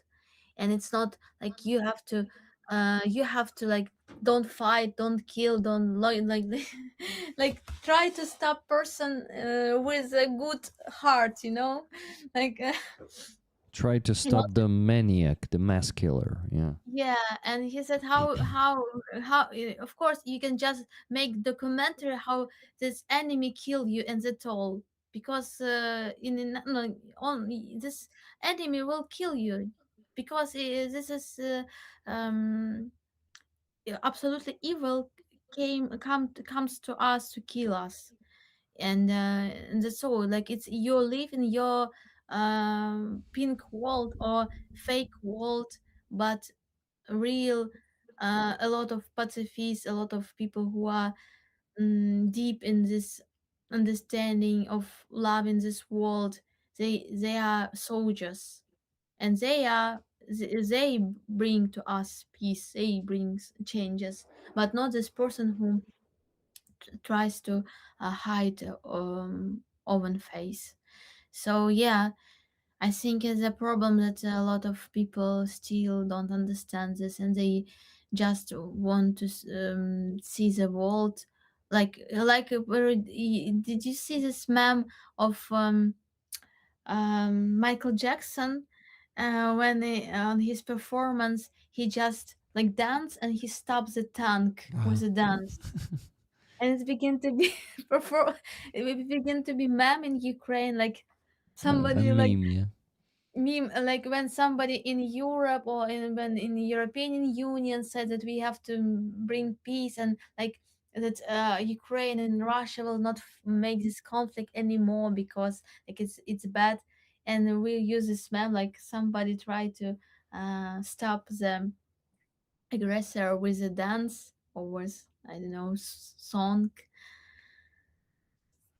Yeah. But Aziza, break dance can work sometimes. Nice one. But not the tank, right? BMP. Ah. Okay. BMP. APC in English, probably. APC, yeah. But a lot of rollers know BMP is a Russian APC. Some dance works. Yeah. Guys, I wanted to read Gabriel's message in the chat. Usually I bring everybody down. Sorry for that. You did not bring me down, and I don't think you brought someone down. It is very honest message. Thank you for that. Actually, I'm grateful. I had some nasty conversations with "Hello, bring me peace, please, people." Can't have that. It's my feelings when Rick asks me how I was. Can't just say hi. Okay.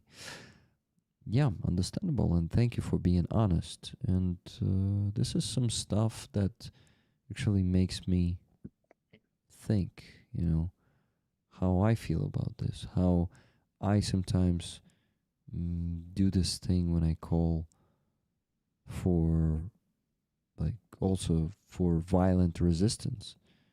And I understand that this is unfortunately the only way to deal with those mass murderers who came exactly to kill us, to destroy us physically,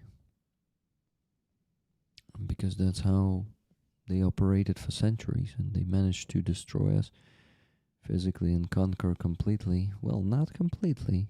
We rose again from the ashes, and it's very good that it happened this way.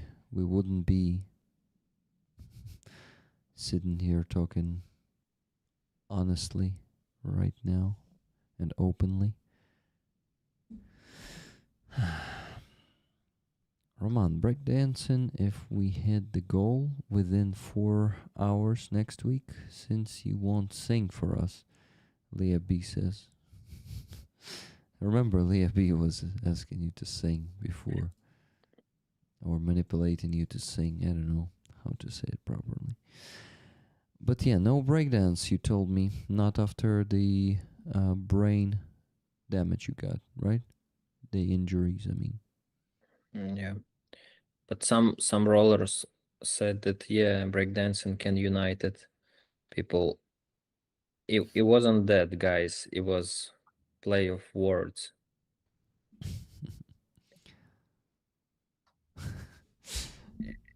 I don't believe that dance can stop the war, It cannot. but break dance can try it at least. Did you hear the pun? I think. Okay. Okay, let's do the raffle, guys. I promised it like more than half an hour ago. So, raffling the amazing flag you see here in 3, 2, 1. I'm spinning the wheel and it's not clicking anymore because I finally turned off the sound. So, you won't hear the ugly clicking noises. Oh, shit. Number 574. And I think I know who that is. Wow, Gabriel. Wow, congratulations. You're winning the flag today. That's really cool. So the tickets you bought in the overtime actually gave you the winning ticket. Congratulations, Gabriel. You see this honesty, this passionate intent. It's not the first time I see something like this when people, like, we reached the goal already, and Gabriel was like, I can still donate. He donated and he won. It was called Ein Pazifist im Krieg. Nicely made. I don't know what you're talking about. He said this. I saw a beautiful Arte documentary in German about a hippie from Ukraine who becomes a battalion commander in 1 year fighting in Bakhmut. Anyone knows Dmitro Dokuva? Call sign Doc? Cool. So it's a true story, right? The documentary was called Ein Pazifist im Krieg. Krieg is Wiener in German, if I am correct. Krieg, probably. Not Krieg. Krieg. Krieg, yes. Krieg. Krieg. Roman, does it still sound aggressive to you? That's how you percept the aggressiveness of German language, remember? I thought it's comp. Kampf. Kampf, це боротьба. Боротьба. Боротьба, я. У нього ж боротьба була, у нього не війна була. Окей. Ого, Азіза, ти що? Я тебе такої ніколи в житті не бачив. Це перший, нарешті, побачили проблеск. Маски зірвано. Guys, you would never see Aziza like this. This is like Comet Galley. It happens once in 100 years. Observe. It's German language, like kämpfen, the verb. So it's really, like tasty word. Kämpfen. Just I want to. Punchy. Aziza, you're punchy today, you know?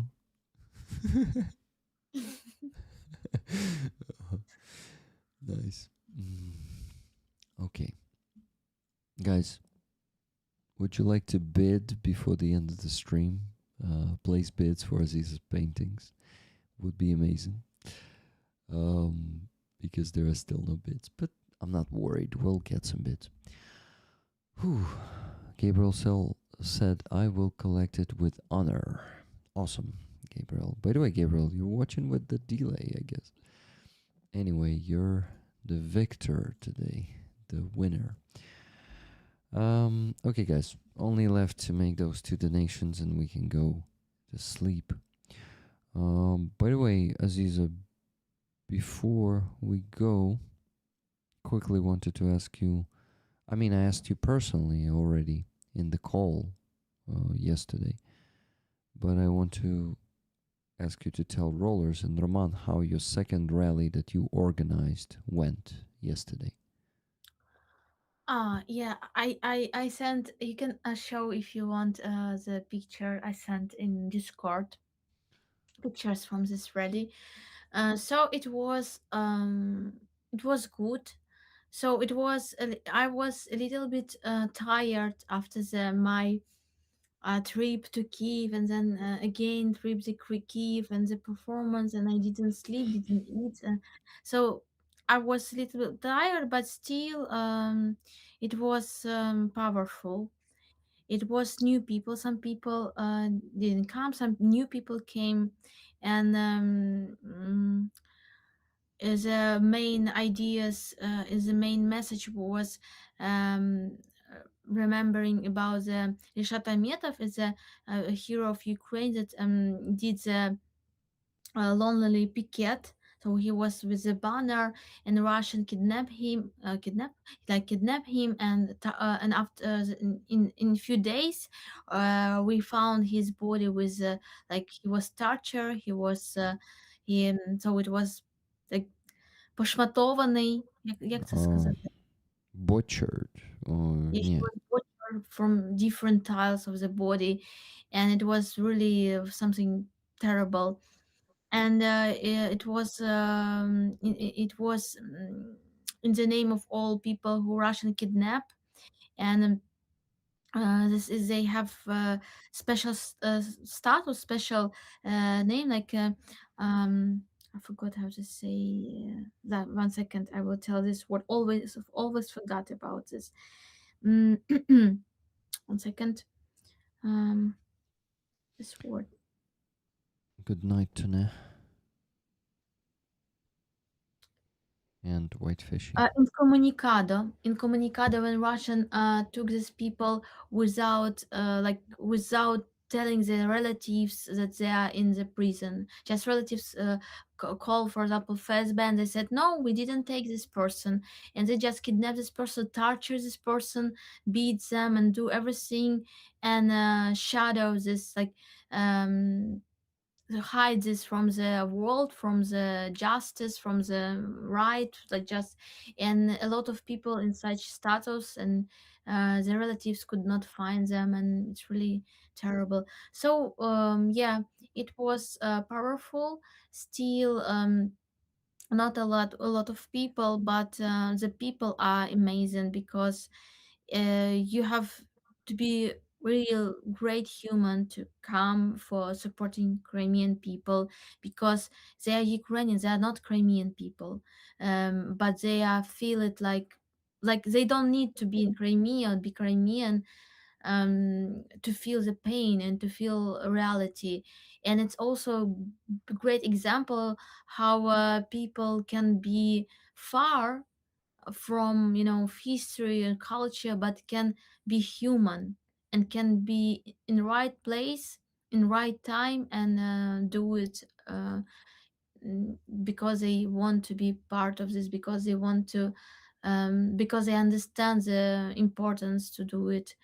So yeah, it was and it was some example of people just they're walking through the Deribasivskaya street in Odessa, and for example, it was a mother with a child, and she just stopped and tried to explain child the sense of this rally, and tried to like read the banners, and it was really great. And Wow. it about this told me another girl that came, because I performed all time. So I was with a mask, I was with different banners, and I tried to what I want to do. I want to move. I want to move and want to like talk with the space, because on the rallies, for example, Azov rally, they just standing and just they are like in the one position, and I have a lot of crazy ideas, but I understand that I need a lot of such performer to do it, but the people are not performers, so just they could do can do what they can do. And so it's really interesting. One person today said to me, Aziza, you did so great rallies, and but unfortunately maybe people in Odessa could not understand this. And I was like a little bit sad because of this of her words. And she said, but they really don't understand how it's how we are lucky that we have these performances and these rallies. So from one side it was like a good compliment, from another side it was like it was just some for me it's not so like it's understandable. For me, absolutely, it's not something very very far from understanding of another people. So yeah. I've been showing the photos all this time while I was not donating, by the way, as I needed. You asked me, sorry. Yeah, no, no, Well, no. I'm not complaining. I did what I wanted to do. Okay, did we see this one? Yes, we saw. Well, actually, only two photos left. This one and this one. Thank you, Aziza. It's actually, yeah, you made all the signs for those people. Great. Yeah, beautiful signs. Some of them are works of art, and well, actually, all of them. There are just a couple of signs that just have text on them. yeah, one my friend from I forgot now he based in the United Kingdom. He said to me that he want to buy this big art Crimea is a key that I use on the rally. So I think that if when he will come to Ukraine, I will donate this money for some your reason. So if he will buy it in the end, because sometimes people just talk about this and don't do it. But he is, yes. Guys, I have good news. Staying for so long was not in vain, because we just got another $500 donation from Alex in Berlin. Thank you so much, Alex. Thank Thank you. you. Please show yourself in the chat. Would be awesome to see you there. Thank you for this donation. Unfortunately, you did not make it to the raffle. We just raffled the flag and Gabriel won it. But thank you so much for the donation. Elia B says, holy shit, amazing. Yeah. It is amazing. Thank you guys for amazing support today and for reaching the goal so early. Yes, we had some conversations and what? And some unpleasant experience too for some of us. For Roman, sorry for giving you that unpleasant experience. Or was it pleasant? I Not doubt only you giving me this experience, you also repeat it and re-traumatize it again right now. Shit. It's like we start forgetting about it a bit, Mhm. and then something deep inside of you said, "No, not on my watch. Never give him forget this picture. Never gonna let him down. Oh yes, actually I will. I will let him down I will let him down and once kick him with again. the feet, even though he's already laying on the ground." Yeah, guys, you see, I need to learn a lot, actually, how to not kick Roman when he is lying down. Sorry, man. You actually are good in making me feel sorry. Good job. But it wasn't joke. I know. I know it wasn't a joke. No, right now. I Sometimes it's know. a joke. Right now it's Most of not. the time it's a joke. Okay, most of the time it's a joke. What are we doing? But not today. Yeah, Nah, man. understandable. I'm not perfect. Does it help? Not really. I'm not perfect sounds like it's not you, it's me, you know. I Uh-huh. just need some free space. I just want to focus on my career. Yeah. Um,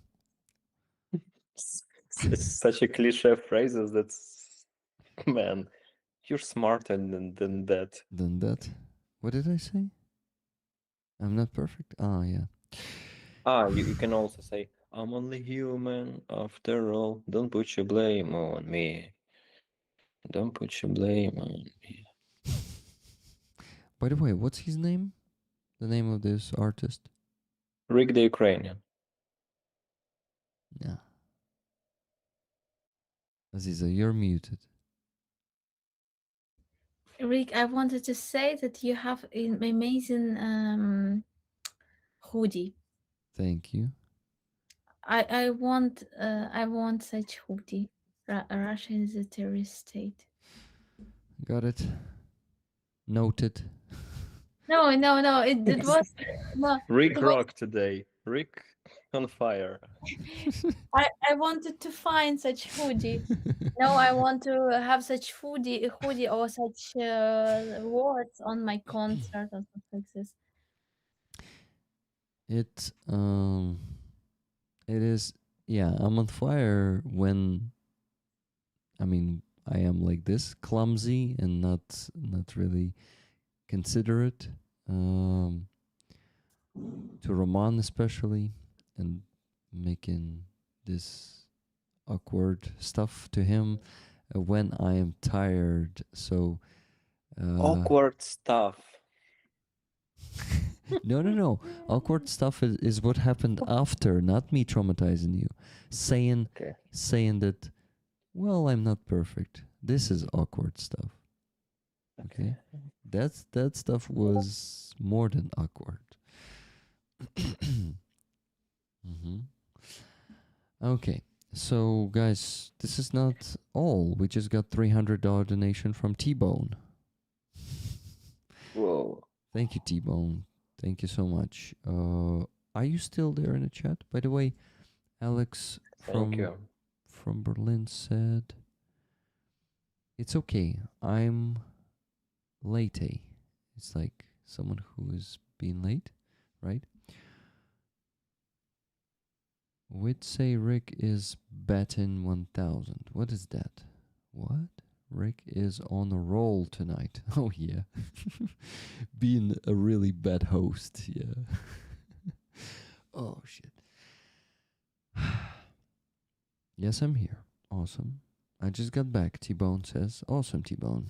Thank you. We actually, with your donation and Alex's donation and Gabriel's donation, we went, oh my God, we went $900 over the goal. This is Wow. good. This is a very Wow. good performance on the stream in terms of fundraising. Thank you guys for this. It was actually a pretty good stream. We had a lot of. What was that? Yeah, I notice your mimics, Roman.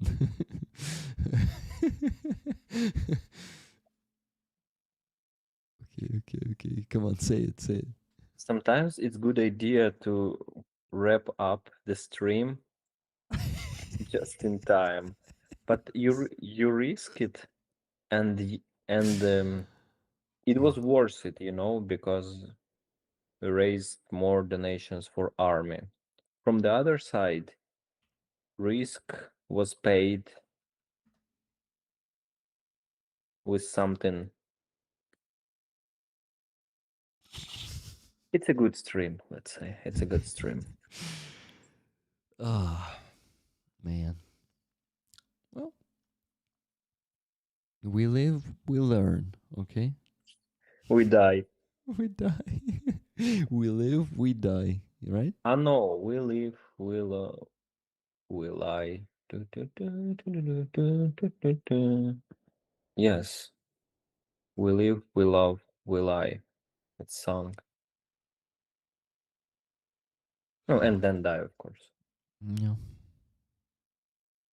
It's always with humans. They die all the time. You sounds like a psycho now. Yeah. I am a psycho today. A complete mess in my brain because it's like, oh, I just want to sleep. That's all. No, I actually did not want to sleep during the stream at all. I had some green tea before the stream to have the energy, but still, it's a messy brain today. Sorry for that. Okay, I'm making the last donation. Give me a second.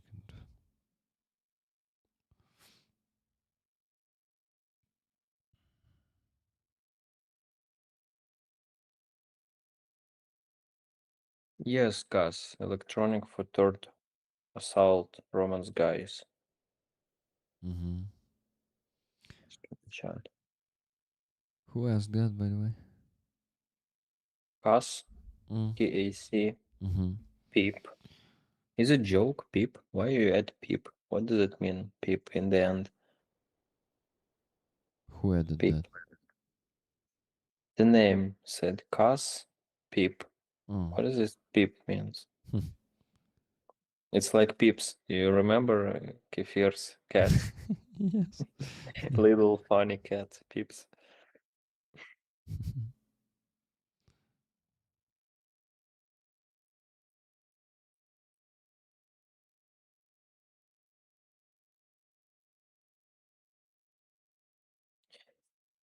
Is still.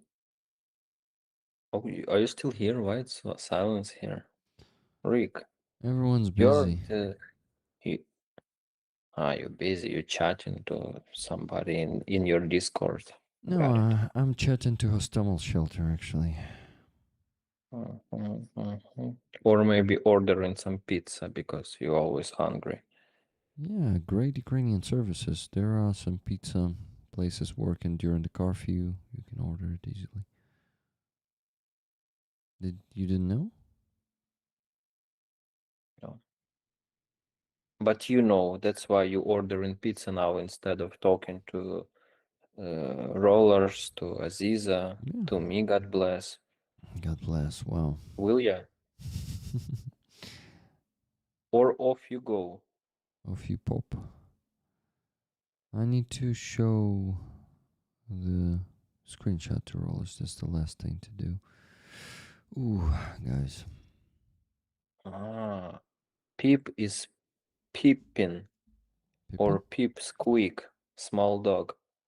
Wait, but Pippin, it's a hobbit from Lord of the Rings, and Pip Squeak, it's, yeah, small dog. Thank you for explanation. It's very important because Rick silence on his own stream. So we need to decode all the funny nicknames in the chat. Oh, Thank you, Cass. You're so brave to put this Pip adding in the end of the name. by the way, guys, if you are just joining the stream, I know some of you did just join it. Aziza's 2 new paintings are on the auction. Check them out at the left side of the screen. And I am almost done showing the screenshot.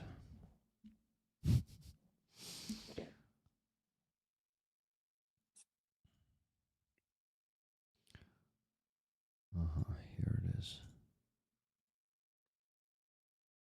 Here's the screenshot, guys.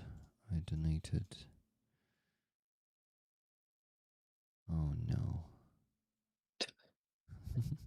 Okay, here it is. At 142, $500 to Anton Krstopin for the IFACs for Ukrainian defenders, and $200 to Hostomel Shelter, 20 of them to Anton from Antonov Airport. Okay. We need to finish. Thank you so much for joining me today, Roman, Aziza, Roman. I hope you have No need. No need. no need to say anything. Yeah. Save it. I actually thought, should I say like maybe I shouldn't say anything to Roman. Roman, thank you, bye. Is it enough? Like, is it the best version that I could do? I think I fucked up enough already today, so It won't change anything, so yeah, it's better. Save your breath. You're being in UK for too long now. It's like he started saying save your breath. Look at him. Off you go. Blimey. Off you go, blimey. This bloody stream is finished, finally. Yes. This was a bloody stream. Aziza, thank you for joining us today. Thank you, friends. It was really great night. And thank you, Rollers, for supporting Ukrainian army, for supporting our fighting and our resistance. Love you all. Hug you. Hugs to you, Aziza. Thank you for joining. Thank you, Roman. Have a great next week. And Rollers, thank you so much for all the donations today, for exceeding the goal so much. Thank you for all the support with gifted memberships and super chats. I appreciate it all. Live long, prosper, and donate. Slava Ukraini. Героям Героям слава. слава. Героям слава. До Good night. зустрічі. Па-па. Bye. Bye, Rollers.